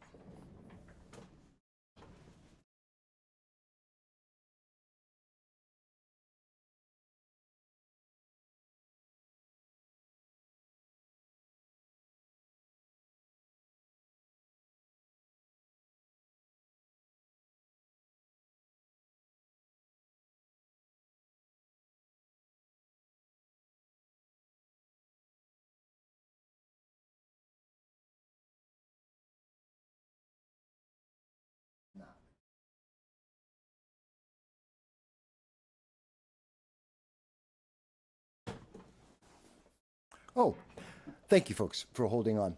Okay, it seems that for those who don't know, my dog is about 20 years old. So that's an old, excuse me, he's 14 years old. And as a result, sometimes he suddenly doesn't feel well. And so we have to, I adjust to his schedule as much as I can. So what I'm going to do, bear with me, because we're not done with the show. There's still a few things I want to cover, but where is it? Bear with me. Nope. What I need to do is I need to take another 15 minutes. I apologize. I'm indulging. I'm asking for your indulgence on this. And I will play some coverage from Friday. Yeah. I'll play some coverage from Friday. Bear with me. Of the candidate event. Bear with. And I'm going to play that while I'm going to step out. It'll be about 15 minutes, thereabouts. I apologize for that, but my dog, again, he's 14. He's got to go. I got to take care of him. I will be back as soon as possible. Should be about 15 minutes. Kick off, I just want to remind everyone, we are in a church, to respect the rules of the house, and just keep your language and your temperaments to a good standing conservative. Well, this is the Bible Candidate event. This is our third year hosting, and the whole purpose of this was because when I joined the Conservative Party, I realized one thing that was different from the other parties. We weren't getting any visibility. Nobody wanted to interview with us. Nobody wanted to hold events for us. Any forums, any debates, nothing. So I decided, you know what? Let's take it into our hand, into our power, and let's do that. So I wanted to give candidates a place to be able to be seen and to be heard. Now, I don't want to take this moment to speak too much because that's not what we're here for. We're here to hear the candidates. We're here to hear their platforms and let them know what they're doing for the community right now. Well, I will ask you one thing. I ask you that when these candidates come up here, you give them a roar of applause. You show them what it means, what they should be receiving in the community that they're not getting, because we need that. We need that motivation. It's not easy. We just spent the last couple months killing ourselves, spending money so we can get signatures and we can tell people why we deserve to be where we are today when it's so horrible out there. And it baffles my mind we have to do all these things. So once again, candidates come up here, these individuals come to speak, clap for them, cheer for them, show them, and let's give them a reason and a memory to want to continue the hard couple months that we have ahead of us. So thank you. I'll leave off at that. And the first speaker today is someone that I met a couple years ago. He walked into my office and he said, "I want to get work done." I was like, "Okay, when you want to start?" And then he was like, "I'll start tomorrow." I was like, "Why'd you come here today? Let's go to work today." That man, I'm happy to say that I was able to convert him into the Conservative Party, and then now he's branched off to many things. You guys know him very well for all the work that he's doing. Our first speaker is Christopher Reed, chairman of the New York Young Republicans Fraud Caucus.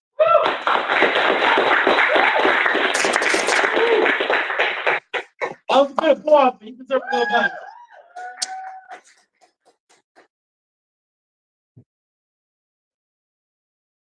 How's everybody doing? Good? Very right. All right, so before I begin, I want to thank Solid Durant, not just for putting this event together, but for being the type of leader who doesn't wait for the establishment's permission. And that's very rare today. You have no idea how rare that is. So let's give it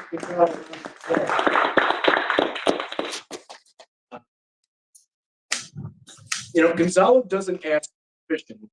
And sometimes that gets him in a little bit of trouble, but that's okay because what he does do, he builds up the people around him and makes events like this possible. So thank you again, Gonzalo. I appreciate it. And to the candidates in this room, thank you for being here. Far too many people running for office or are already in office think that they're too important to drag themselves to places like the South Bronx. They'll post a nice photo, maybe shake a hand or two, and then vanish. No follow-up, no presence, no real skin in the game. But you all showed up because you know that this fight is real, and because you understand that if we're going to change anything in this city, it's going to be in neighborhoods just like this one. Not just cocktail fundraisers in Midtown, right? So you don't think of yourselves as candidates. You don't think of yourselves as above the Bronx. And because of that, the Bronx welcomes you and the Bronx supports you. Please. Now, let me begin the only way I know how. I hate politicians. I hate their fake smiles, their weak handshakes.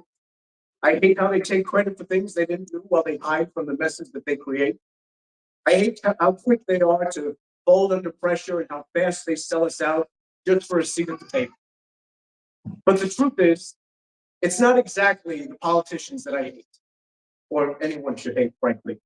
It's the machine that animates them. It's the system that raises cowards and silences fighters. The one that rewards obedience over vision and punishes anyone who refuses to kiss the ring. But tonight, we're not here to kiss the ring. We're here to tell them when they can kiss us. Because tonight we're not surrounded by puppets in this room. And I know many of the candidates here, some personally. And these aren't career climbers or backroom dealers. They're fighters. They're workers. And they do the thankless boots to the ground work that no one else wants to touch. These are men and women who refuse to be controlled by the old guard, and they have the scars to prove it. In fact, if you bear with me for just a moment, candidates, if you could all just stand up for just a moment. Just one moment, just right back down.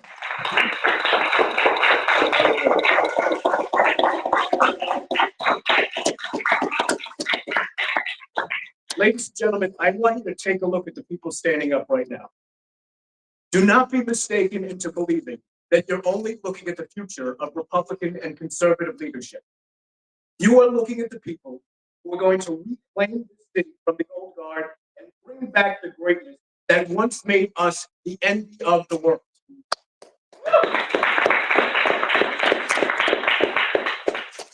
These are the builders of a new era. Like Elijah D is right there. Right? How you doing there? These are the builders of a new era. And if you remember that on election day, we're going to have our city back. Thank you all very much.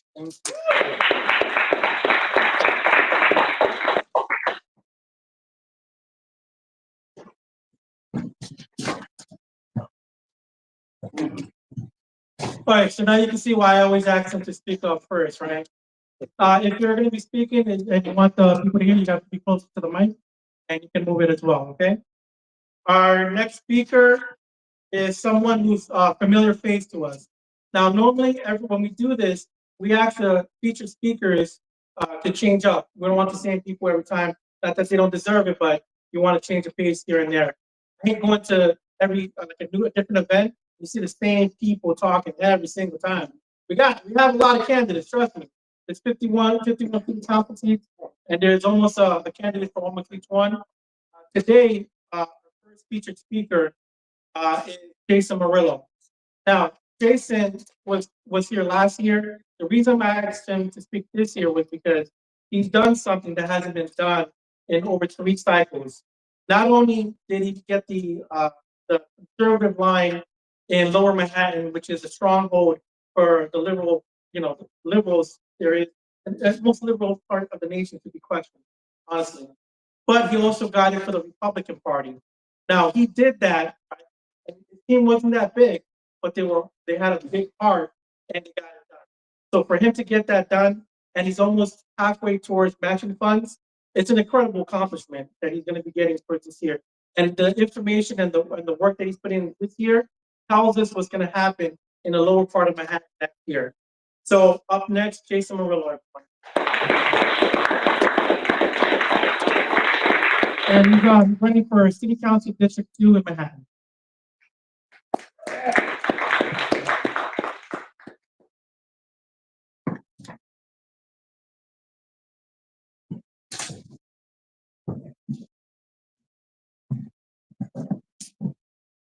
Hey, good afternoon, everybody. Thank you for coming out today and supporting this great event for viable candidates to represent us in the upcoming 2025 election. My fellow New Yorkers, my name is Jason Murillo, and I stand here with a heavy heart for our city, yet burning with hope for what we could become. I'm running for City Council in District 2, not as a politician, but as a native son of the Lower East Side, East Village. I was raised in night-share housing, where I learned the dreams, fears, and resilience of our communities. I'm one of you, and I'm fighting for every New Yorker who feels forgotten, pushed aside by the radical left, Democrats, and corrupt career politicians who let our city spirit fade. I ask that you all look into your hearts. Think of the New York we love. From the bodegas where neighbors laugh, the parks where our kids play, the streets where dreams are born. That New York is slipping away. Radical policies have turned our homes and streets into a place where families fear for safety, where small businesses are lifeblood, shudder under crushing taxes like congestion pricing. Right. And where affordable housing feels like a distant hope. Worst of all, either two career politicians like Harvey Epstein, a bad SNL skit, Sarah Bachu, a convicted sex offender, pedophile, Anthony Weiner.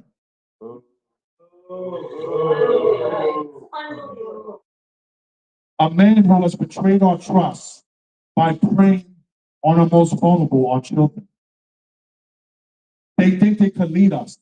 My heart breaks at their arrogance, but it also beats stronger with a resolve for us to fight back.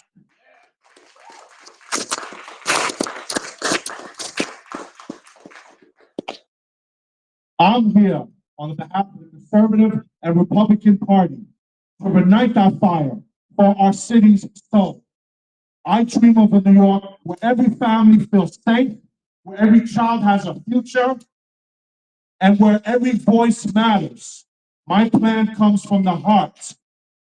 It's simple: to end sanctuary city status, to protect our communities and honor those who play by the rules.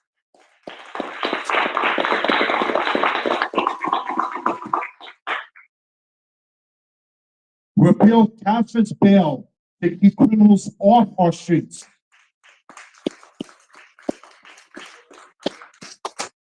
Pass Priscilla's law to shield our loved ones from reckless, dangerous e-bikes. Scrap congestion pricing to lift the burden from our workers and small businesses.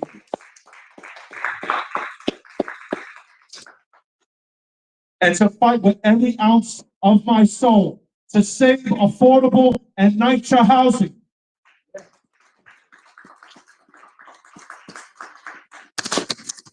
For our seniors, our veterans, all minorities and families, because no New Yorker should feel left behind. This isn't about politics for me. It's personal. That's the only reason why I'm in this race. I am a small business owner, a lifelong community advocate, and a neighbor who has wept for our city's struggles and cheered for its triumphs. Unlike my opponents, I am not owned, bought, and paid for by special interests or stained by corruption.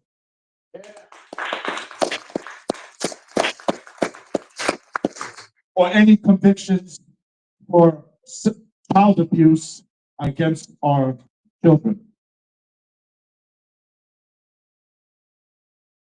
I'm here for the single mother working 2 jobs, the veteran seeking respect, the elder fearing eviction, and the kid dreaming big. On November 4th, 2025, we could choose hope over despair, unity over division, and love for our city over betrayal. So I ask everyone here to join me and District 2. Let's hold hands and rebuild a New York where every heart finds a home, where our streets sing with safety and opportunity, where our children inherit a city as great as our dreams. Vote for me, Jason Morello, and together we'll make our city shine bright again. And with my fellow common sense colleagues here, such as Gary Lux, Gonzalo Durant, Helen Q, Tyree Goodman, Curtis Sliwa, who will be here in a little while, and everyone else here. Together, united, if we all fight and stand together, we will make New York City great again. Thank you. I am Jason Morello, the conservative Republican choice for real change in District 2. Thank you. November 12th, 2025. And for more information to support my campaign, go to my website, jasonmorello for NYC.com. That's Jason, Murillo for NYC.com. And also have my palm cards here as well. All right. Let's go. Let's make New York City great again. 2025.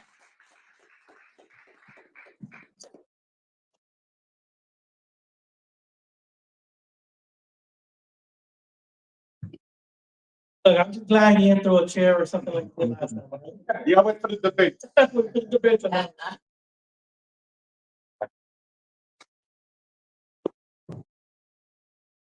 So next up is one of the local generals out here, James Washington Ward.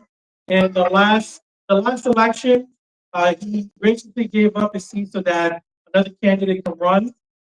This year he came out and he said, "I'm running no matter what." And I'm glad he took him because I didn't want to fight him this time. So next up, James Washington Ward. He's running for City Council District 12. Well, round of applause.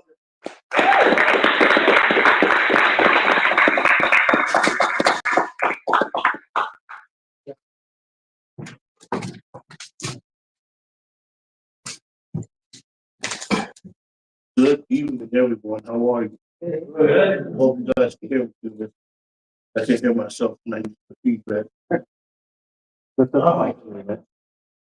Where do I start? Being born and raised in the Bronx,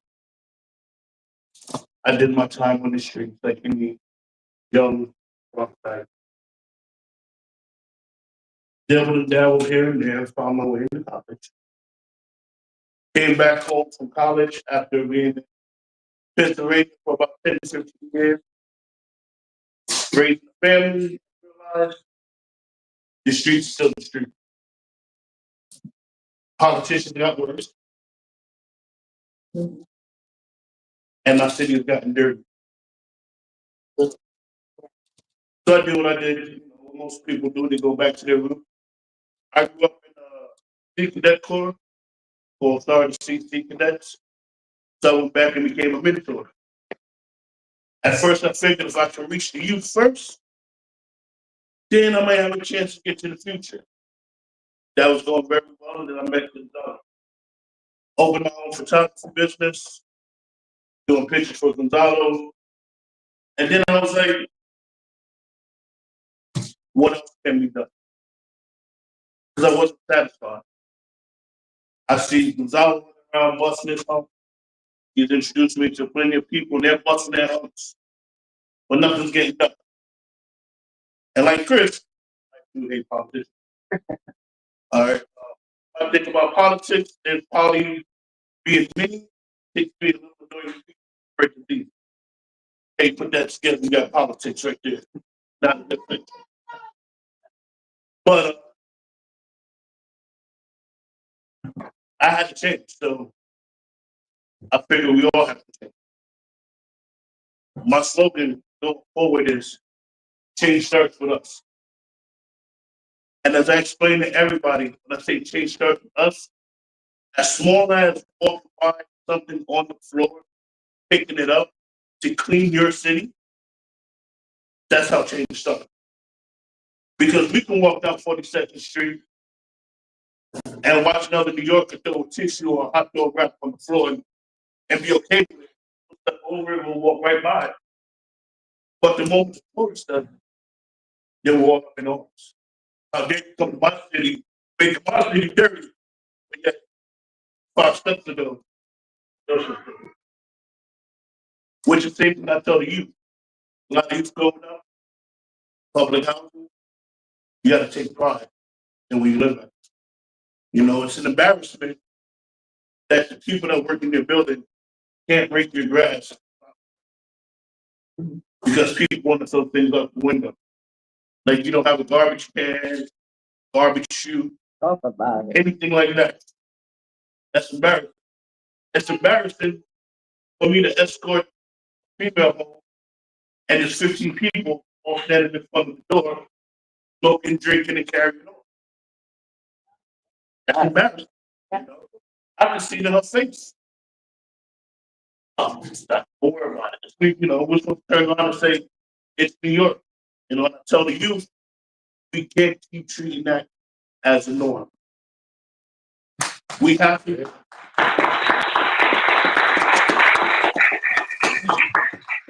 We have to police ourselves. And that's where we start with the change starts with us. Once we start policing ourselves, then we can expect everybody else to police themselves. You stand for is what you stand for. Your boundaries is your boundaries. Some of my best friends have unstoppable boundaries. For them dark liquor, they won't drink it, that's their boundaries. You know what? I respect that friend more than the friend that I know doesn't drink dark liquor and I'm for him to drink and they'll drink it anyway. Because now I know you can. But if you stand up for something you can't be bought by, that's who we need. I tell people I played semi-professional football. I played arena football. I've had a ton of money, and I blown it all. I can walk into anywhere. Money doesn't move me. My community moves me.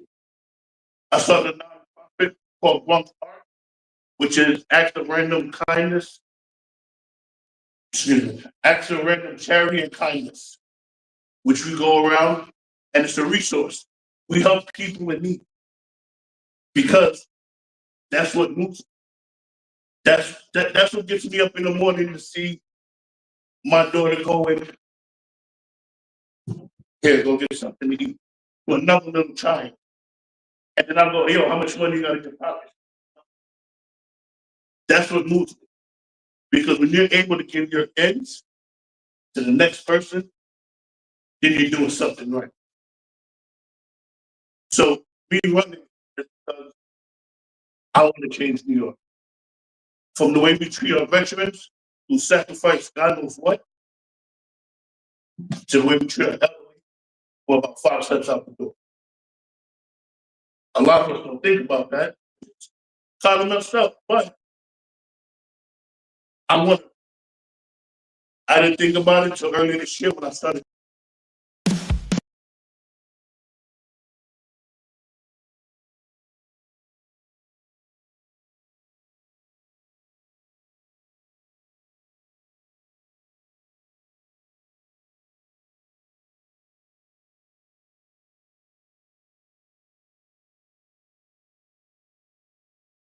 Here we go. Sound is back. Yeah. So thank you for your indulgence, your patience with me, and taking care of my dog. My dog appreciates it. I appreciate it.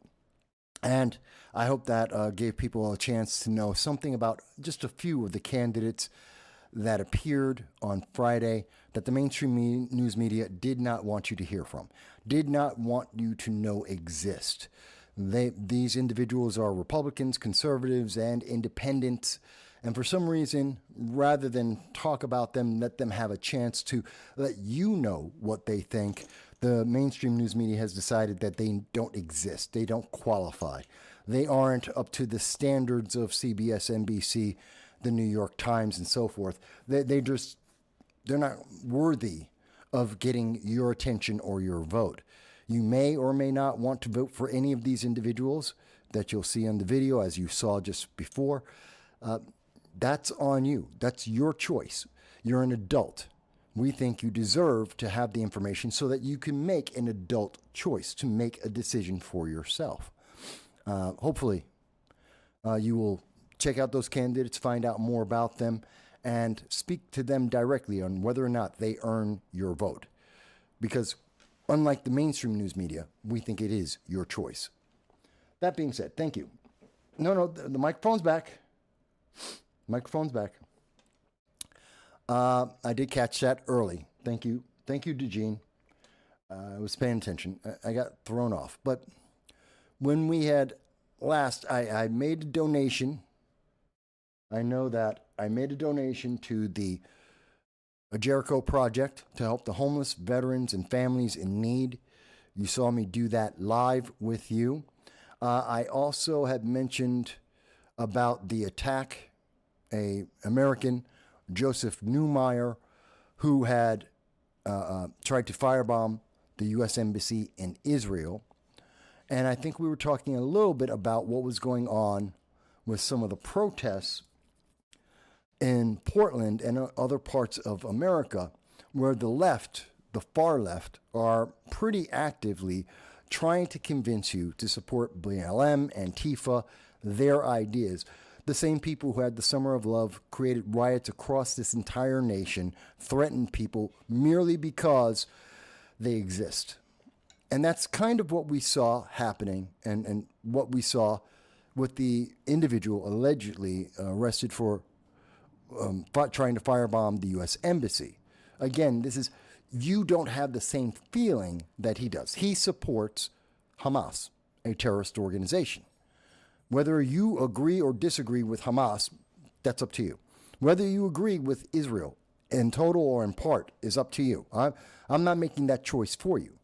But individuals like the protesters in Portland, like the members of the Democratic Socialists of America, individuals of the left, they have made the decision for you. They decided that you don't know enough. You just don't understand. And so they will make the decision for you. And they will use violence to cement that you will do what they say, that they will force you to comply, to be obedient to their feelings.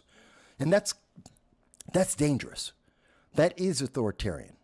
And that is something we see on the left. There is no equivalent on the right. The right doesn't do this. As much as the left wants you to believe that, as much as they're using Hollywood and TV shows, as they try and use the news media to try and say, yes, it's the right, it's MAGA, that's the problem. It's Republicans and Trump, they're the problem.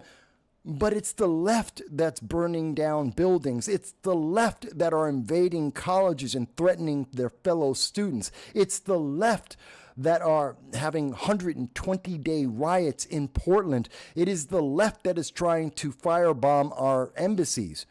That's not on the right. That should tell you something. And that kind of brings up what's going on right now. And I'll get to Andrew Cuomo in a minute, but it kind of goes to what we're seeing with the Israeli embassy, the D.C. shooting that just happened this week on the 22nd, I believe it was, where we had 2 Israeli staff members were shot dead. 2.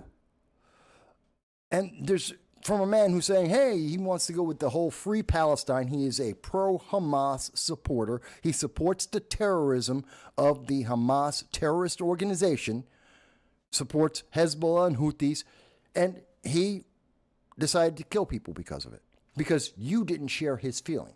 Because he has a feeling, and his feeling is more important than whatever decision you make, whether you agree with Israel in part or in whole, whether you agree with the terrorists or not, doesn't matter. You aren't doing what he says, what he believes.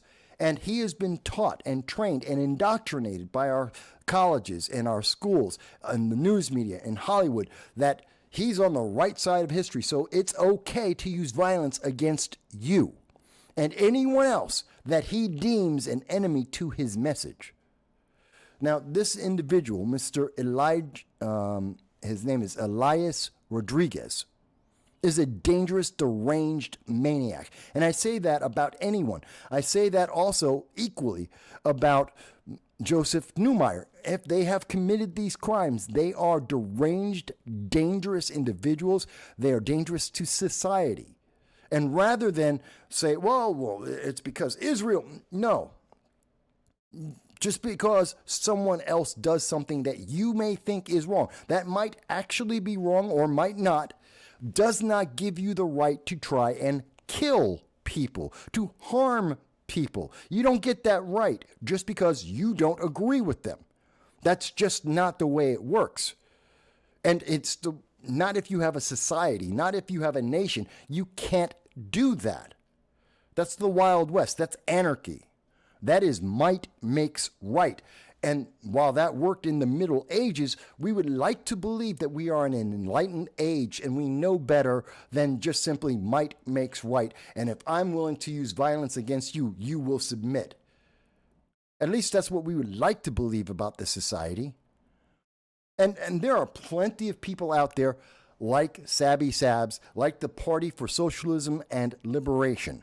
The PSL is where they indoctrinated and where they cultivated individuals like Elias Rodriguez, the shooter or the presumed shooter over at the D.C. embassy. The man who killed 2 people in cold blood simply because he didn't like them. He didn't like their political ideology. In fact, it wasn't even those individuals. He didn't like the government. That's crazy. You don't like the government, so you're just going to kill citizens of that country? That is insane.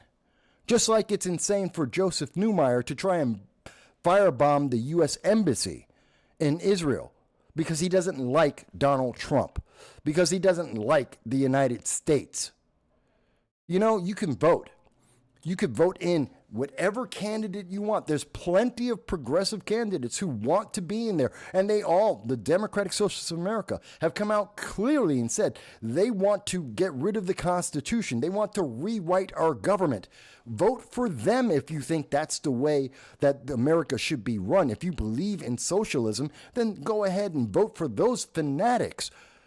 But instead, those fanatics create a culture and environment where violent radicals come out and try to harm us. That's where the Summer of Love came from BLM, from Antifa, from the socialists, who all believe that they have to destroy America. They have to punish you with violence to make you obey their feelings. And you may ask the question, why are their feelings more important than your rights, your life? They're not. They're absolutely not, but they don't care because that's their worldview, and they are right. And of course, you're wrong. They're on the right side of history, and you just don't matter. You have to just obey.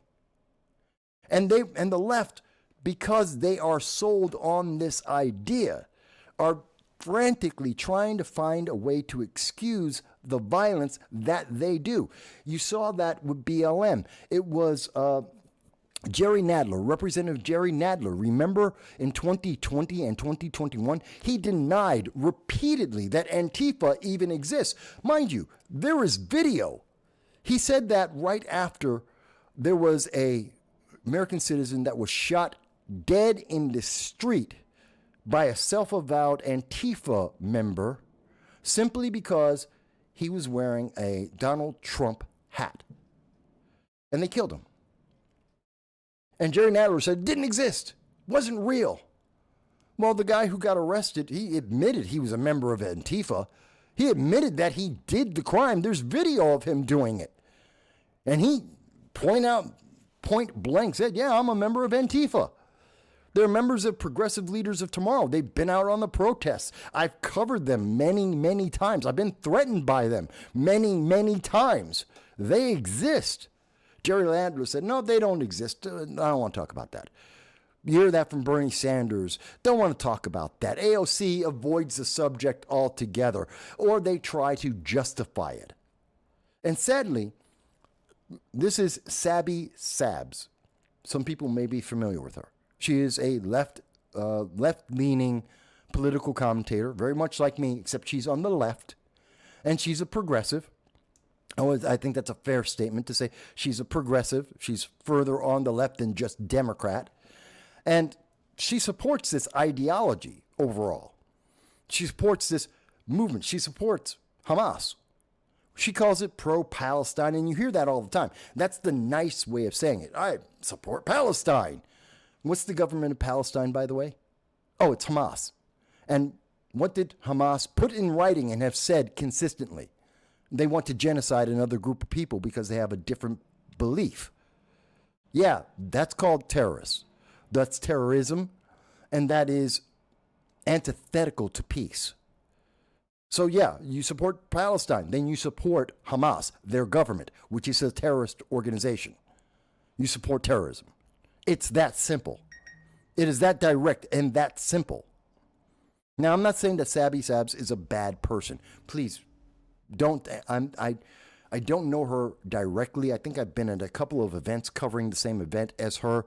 I believe on RFK or a couple of different events here in New York. I'm not saying that she's a bad person. She knows people that I know that consider her to be a nice person. Fine. But that doesn't mean that her politics are good. And her politics deserve critique. And in this case, she deserves critique. Because her coverage of who is Elias Rodriguez, she has questions. And in this, she came across something that I found very interesting because she's trying to justify why Elias Rodriguez committed murder, cold-blooded murder. And she's trying to say, well, it's because of Israel and what Israel is doing. That has nothing to do with someone saying they're going to commit murder. You don't like that government, then convince the United States government not to fund Israel, not to fund anything happening in the Middle East. That's the answer. Murder? That's not the answer. Murder of two low-level, not even politicians, two low-level functionaries.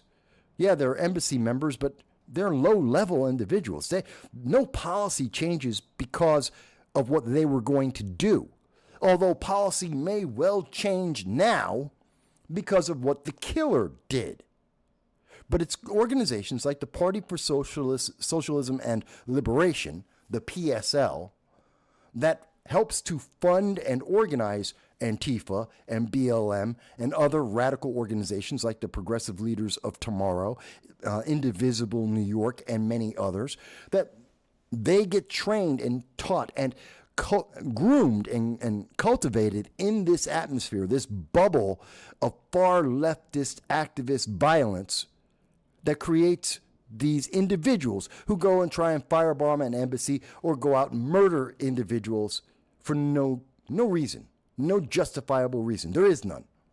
But I wanted you to hear this section from Sabby Sabs. I want you to hear this. And again, the link will be in the description after the show, so you can see the entire segment that she does, and you can see her reasoning, her logic, the evidence that she provides. I'm telling you up front that this isn't in complete context because it's not the full video, but she's talking about this individual, Elias Rodriguez, and his connection to this organization, the Party for Socialism and Liberation. And I want you to hear what she says here. I think it's important. One of the local chapters, but according to PSL, he is no longer a member of that organization. Apparently, he was just a member in 2017. They put out a statement here. We reject any attempt to associate PSL with the DC shooting. Elias Rodriguez is not a member of the PSL. He's not a member of the PSL now. He was a member in 2017. And very likely, he was a member. We have no way of confirming this. He may well have been a member all the way up until the moment he got caught killing people. But even if he isn't, and he may not be a member, has not been a member maybe for 7 years, as they claim, maybe, fantastic.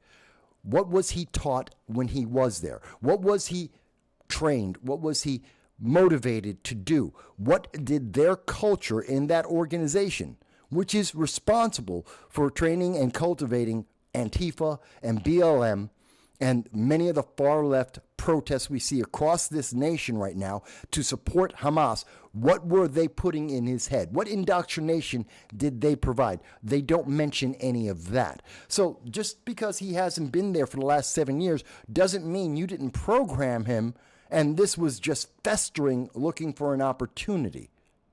That's something that Sabby doesn't address, that the mainstream media isn't necessarily addressing, and I think it's important. Just because you're not there today doesn't mean you didn't get the programming. I'll give you a real-life example on myself. It's anecdotal, but here we go.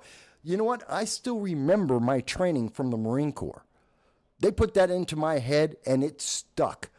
I still can quote chapter and verse on many things, like the mission of the Marine Corps is to seek out and destroy the enemy through superior fire and maneuver. That's a very simple, quick little blurb, but that comes straight out of the Marine Corps manual. And that was back 35 years ago that they put that into my head. Yeah, your programming stays for a long time. And yes, you have to be programmed to a certain extent when you join the military because no sane person would run towards a machine gun shooting directly at them. Yes, there is some programming to be in the military. That's true. Because normal human beings don't rush into the direct fire of death without some amount of programming. That's true. And so, yeah, that sticks with me. And that's 35 years ago. Longer than Sabby's been alive. Longer than many of these activists have been alive. So to tell me that, oh, you haven't been with that organization, that radical organization for the last 7 years, well, then there's nothing, you don't remember anything. It's like it never happened. That's a lie. That is a lie. And that is a false equivalence. That doesn't excuse them of anything. What did you train him? What did you teach him? What was your bubble like when he was there in 2017? I have no reason to believe there's any difference between their anti-Israel, pro-Hamas, pro-terrorism outlook as a socialist organization then versus now. I have no doubt they're the same people, same organizations with the same messaging. But let's go on. He had a brief association with one branch of the PSL that ended in 2017. We know of no contact with him in over 7 years. We have nothing to do. They know of, which doesn't mean he didn't have contact, but the people who are reporting right now, supposedly and presumably the leadership of the PSL at this moment, are saying they didn't have. But that doesn't mean the organization didn't have any contact with him, that members didn't have any contact with him. And again, it doesn't change what did they indoctrinate in him beforehand. Let's go on. Do with the shooting and do not support it. In the comments, PSL is really getting destroyed. Because they support terrorism. Because they support the destruction of America. To put in their choices. They want to put in and supplant everything that is with their ideology. Because they are on the right side of history. At least in their own mind. So yeah, I'm not surprised. In the comments. So just FYI. But this was the other part to me that was suspicious. So there's something suspicious. And when she says that, she says it's suspicious that Elias Rodriguez is the one who did this, that he's been identified. She has a problem. She thinks something's wrong about Elias. Something doesn't make sense about him individually, not the organization he was connected to, that he possibly was indoctrinated by, not the ideology of the PSL. No, she has no problems with that. She's perfectly fine with pro-Hamas support of terrorism and genocide. She's all right with that as long as the right political target, apparently. But she does have a problem with Elias. What could that problem be, you might wonder? So he just happened to have been at one point associated with PSL. Yes, that's a fact. The organization itself confirms he was at some level, in some manner, he's associated with them. Yes, that's not a question. That's a fact. Go on. Why is that significant? Because he may have been indoctrinated. Because of what they're cultivating in that organization.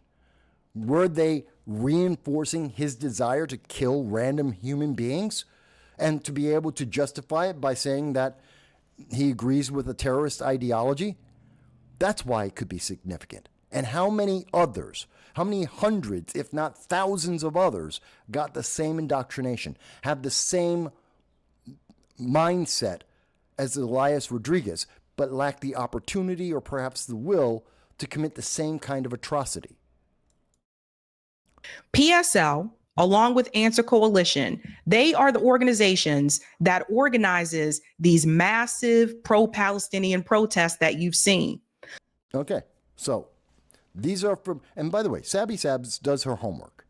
She is an intelligent individual. Whether you agree with her or not has nothing to do with it. She's an intelligent individual who does her research, does her homework. I have no reason to doubt anything that she's presenting to the public, any information that she is providing. I take her at her word when she says these organizations, the Answer and PSL, that they are responsible for a large number of pro-Hamas protests across this nation, which are often violent and very often result in property destruction, like at the University of Washington, where they tried to burn down a $100 building paid for by taxpayers at the University of Washington because pro-Hamas. Or the protests in New York, in Columbia, where buildings were taken over by mask-wearing pro-Hamas protesters that were running through, threatening students, disrupting everyone's ability to pay for their $60,000 education at these institutions. Yeah, same organization was helping to enable those individuals over at Harvard, Binghamton University, UCLA, Cornell University. Yeah, colleges across this nation are all supported, trained, funded by these organizations. I have no doubt Sabby Sabs is very aware of that. She did her homework. So now you know who's partially responsible. By the way, who is funding the PSL? Who is funding the Answer? Who's behind those groups? Where's their money coming from? You may be surprised about that. Let's go on. The first protest in DC after October 7th that had over 500,000 people, that was PSL.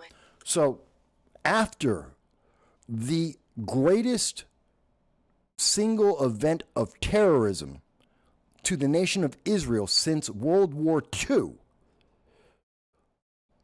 they saw that happen. They saw Hamas come out and kill 1,200 or more people, civilians, without warning, just walked on in and just killed women and children and men, all of them civilians, just killed them randomly. Took 256 of these individuals from 50 countries around the world, took 256 of them hostage, tortured them, sexually abused them as per the UN confirmation in December of 2023. They sexually abused and tortured these hostages on a daily basis. That includes 22 Americans. That's besides the 34 Americans that Hamas, all of them civilians, killed them all. And then there was 22 more Americans that were taken hostage, each and every one of them civilians. Oh, well, not each, most of them being civilians. Took them all, tortured them, sexually abused them for 582 days, except for the 17 that Hamas killed in cold blood, including last year, October, when one of those individuals was about to be rescued by the Israeli Defense Forces, the IDF. 6 minutes before that American could be rescued from being a hostage and tortured by Hamas, a terrorist organization, Hamas shot the American in the head to make sure he was dead, to spite the Israelis and America, rather than let him go home to his family. The kid was 22. Killed him in cold blood after having him a hostage. 582 days. We just got the last hostage back. The last living hostage. 17 killed. And the day after this all started, by Hamas, the terrorist organization, in an act of terror almost equal to 9/11, the PSL said, let's get 500 people who like terrorism, who believe in genocide, like the former president of Harvard, Professor Gray, just like her, who are happy with genocide as long as it's by the right people against the wrong people. Let's get 500,000 of them together in D.C. and say, we support terrorism. Yeah, that sounds great. Doesn't that sound good for America and the world? Go on. And Answer Coalition. They are known for being able to turn out big numbers, right? They have buses that goes to different cities. Who pays for those buses? Who's funding these organizations? That's the question I'd like to have an answer to. Who's funding the Answer Coalition? Who's funding the PSL? Because these aren't household names. These aren't organizations that everyone knows. They're not getting money from Act Blue like most Democrats do. And they don't have a PAC, whether you agree with IPAC or not, AIPAC, whether you agree with them or not. We at least know they exist. We at least have transparent numbers. We know the money's going in, and we know it's going to various members of Congress, Democrats and Republicans alike. And at least we have the transparency there. We can track most of the money coming from George Soros to a lot of these organizations. Who's funding the PSL? Who's funding the Answer Coalition so that they can bus in people on demand to respond to acts of terrorism and say, it's great, we should support that. Okay, let's go on. To pick people up to take them to protests in DC. So they have more resources. They have a good amount of funding, I would say, if they can do these things. Like, they're not like, just some grassroots organization that just has small dollar donations. So they're a corporate organization. They're corporate. So there's a structure to these. And what she's not also addressing is, what do they do besides bus people in? How do they get these people? How do they find these people? What are they doing in meetings? Obviously, they must coordinate with these people. Are they just paying them and say, show up? Are they just people who are on demand? Oh, we need 50 people. Jump on a bus. It's going to be there on Monday at 10 p.m. Jump on the bus. We'll pay you X amount of dollars per day. Don't worry. Just protest. Just follow the leader. Is that what they do? I doubt it. So that means there's some reason why people are part of this group. Why was Elias Rodriguez part of this group? Because there's something in their messaging, there's something in their organization that is giving him a reason to be with them for God knows how long he was there. We don't know. He could have been connected to them for, 10 years. Could have been 5 years, could have been 1 year. I don't know. How long? What is their messaging? What are they doing? These are questions we should have asked about these groups. But she's like, no, but these are good groups. Sabby Sabs is trying to give you the reason. See, they're good. They're trustworthy. You can trust the Answer Coalition. You can trust the PSL because they're big. That's not a reason. They're organized. That's not a reason to trust them. Oh, but they support terrorism. That's absolutely not a reason to trust them. What's going on? They have good backing and good funding, right? That doesn't mean that they're good. Just because they have solid, and I think the word she should be using is solid funding and consistent backing, but that's not the same thing as good. She uses the word good, whether she realizes it or not, could be subconscious. She's trying to imply that what they do is a positive thing, that they're beneficial organizations. So she uses the word good when she should be saying consistent or solid in terms of their funding. Doesn't mean that the funding is good. That doesn't mean that the organization is good. They can be very well organized and be bad. The Germans in the 1930s were incredibly well organized and funded and backed. But no one says that they were good. They're not a good organization. So to say they have good funding doesn't mean they're good. To say they have good or solid backing doesn't mean they're good or that they represent anything positive. And if they support terrorism, if they support Hamas, in my opinion, they are not a good organization. Again, this is irregardless of whether or not you think Israel is a good guy or a bad guy in the current iteration of the conflict. Whether you like or dislike Israel, I think Israel, yes, they are justified in most in what they have done. Have they gone overboard at some points? Absolutely. But, overall, I'm with them. Why? Because you have a genocidal government right next door to you that has sworn and is actively trying to kill you for merely existing. I got a lot of leeway for that. I don't have a lot of sympathy for terrorists. Others may. That's fine. You may not agree with Israel. That's okay. That still doesn't justify trying to kill people, to kill random individuals, both civilians and low-ranking members of embassies. Not the same. And the PSL is attached to that. As much as they want to say, oh, we had nothing to do with it. Yes, you do. Yes, you do. Going on. Don't you think it's kind of strange that the person who did the shooting just happened to have been connected with PSL, the organization that was responsible for having those massive pro-Palestinian protests across the country? No, I don't think it's strange. Do you think that's just a little convenient? No, I think that's exactly what we would expect. I think that is a logical consequence, and that's the part I wanted you to see. She thinks, well, this has to be a setup. This is a false flag, because it doesn't make sense that an organization whose whole purpose, or one of its purpose, is to support socialism, to support terrorism, that is willing to support genocide and genocidal organizations, that they have members who are willing to commit murder. That is completely logical to me. It seems like a direct consequence. And again, what are they training these people to do? They're backing them. They are supporting them to do what? Because we see leftist protest after leftist protest results in violence almost every single time.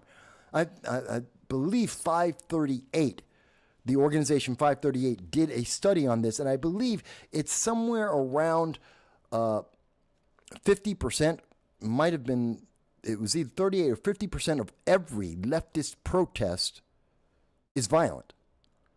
Every single one.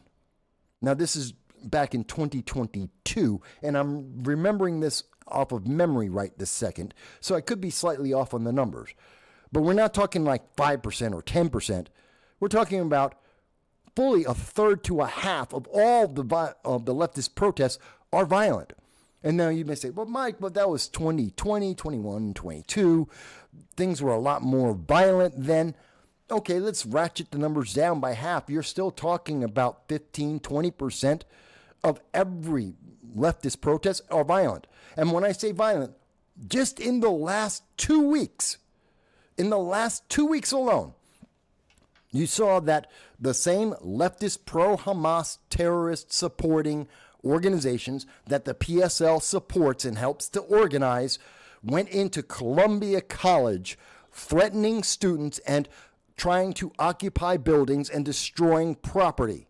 In the last 2 weeks in the University of Washington, the same type of students, perhaps even the same individuals that are trained by PSL and the Answer Coalition, went into the University of Washington, took over one of the buildings and tried to set fire, an arson of a $100 million building, and created havoc, complete chaos on that campus, and threatened the lives of those students, put them in fear for their life. So if that's what this group is helping to fund and helping to create, to allow to exist, these kind of riots, these kinds of crimes, this violence, when you tell me, well, one of their members, former members, maybe current member, whatever, a member of theirs went out and killed people, yeah, I think that is very, very logical. That is a direct consequence. It's the dominoes continuing to fall. Of course their people would do that. Why wouldn't they?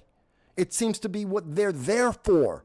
That this is the kind of culture they are cultivating. Obey and do what we feel when we feel it, or else one of our members is going to lose their mind and go out and attack you and try to kill you, because how dare you not obey? How dare you have a different feeling, a different thinking than what they have already decided?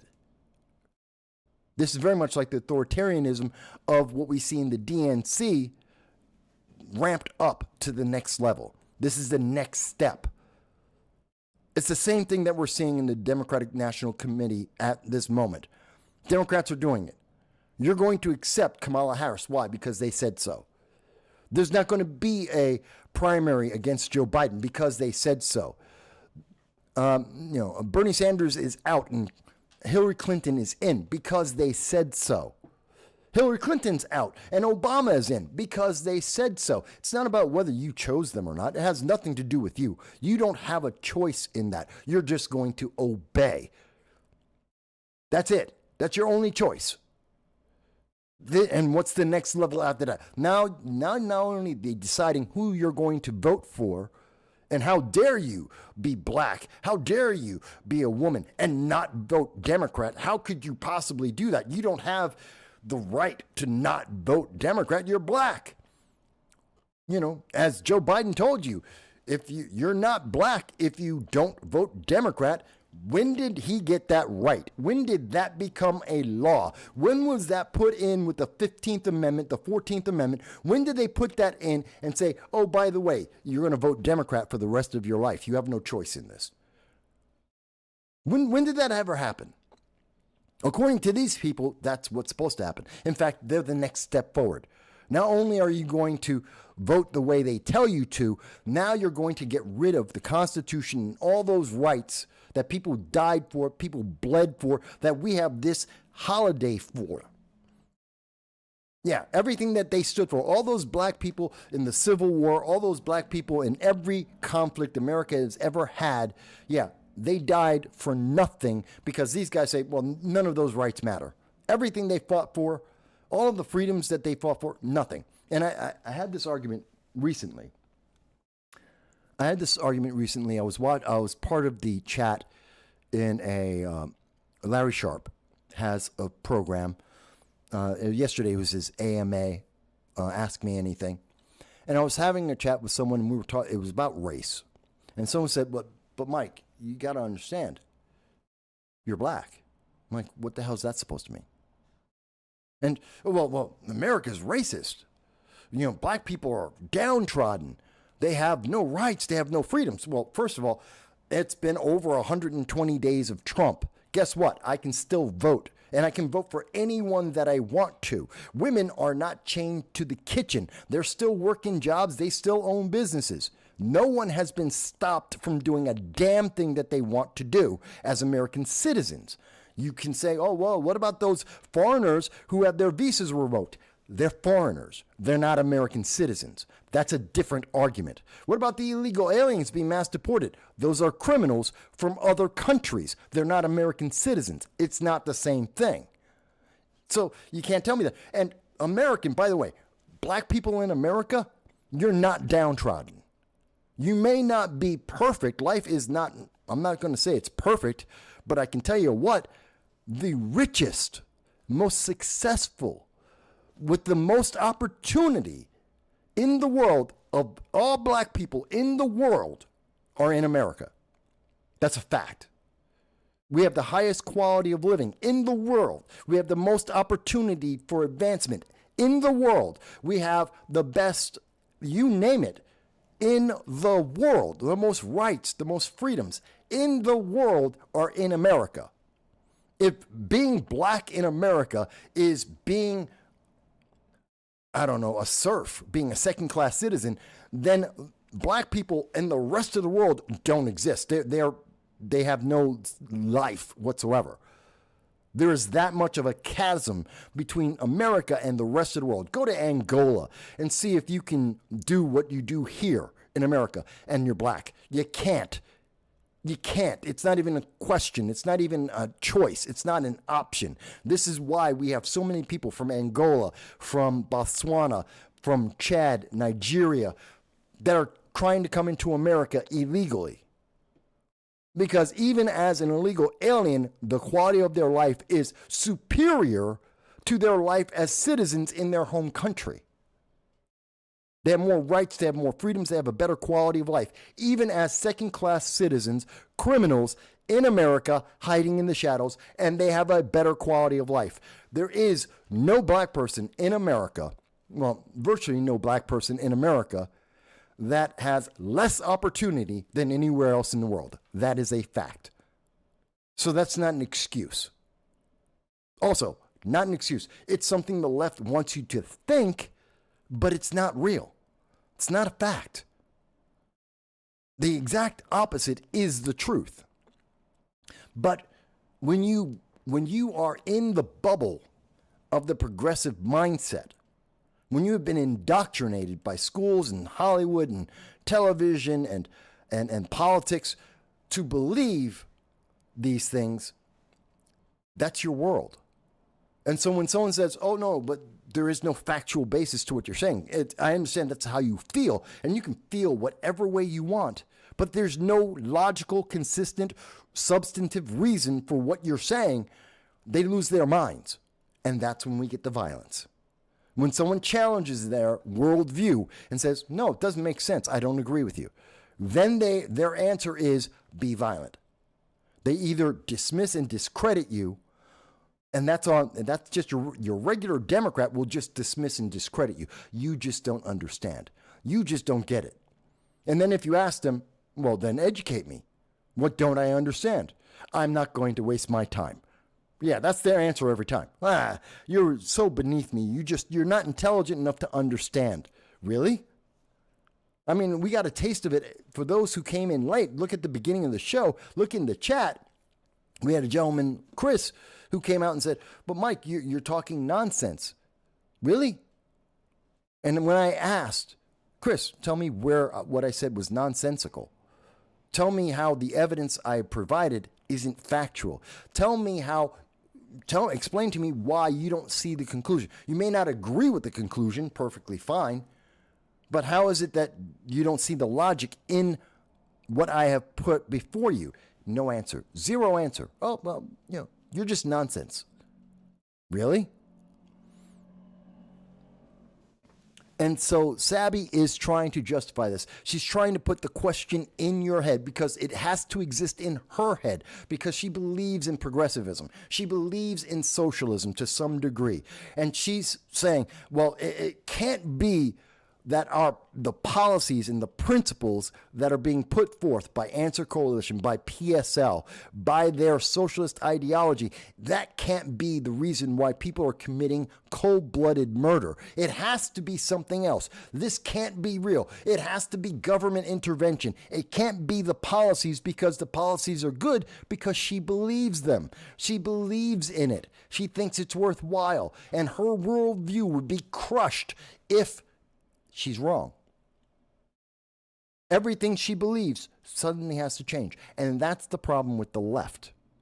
They have been indoctrinated, and this is their world. This is their world blue. That's why Blue Sky exists, because they can't deal with reality. They can't deal with the fact that others do not agree, and the world does not agree with the way they want to see the world, that their feelings aren't the center of the universe, and the universe does not spin around however they feel at any given minute, because they've been taught and trained that it should, and that socialism will be the beautiful utopia where their feelings will be repeated by everyone. Everyone's going to have the same exact feeling every single moment of every single day, and everyone is a superstar at every single moment of every single day. And that's just not reality. It's not even close. Again, let me say, I'm not making a personal attack against Sabby Sabs. I respect her. I respect what she does. I respect that she does her homework. I respect that she does a lot of research. But in this case in particular, I disagree with her. I think it is very obvious that this is the logical consequence of what PSL and Answer Coalition, what the far left do. This is what we should and do expect from them. Because that is what we have seen historically, consistently. This is what they bring about. Violence and terrorism and coercion by force. They thrive on it. They could not have, their movements would not get attention were it not for that. If they weren't blocking off entire roadways, highways, stopping ambulances, stopping fire trucks from being able to help save people's lives, if they weren't blocking off the ability of people to live their lives, to go to work and get paid, we wouldn't be paying attention to them. If they weren't out there trying to take over buildings and trying to commit arson to police stations that are there to protect the public, if they weren't doing things like that, and that's the defenders of the Atlanta forest, who are trying to burn down in Atlanta, they're trying to burn down police stations that are only there to try and help the community, to make the people safe. And they would rather have anarchy and gangs running rampant and running wild, criminals without any accountability. So they try and commit arson because they have a feeling. And you have to respect their feeling. You have to live their feeling. Doesn't matter who you are or what feeling you have. If you have a feeling that's different than theirs, they are willing to be as violent as it takes to change your mind, to change your life. That is dangerous. That is beyond authoritarian. That is the worst thing that could happen to America. Sabby Sabs and I have absolutely diametrically different points of view on this. And I respect she has a viewpoint. I respect why she believes what she believes. I think she is far too much in a bubble to understand the consequences of what she believes. I'm not telling her to change the way she thinks. I'm telling her to consider the consequences. Like in this case, as she just asked, Is that a coincidence? No, it's a direct consequence. It's not a coincidence. It is expected. It is the logical outcome of what these groups do and what we have seen them doing consistently for years. Sabby Sabs may say, oh my God, but you just don't understand, Mike. Now, to be fair, Sabby Sabs isn't that type. She's not going to go, Mike, you don't understand. She would instead, as best as I understand from her coverage, and I'm not consistently following it, to be fair, I think she would be more likely to say, no, let me explain why I believe this. I think you don't know. You don't have the knowledge that she has about this, that, and the other. That's what I would expect from her because she's an intelligent woman. She makes good arguments. I've seen some of her programming where she makes good arguments about things. Sometimes I agree with her. Rarely, but sometimes. So I'm not saying she's the type to go, oh, you just don't understand. No. But I think the rank and file members of PSL, the rank and file members of the Answer Coalition, members of Antifa and BLM, yeah, they're the ones who were more than happy to go, yeah, you just don't understand. They don't understand it any better. They can't explain it. I know this. And call it anecdotal if you wish, but in my experience personally at these protests throughout central New York, in my experience in covering these events and decades of watching these events from around the country, yeah, Sabby Sabs may have a reasoning and an understanding and a logic to why she says some of the things she says. The rank and file don't. They just know this is what we were told. They were indoctrinated. That's all they have is the parroting of the bullet point that was given to them.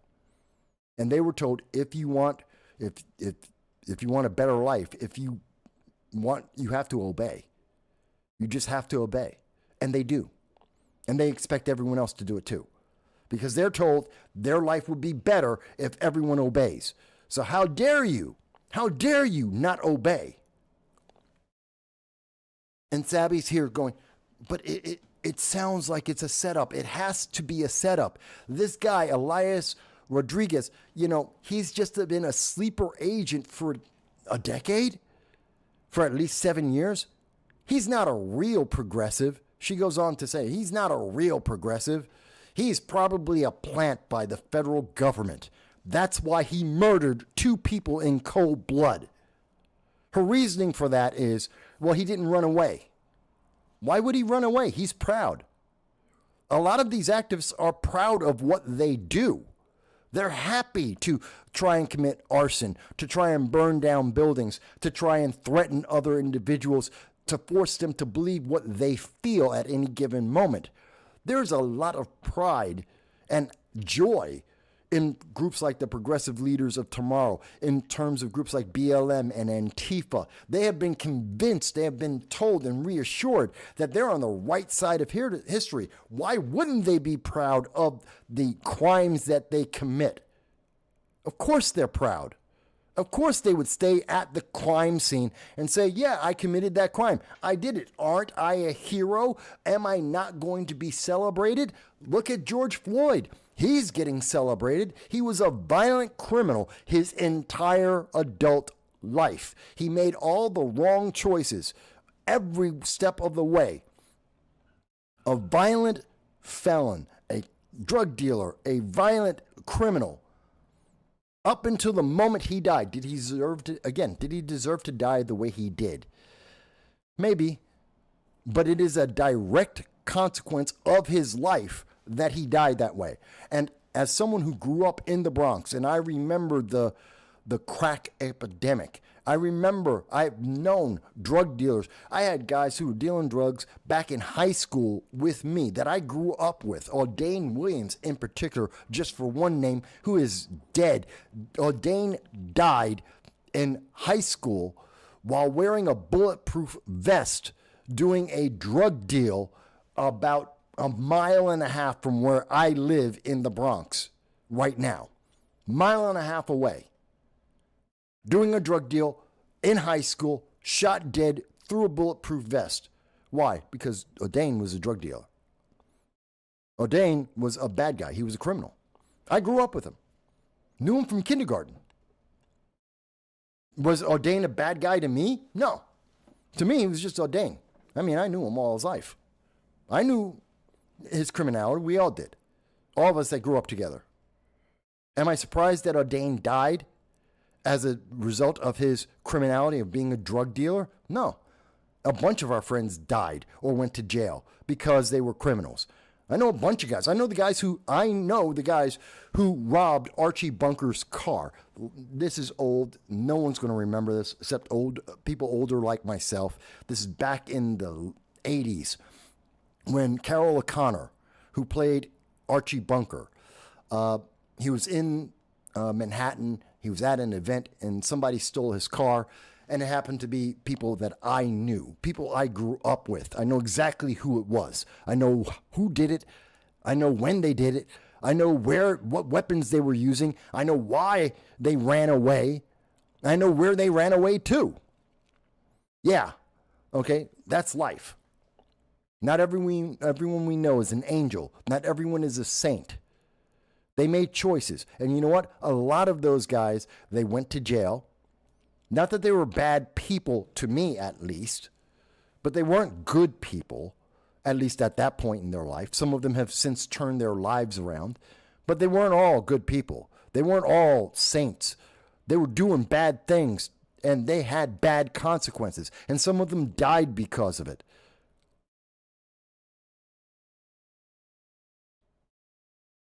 So you can't tell me that PSL, the Answer Coalition, and varying degrees the far left, that they're all innocent. How could this happen? It can't be because of what we've been teaching people, what we have been training people to do, that we have been organizing and pumping into these people's heads. It can't be that. It had to be the government. It had to be a setup, because no one on the left would go out and burn down restaurants and buildings. They wouldn't do that. Except they do, on a regular basis, for years, over and over again. No, Sabby, I am completely convinced, yes, this is a natural consequence of the PSL and the Answer Coalition. Yes, it is something that we should all expect. It is an obvious thing. It has nothing. I truly think you are reaching for the sky to try and connect a government infiltration. Oh my God, it's like the Black Panthers. The federal government investigated them. Am I saying that there's no federal agents in those far left organizations? There probably is. And thank God there is, because those organizations are extremely violent and they condone and support and encourage violence. So I want federal agents there to stop the worst of it. And they don't. I wish they did. Maybe there are worse things that could have been happening that we don't know about because the government has stopped it. Maybe. But I don't think the government's the cause of this. And I don't think the government said, hey, you know what? How can we get this one guy? We can make the PSL look bad. We can make Chicago far left organizations, make them look bad. Let's just kill a couple of people, innocent people, members of the Israeli embassy. Let's kill a foreign government and worsen the U.S. diplomatic relations with that country. Let's just kill their members. Yeah, let's do that. Well, I mean, what could possibly happen? It's not like the United States is in the middle of negotiations with Iran and Saudi Arabia, the United Arab Emirates, and Israel about Middle East peace. And, why not kill one of the Israelis and see if that, doesn't mess up the process? It's stupid. That makes no sense. It's not logical at all. Especially when I'm using Occam's razor here. The simplest answer is almost always the true answer. Simple answer. PSL and the Answer Coalition fund and train individuals to commit riots and acts of violence. Is it strange that their indoctrination, their training, would lead to some nut job going out and killing people in cold blood for the cause. Yes, it is completely logical. It is probable. Not only is it logical, it's probable that that will happen multiple times. And it has happened multiple times across this country for years. Not in the single digits, but in dozens of cases per year across this country. So why would I be surprised by this one?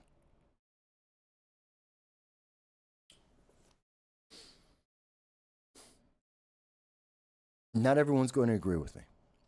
And Sabby Sabs has every right, whether in a video of her own, or if she would like, I'll come on to her program, she can come on to mine, either way, and she can rebut anything I've said. And again, that's not the full context of her entire video. She has a video that's 42 minutes long.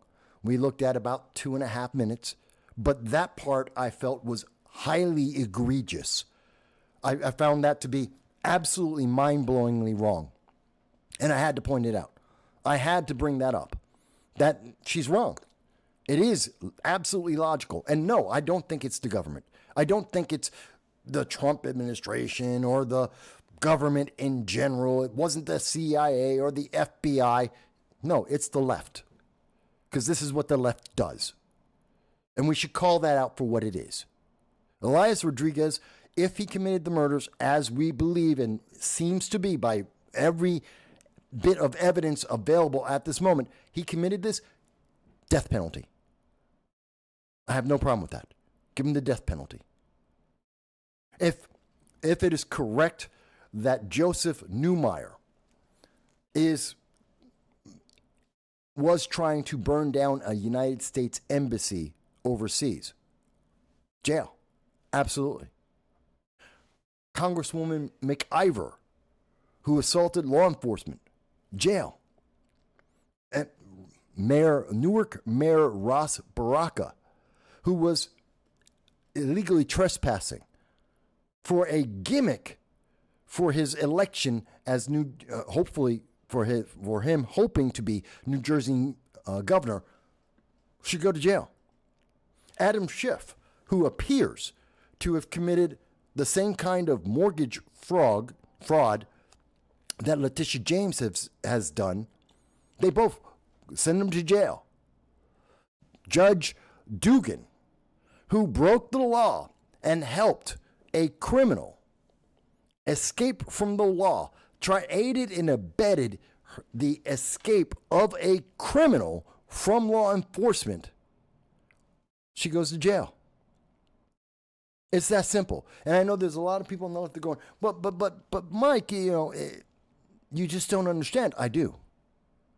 I want them charged for the crimes and go to trial for these crimes. And if they are found guilty, to suffer the consequences. Because being elected, being a leftist, a socialist, does not absolve them. Feeling like they're on the right side of history does not absolve them. Being a socialist, thinking that socialism is a great idea, does not absolve you of the crimes of violence that they are committing. I'm just really upset with people who are trying to justify this violence, this not just the rhetoric, but the actions of these psychopaths. And I'm tired of them saying, but they're justified. They have a reason. They have a right. No, they don't. Not in America. You want to tell me, oh, well, they're in China. Different country, different rules, different world. Oh, they're in North Korea, they're in Taiwan, or they're in Thailand, Laos, they're over in Chile, or somewhere in Moldova. Different countries, different laws, different scenario altogether. We're talking about Americans, what's happening in America, and what Americans with this ideology, this brainwashing, what they're doing in other countries. And you can say, but America's not they're not good guys. They've done some bad things. Totally separate thing. Totally separate thing. And if you want to argue about the American government and its involvement in various foreign policy, we can have that discussion. That doesn't justify go kill those people. Go burn down that building. Go torch those Teslas. Destroy someone else's property, their livelihood. Yeah. Burn down the Tesla car lot. No, you don't get that right. Not in America. You don't have that right. You want to tell me another country, maybe that's legal? Maybe. That's a different country. I don't live in that country. I'm not a citizen of that other country. I'm a citizen in America. And you can love socialism all you want. You can be a self-avowed communist if you want to be. And I'm not saying that Sabby Sabs is or is not. That's not what I mean. I'm talking about in general. You can have those ideas, but that doesn't mean you get to commit violence. Doesn't mean that just because you want to win political points, you get to break the law because you're an elected official. I would say that about Republicans, and I have. And I would say that about Democrats, and I have. And I will say that about progressives, and I have.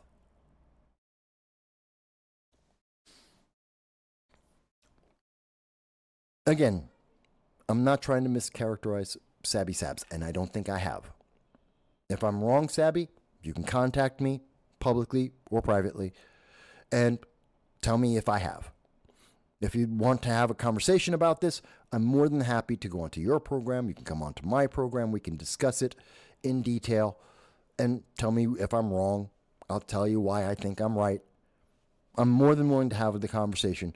I'm not here to attack you. I'm attacking the ideology. I'm attacking the consequences of that ideology. I'm attacking the bubble that insulates people and allows them to say, well, no, it's not really their fault. Yes, it is. Elias Rodriguez made a choice.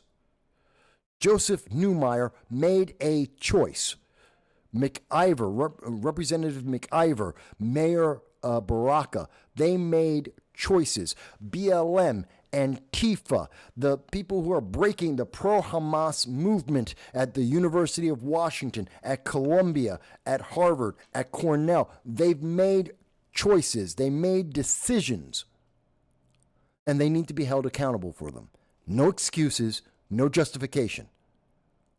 They made choices. They need to be held accountable. Let's stop trying to use kid gloves on lethal intent. Carmelo Anthony needs to go to jail. Lethal intent. It's not the same as Dan Penny, not even close.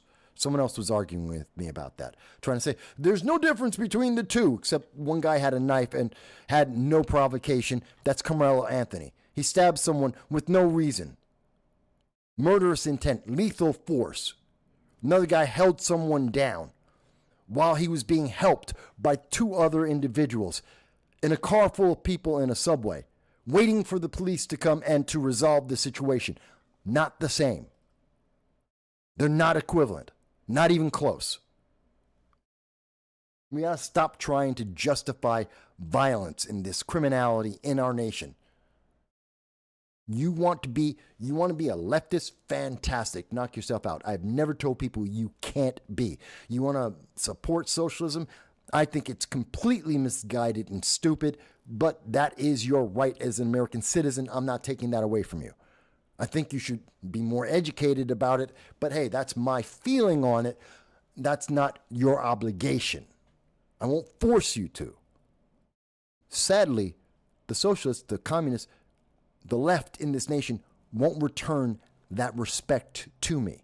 I won't force them to have my feelings, but they want to force me to have theirs. And then when they get confronted with the direct consequences of their actions, they turn around and go, I don't know. I can't understand it. It can't be us. It must be some plot. No, it's not. No, it's not. All right. I know Grace has been making a bunch of comments there. I know a bunch of people are watching. I'm more than happy to hear people's comments. Please, super chat, go to a Rumble rant, tell me what you think, if you agree, if you disagree. If you think I'm completely wrong, if you're on the left and you're like, Mike, you just don't get it. Okay, great. Tell me why. Tell me what I've explained is illogical. You may not like it. I don't care. It's not about like. I'm not saying I don't like or dislike Sabby Sabs for her point of view. I disagree with her point of view. There's a big difference. Whether I like her or not, meaningless. Has nothing to do with it. I didn't bring that up, neither should you. But Sabby, she's a woman of color, and you can't disagree. You can't say that. Yes, I can. She's a woman of color. I'm treating the issue with respect. I've treated her with respect. I just disagree. Doesn't mean I can't say it because, well, she has a color. She's a gender. Shut up. That's stupid. Don't even try that. Don't even try that with me. That's a stupid argument. That's beneath Sabby, and it's beneath the issue in general. But if you genuinely think, Mike, you misunderstand this, fantastic. If you have evidence that Elias is connected to the FBI, the CIA, the federal government, and that he was a plant, and that the federal government decided to kill these individuals to somehow make U.S.-Israeli relations worse, then please show me that evidence. And if it's valid evidence, I will be happy to come on live and tell people I'm wrong. Here's the evidence. It was a plot by the government. Except you know that doesn't exist. You and I both know that doesn't exist. Sabby knows it doesn't exist. It's just that they're trying to placate their mind. They're trying to salvage their world view by saying, no, there's an excuse. It's not real.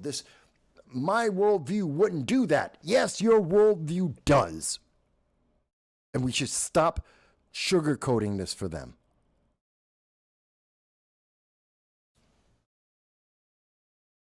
So Grace says, the left don't want diversity of thought. They just get in formation. Just get in formation. Just obey. You're right, Grace. You are right. But again, I'm willing to hear from people on the left, as well as the right, as well as the center, as well as third parties, libertarians and Green Party and everybody. I'm just explaining what is there, and these are the conclusions I have from it. And I am passionate about it, absolutely. Others may not be, may not have the same feeling. That's okay. But we need to have this conversation. Need to have this conversation. We need to challenge this. And if I'm wrong, so be it. I'll be wrong, and I will man up to that. I've done it before on this channel. I've been proven wrong from time to time, and I will man up. I've been given evidence that makes me change my opinion, and I will man up to that. But I don't think that's going to be the case. I don't believe it at all. Again, it's not personal against Sabby Sabs. I got nothing against her personally. I don't agree with her ideology, and I don't agree with her justification, her reach to try and find justification for what happened. It is a direct consequence, and we should not be surprised by it, and we should call it out, and I am.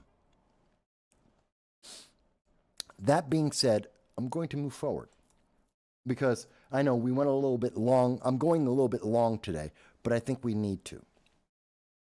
So,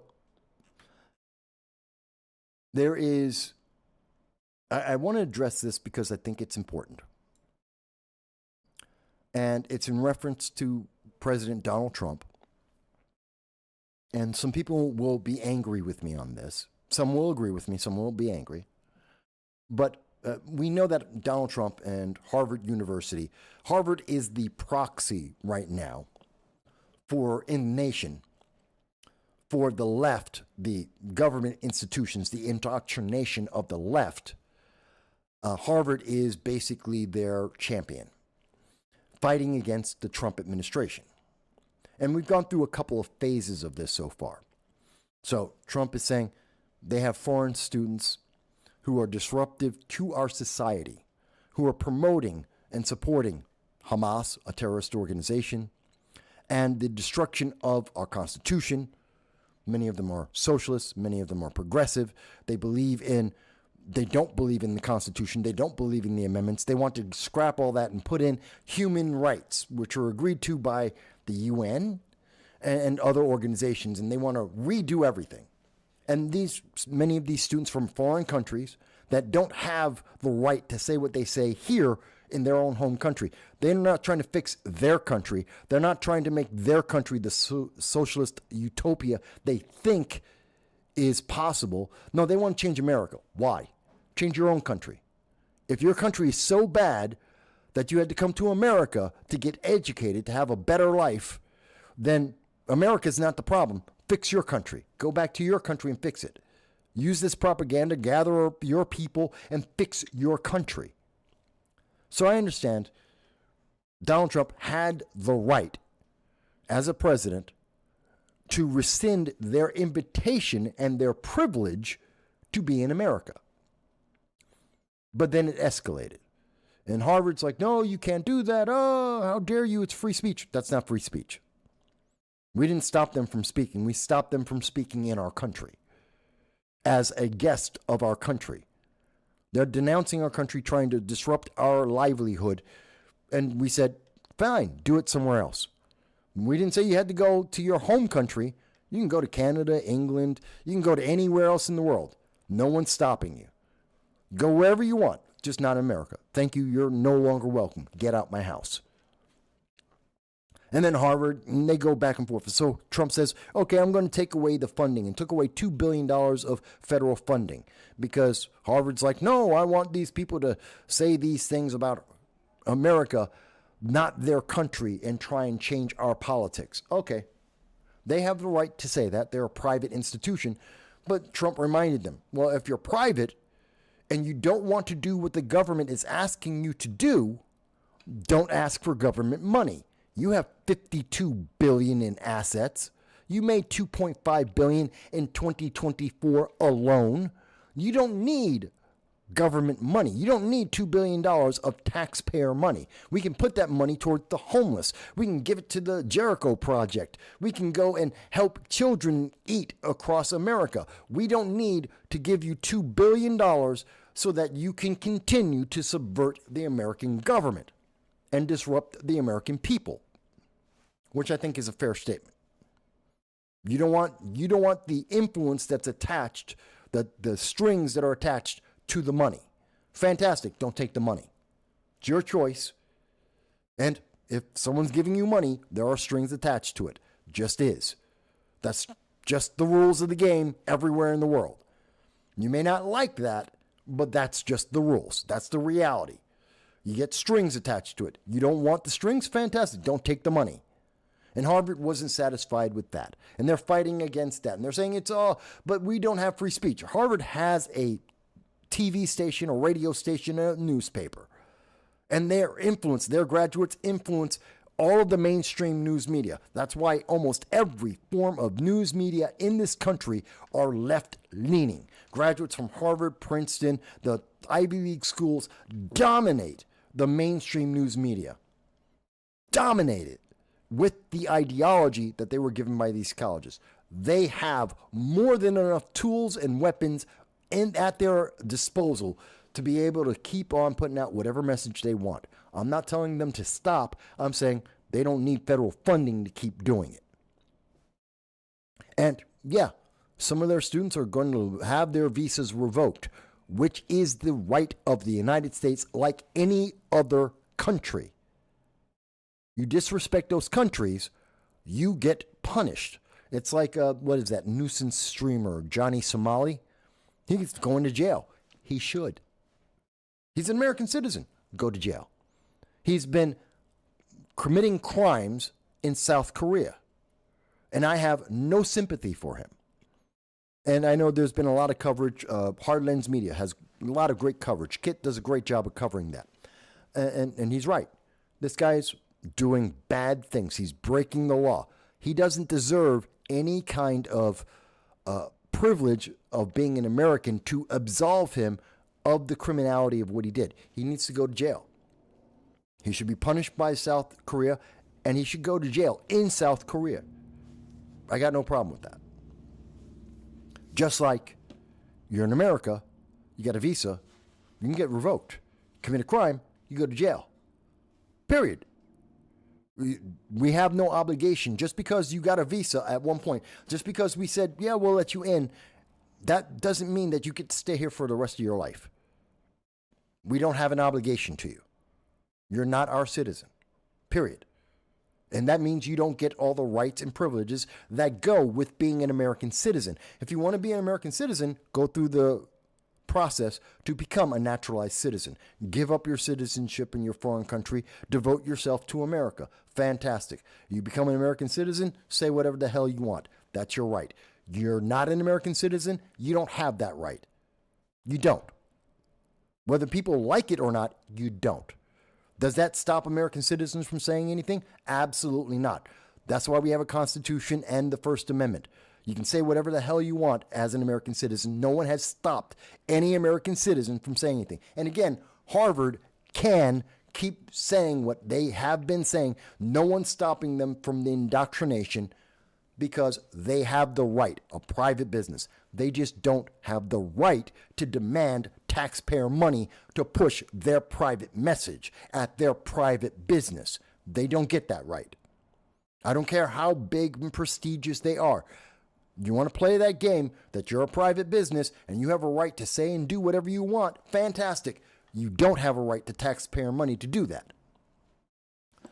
So for the most part, I have been on the side of Donald Trump throughout this entire process with Harvard, which is a proxy for the education system. And then President Trump this week came out and said, foreign students are basically forbidden from entering into Harvard. I disagree with that. I think that's too far. It is one thing for the president to come out and say, hey, these people, you've disrupted America, get out my country. Every president has that right, and many of them have exercised it. As an example, there's this individual, Isaac Bangura. He's a public administration student from Sierra Leone. He moved to Harvard with his wife and 2 young daughters after surviving a civil war. Now, you would, based on that alone, you would think, well, then he's a refugee. He's not here on a visa, he's here as a refugee. He got asylum. No, he didn't ask for asylum. He asked to be here as a student visa. He wanted to go to school. So there's different rules. Visa, you're here because of the privilege extended to you by the American public, by the American government. And the president has the right to remove that privilege and to say, thank you very much, go back to your country or go wherever in the world you want. You can go anywhere. You can go to Canada, go to England, go to France, go to Brazil, go to Angola, go to China, go wherever you want. You don't have to go back to Sierra Leone. You just can't stay in America. Simple enough. That's a visa. Deportation says, okay, you got to go back to your home country. Asylum, different. Are the conditions still the same? Is that same group, that organization that was in the Civil War, did the side that likes you, did they win? Did the side that hates you, did they win? Does the conditions of asylum still exist? Very different conversation. And again, depending on the nature of the asylum and whether or not you got approved for it, there's still conditions there. There may be time limits. There may be other restrictions. And yes, you still might be able to be deported. And again, that means, or just be told you have to leave America, which means you can go anywhere else in the world. Doesn't mean that you have to stay here. By the way, the first nation that you can ask for asylum from that isn't Sierra Leone is not the United States. You have to cross a couple of countries and across an ocean, actually 2 oceans, to get to America. We're not the first stop. Hell, you can go through several African nations and Europe before you would get to America. You can go through several South American countries and Central American countries and Mexico before you get to America. There are several places you can ask for asylum from. So if you're asking for asylum, that doesn't mean you must be allowed into America. Again, these are the facts. People may like that or not. You may disagree with that. You may want the rules to be different, but that that is the rules as they exist. That is just the fact. You may not like it, but that's what it is. So Isaac came here on a student visa, not as an asylum seeker. The quote is, "Since yesterday, my kids have been asking, Daddy, I understand they are coming to return us home again." They're referring to deportation. He says he has to be strong with them and has faith. "I know the American people are always, whenever they are into issues, they will find a way of resolving it. We do have a way of resolving it. You leave. In general, you leave. That's because if your visa is revoked or removed, you leave. If your conditions of asylum are gone, you leave. If you're illegally in America, you get deported." Now, the fact that they're talking about deportation makes me think that Isaac is an illegal immigrant, that he had a student visa and he overstayed his visa, which about 10%, maybe even higher, of the student visas, at least 10% of them, turn into individuals who are illegal aliens in America. Their visa is no longer valid. They overstay their right to be in America and they become an illegal alien. And so they would be deported. And if he's saying they're worried about being deported back to their home country, Sierra Leone, well, that makes me think you're an illegal alien. So you're not under asylum and you're not a student. You started as a student and you're not now. The BBC, of course, doesn't care. The BBC says, well, you got a visa, so you can be here forever. No, that's not how American law works. And, oh, well, there was a civil war. He didn't ask for asylum. And that doesn't mean that he can't ask for asylum. Isaac may be able to say, oh, well, let me request asylum because civil war, I go back, I'm going to be killed. Okay, ask for asylum. I have no problem with that. That's the correct process. If he's not already an illegal alien, if he didn't break the rules by overstaying his student visa, like many, many, many do, and then become an illegal alien, then no, you don't get to suck up to the system and play the paperwork game. You've already broken the law. Get out my country. So, Mike, you're not being fair. Not our obligation to protect everyone in the world. We don't have the resources. We don't have the capability. It's not possible. We can't protect everyone everywhere all the time. Can't happen. As much as the left would love to promise that the America can, we can't. Follow the rules. I'm more than happy to support you. You break the rules, you are accountable. And if that accountability means you're going to put yourself into danger, you should follow the rules. The rules are there to help you, not to hurt you. At least most of the time. So this guy is worried he's going to be deported. Now, again, the BBC is left-leaning. They're spinning this story.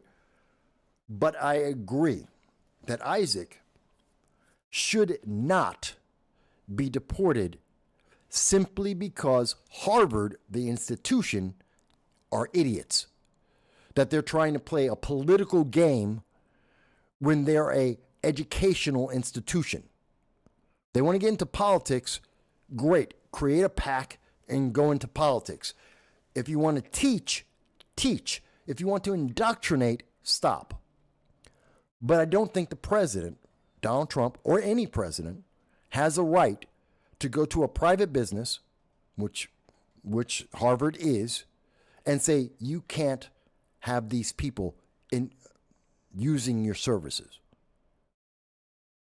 It's one thing to say they're breaking the faith, the good faith agreement that they're going to come to America and not disrupt America. They're not going to destroy America while they're here getting an education and visiting America. That's the unwritten part, and actually it's kind of written in the visa when they come here, that they will be of good moral character while they're in America.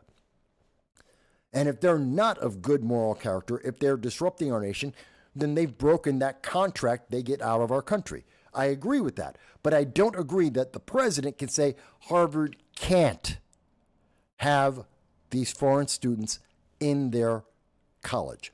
That's wrong. That's wrong. If these students qualify for the visa, and we're allowing those students at other colleges across this country. So it's not like, oh, well, every college, there are no foreign students, which, again, I would disagree with, especially if those colleges are private. Maybe the argument can be made for public schools, and again, I disagree with that. The government shouldn't be involved in this. We get some involvement if we're giving them taxpayer money, but in general, the government should not be involved in the education. That should be a state by state and college by college decision individually in that community. The federal government should not be involved in that. Other than, oh, you need a visa? Fine, then we're going to look at the student, do a background check, make sure that they're not a secret member of ISIS or Al Qaeda. And as long as they're not part of some terrorist organization, generally speaking, let them in. If they turn out to have bad moral character, kick them out. I agree with that. But you cannot blanket remove all foreign students from a private business simply because you're making a political statement. That's too far. And Donald Trump has gone too far with that. Marco Rubio has gone too far with that argument. And it has been blocked by a federal judge. And I agree, in this case, yes, it's an overreach of the executive branch. That is creating power they don't have. That is something too much. But that's what the public is for. That's why we have these discourses. That's why we need to follow this and have these conversations. That's why we have the First Amendment. Because American citizens can say, wait a minute, you were right everything you were talking about, every bit of the fight between Trump, the Trump administration, and Harvard, I agree with. All the way, I can justify, there's legal, logical reasons for it. And I have no argument against Trump on that. In fact, I've defended him and his decisions and Marco Rubio up until this point. But now I think he's gone too far. This is wrong. And it's especially because he's targeting Harvard, and it'd be a different argument, which I don't necessarily think I would agree with if it was national. I don't think you could do that to students across the country. I don't agree with that, especially the private ones. The federal government doesn't have that right, even if we're giving them federal money. That's a step too far. That is too much involvement of the government in education. The right decision is getting less government in education, like defunding and making defunct the Department of Education, which has completely failed. I agree with that. And bring it back to the states. And again, in bringing it back to the states and bringing it to the local communities, that also means you're bringing it back to the colleges themselves. And as businesses, they have to be accountable. And when their students, the picks that they make, violate terms of visas and the ability to be in America, then those students are held accountable. This college is held accountable, but not as a blanket. I don't know. There are going to be some people who are Republican conservatives who are going to disagree with me. There are going to be libertarians and others who are going to disagree with me on this and say, Mike, no, that's just wrong. No, the president has that power. No, he doesn't. He does not have that power. That is not a power of the executive branch. And Donald Trump doesn't have that power. As a president, he does not have that power. And we should not create that power for him. We should not allow him to do that, because that is too far. Not every, presidents are people. And like anyone, they can make bad decisions from time to time. Sometimes they're wrong. Sometimes they just get it wrong. I'm sure that Trump has the right intention. I see the conflict that's been going back and forth for, a month now? Maybe 2? I understand the conflict. I understand the point that is being made, the example that Harvard is being used as, both by the left and the indoctrination, and as well as the right. I understand the difference between the government and intelligentsia, the academics out there. I understand the argument, and let's have that argument. That's fine. But this is too much. And I disagree with Donald Trump. Isaac should not, if he is of good moral character, if he has not been actively trying to destroy and subvert the American government, if he is not actively out there trying to create ISIS and Al-Qaeda in America, if he's just a family man and he's getting his education and he has not overstayed his visa, he is not an illegal alien, then either because of the terms of student visa and or asylum, he should be able to stay in America. He should not be punished. He did nothing wrong. We need to be consistent on this. And when our president does something wrong, we call him out. Even if I like President Trump. I voted for President Trump. 99% of what he's been doing is exactly why I voted for him. I'm happy with the results that he has been getting. And I think most Americans are overall happy with what he has been doing. More than not. But that doesn't mean he gets to just keep doing whatever he wants. Just like with anyone else, he's accountable. Just like anyone else, he needs to be held to the law. He has to be reminded that even as President of the United States, the most powerful leader in the world, he still has limitations. Because he isn't the ultimate power. The United States people are. And yes, the American people should, at this point, on this specific aspect of the conflict between Harvard and the Trump administration, on this one issue, Harvard's right. On this one issue.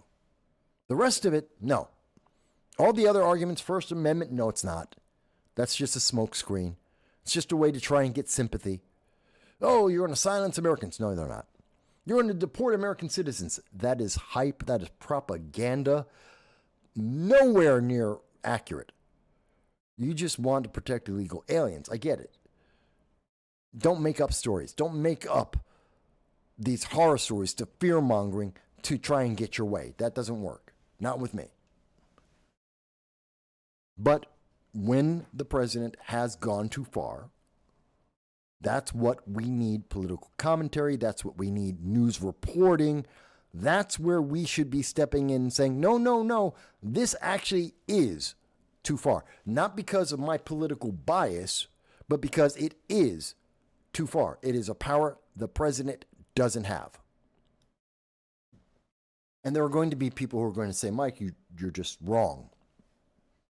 Okay, I respect that. Some people will disagree with me. I respect that. Shelley says, I can go to Harvard free because my mom's cousin was one of the first female graduates of Harvard Medical School, but I have zero desire to go. Oh man, Shelley, maybe you should. Use the name for the advantage it provides. Not because I think that Harvard they're good, but I'm sure there's better. But the name Harvard, which is what they trade on, is their tradition, their name. That's what the value is. And that's what the money's for. That's what you're paying for in tuition.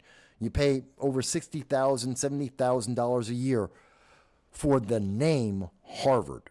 Not for whether or not you're the best student, not because you're getting a better education. It's because the name. You're paying for the name. It's worth it. Especially if you can go there free. Hell, I'd do it. I would go. Shelley also says, what are your thoughts on dual citizenship? That's a good question. Thank you for the question, Shelley. So, Shelley, you asked me about dual citizenship. And in general, I tend to not like it.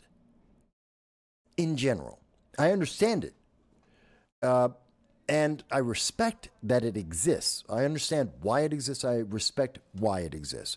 You know, there are dual citizen Ireland, in Israel, in, well, many countries. People can be dual citizenship. American Germans, which sadly is like the Neumeier guy. But generally, I would say you can't have two masters at any one time. No one can. You only have one master. And you have to serve that master as best you can. And I'm talking about in the classic sense of master, not slave, not medieval politics like, there's a noble and then there's the serf and he's the master. No. I'm talking in the bigger aspect, more of an Aristotelian kind of view of that. You have one nation that you can serve. You can't serve two nations at once, realistically, because nations have different values. They have different agendas. They have different goals. They're seeking to protect things. I think in a good way, Curtis Sliwa, and when I was speaking to Curtis Sliwa, and we were talking about his relationship with Donald Trump if he were to become mayor. And he said, well, the president is trying to take care of the nation. And there may be issues where the president is trying to do the best thing for America, but the mayor of New York, his job is to do the best thing for New York City. Those two goals may not always be the same.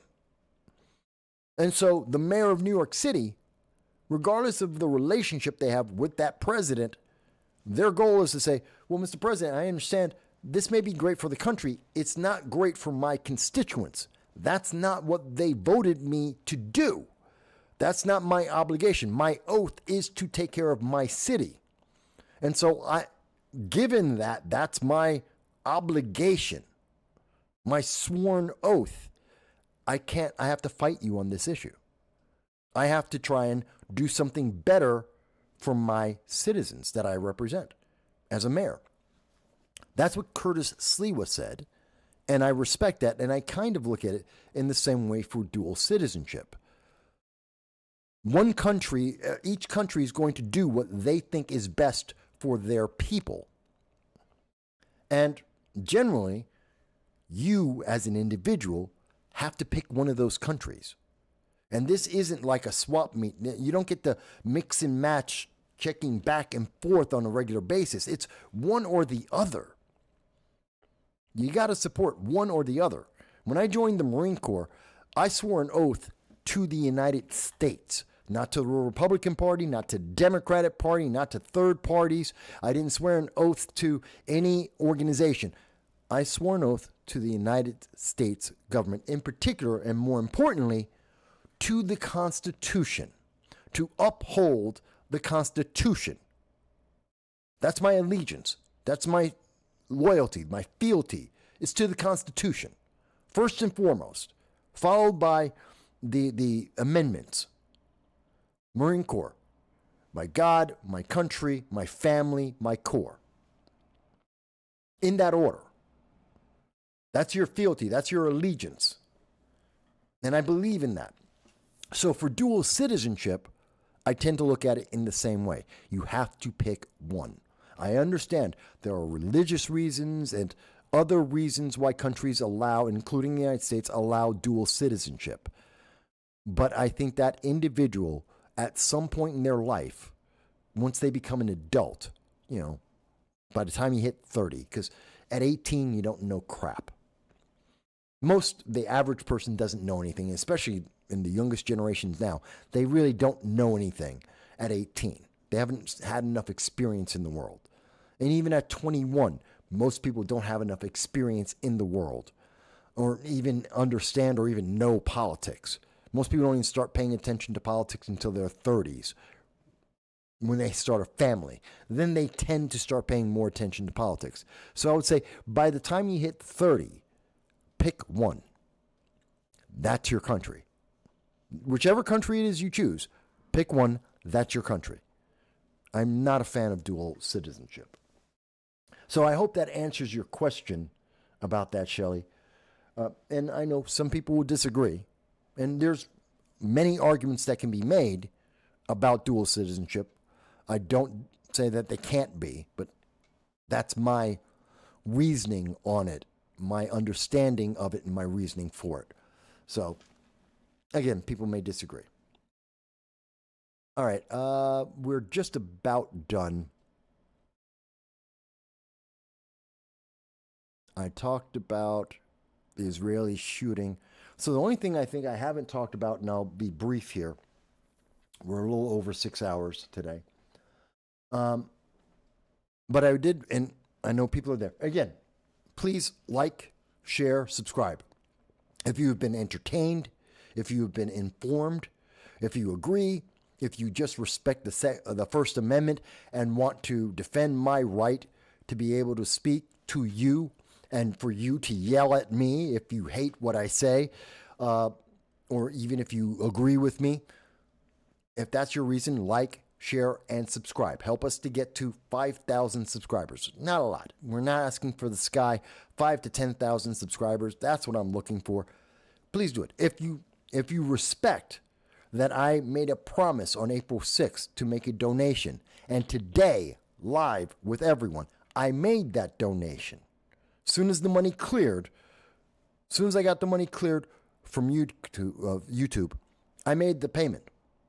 Right here with all of you as witnesses on this live stream.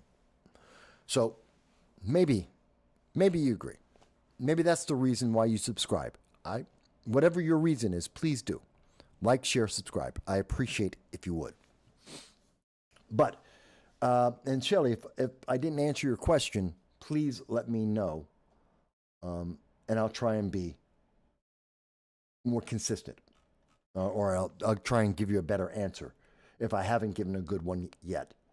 And folks, I am more than willing to take your questions in this conversation, especially if you super chat, especially if you rumble rant. It doesn't have to be a lot of money. I mean, it could be $1. I don't care. Whatever the minimum is, I'm perfectly happy. But your support does go a long way. Those who join my Patreon, it's $1.50 a month. That's it, $1.50. I only have one status, $1.50. And join in. You sometimes get discounts on my spring store, which is a problem in and of itself. I'll talk about that a different day. But, you know, we do have some mugs and stuff, and you get discounts for that on a regular basis as a member of the Patreon. I try to give back where I can. But let me move forward. So the last thing I wanted to talk about with you guys, and it's the holiday, and I appreciate it, and some people will see this on Monday. Whenever you see it, I appreciate whether you watch it for 5 minutes or more. Clip parts of this if you want to share it with people. Send it to Sabby Sabs or to Harvard or wherever you want to. That's fine.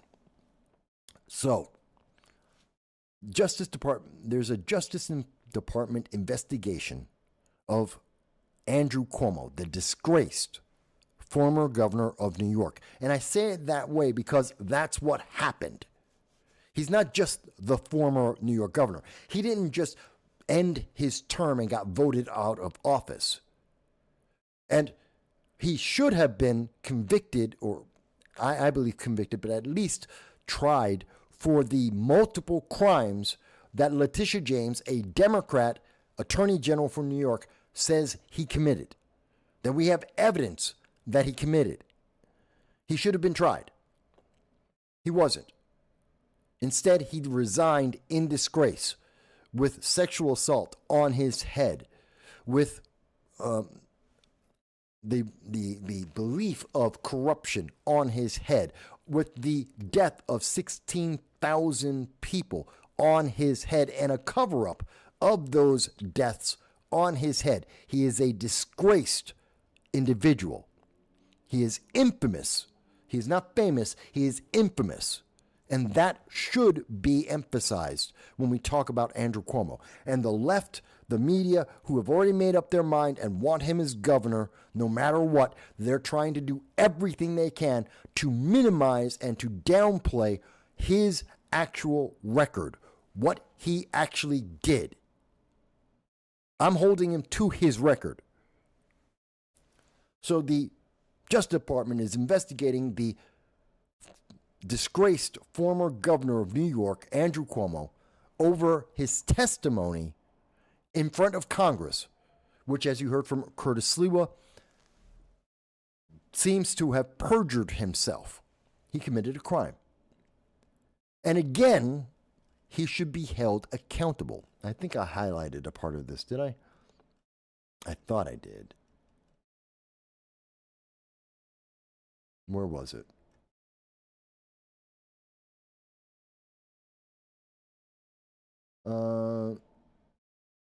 There it is.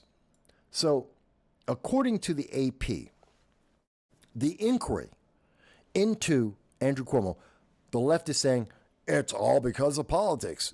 He just doesn't like Donald Trump.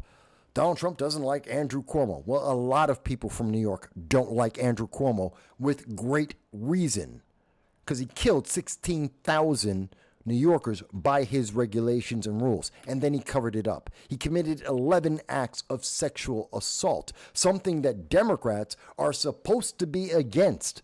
The whole Me Too movement was about that. That's a whole leftist thing. They should be up in arms that this man is ever considering running for office again. They're not. They've forgiven him. They forget about it. I don't.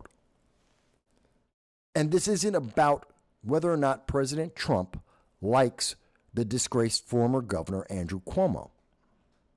Because just like with Mayor Baraka out of Newark, just like with Representative McIver, just like with Judge Dugan, did Andrew Cuomo do something? Did he commit a crime, and is he being held accountable for it?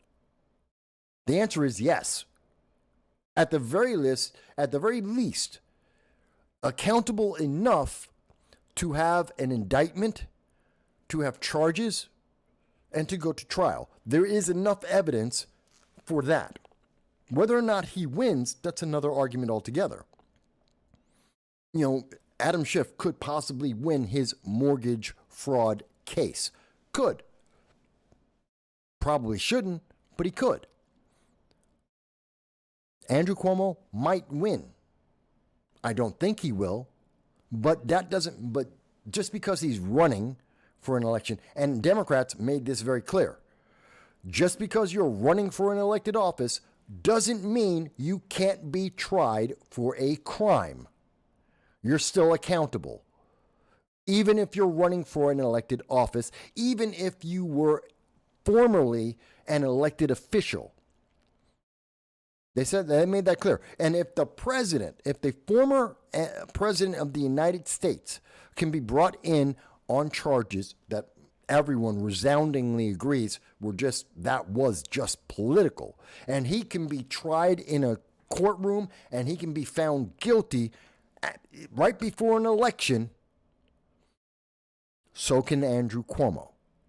Just because he was governor and resigned in disgrace doesn't mean, well, we can't try him now. You did it to a president. The precedent has been set. If a president can be hauled in the same structure, so can Adam Schiff, so can Letitia James, so can Andrew Cuomo. This is just this is the precedent the Democrats set before us. That's the rules. We're playing by the rules of the game they created. And they can't say, well, it's all about political retribution. No, it's not.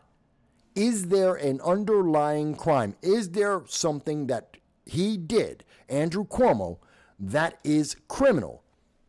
Presumably, yes, he perjured himself in front of Congress. That is a crime. It can, and often, if you or I speak before Congress and you perjure yourself, you will go to jail. It's not an if, it's not a maybe, it is a fact. Many people have. It is a criminal offense. Andrew Cuomo, if he perjured himself, and the evidence tends to say, yes, he did, then he goes to jail. Period. Just because he's a Democrat, just because he used to be a governor, does not mean we can't try him for perjury. he lied to the public again, he goes to jail. His sworn testimony was fraudulent. That is a crime. He goes to jail. So the AP goes on. Claims that it is pursuing retribution against political adversaries. Did these people commit a crime? If the answer is yes, and in the cases I've just cited, the answer is yes, they did commit crimes. Therefore, or at least they have been alleged to commit crimes. So, whether it's political retribution or not doesn't matter. You committed the crime. Period. Doesn't matter why. It's a bonus that you're a political adversary. You're still accountable for the crime. Doesn't matter if someone's politically against you or not. Did you commit the crime? Yes. You're going to jail.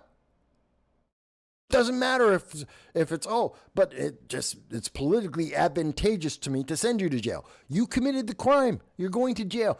It's not like, you didn't commit a crime, or we're magnifying the crime 34 times and we're creating a whole new category of crimes that didn't exist. No. We're not talking about kangaroo court. You committed an actual crime. In the case of McIver, you assaulted law enforcement. There's video of it. We have seen it. In terms of Letitia James, you signed a document, a legally binding document, and you are an attorney, the attorney for for New York State. You knew. You said your residence was not in New York State. That invalidates you from being the Attorney General of New York. You knew this. You were trying someone at the very same moment for fraud, property fraud. You knew this. You did it anyway. You are accountable. Adam Schiff has said that his property, that his main residence is in Maryland and in California. He has mortgage documents that are giving him beneficial rates that the average person cannot get because he's an elected official and he has property in Maryland and in California, and they're both his primary residence. I'm sorry, that's a crime. That's a fraud. That's something he can be held accountable to. Ross Baraka, Newark mayor, was in an area designated only for authorized personnel. He wasn't authorized. He didn't have the right to be there. He committed a crime, trespassing. He can be, and he should have been tried for that. These are laws. Judge Dugan aided and abetted the escape, or at least the attempted escape, of a criminal wanted by law enforcement to be deported. She committed a crime, aiding and abetting a criminal. She's a member of the court. She knows that. She knows what she did, and she did it willfully, distracting the federal agents and escorting the criminal in a manner to evade police. Very clear cut, and there is video of it. So, yes, she committed the crime. Whether or not it benefits another political opponent is immaterial to the fact they committed the crime. Start there. Everything else is bonus.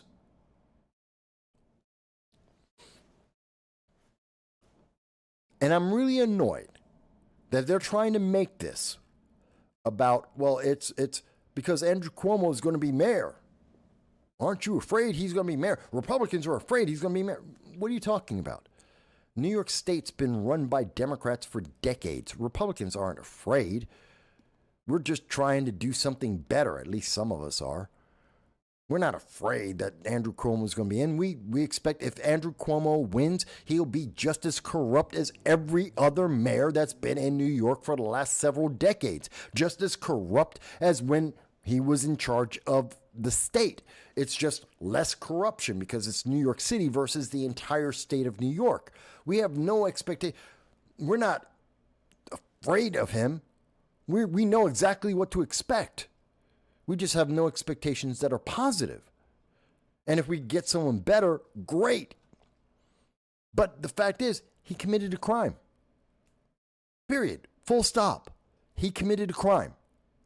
He needs to be accountable for that crime. He has many crimes he should be accountable for. And he has relied on, I'm a Democrat in a Democrat state.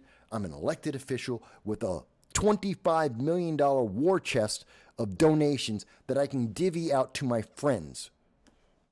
And that has been the excuse that has allowed him to evade the law, evade accountability. That's corruption. Plain and simple, it's corruption. Andrew Cuomo should be investigated. If he's guilty, he should be convicted. Period. The politics have nothing to do with it.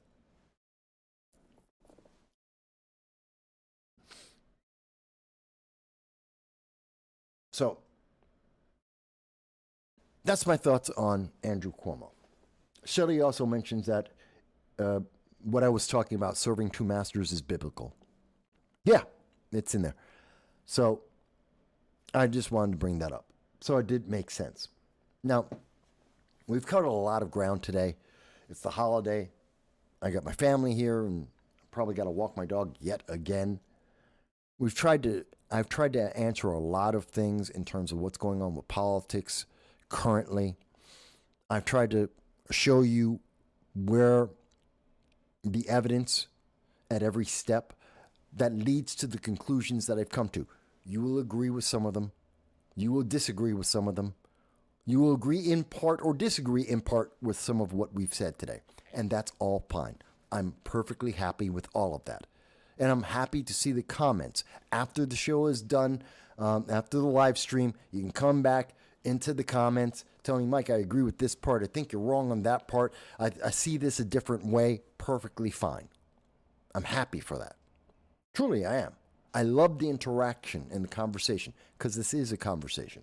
And I thank people, everyone who spoke today, like Shelley and Grace, John Lashcombe, the new faces that came up, Deja, is it Deja LeBlanc or Dejane? I'm not sure. But I hadn't seen you before. Thank you for being part of the audience and making sure that my microphone is on. I appreciate that. I really do. And calling me out on that. I think that, let's see, we also had, who else was there? There was someone else who was new. Oh, Chris. My bike has bad knees, and Joe Dowling, and Chris Patterson. Chris, even though you were criticizing me, I am not angry. You're not blocked. No one has stopped you from speaking, and I'm more than happy to hear you reply in the comments after the show and explain. As I said, please tell me where it is you thought I was being nonsensical. I want to hear, and if I am, I'll try to improve. If you're wrong, then I'll point out how you're wrong. Not upset. But I thank you for spending, I don't know, it looked like you were with me for 5 minutes, but okay. But thank you. And I appreciate each and every one of you.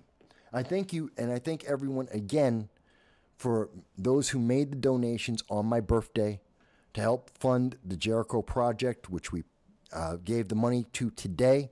I thank you for your support. I hope you'll continue to support the channel, whether it's through the Patreon or Super Chats, Rumble, Rants, or just going over to PayPal. Trust me, every dollar helps. There's a lot more coming in the near term, though, folks. There's a lot of campaigns we're trying to help out and work with, and God, it's a lot. But I appreciate each and every one of you. I thank you for the time you spent with me today. 6.5 hours. I don't know if everyone made it through in one sitting throughout the entire show, but please do check out my coverage of Curtis Sliwa, because the mainstream media will not provide you that information. They refuse. I instead want you to be informed. And also the coverage of the Bronx candidate event. Please check that out too. See if there are races that are important to you. Check it out. We have a lot of candidates there. And make your own decisions, whatever it is. You don't have to vote you don't have to vote Republican just because I'm a Republican. You don't have to vote Democrat because the news media told you have to. You're an American citizen. Do whatever makes you feel good. But vote. Make a choice. One way or the other. Pick somebody write somebody in, make a choice. And then we make America better. So with all of that said and done, I thank everyone.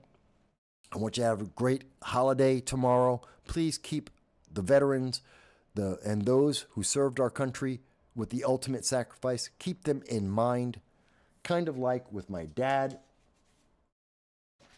which I'll show you again. That's my dad with 2 arms, and I believe that's my little brother. I was about 6 or 7 at that time. So that's him with 2 arms. This is my dad after he lost his arm. Also in the 70s. With fashion. That was fashion. High fashion back in the day. He was a striking man. Good looking man. So keep them in mind. Keep them in your hearts. Thank them for the freedom to disagree and agree and have these conversations unlike any other country in the world. Folks, I appreciate you. I love you. And I look forward to seeing you again soon. I'll have the links up in a little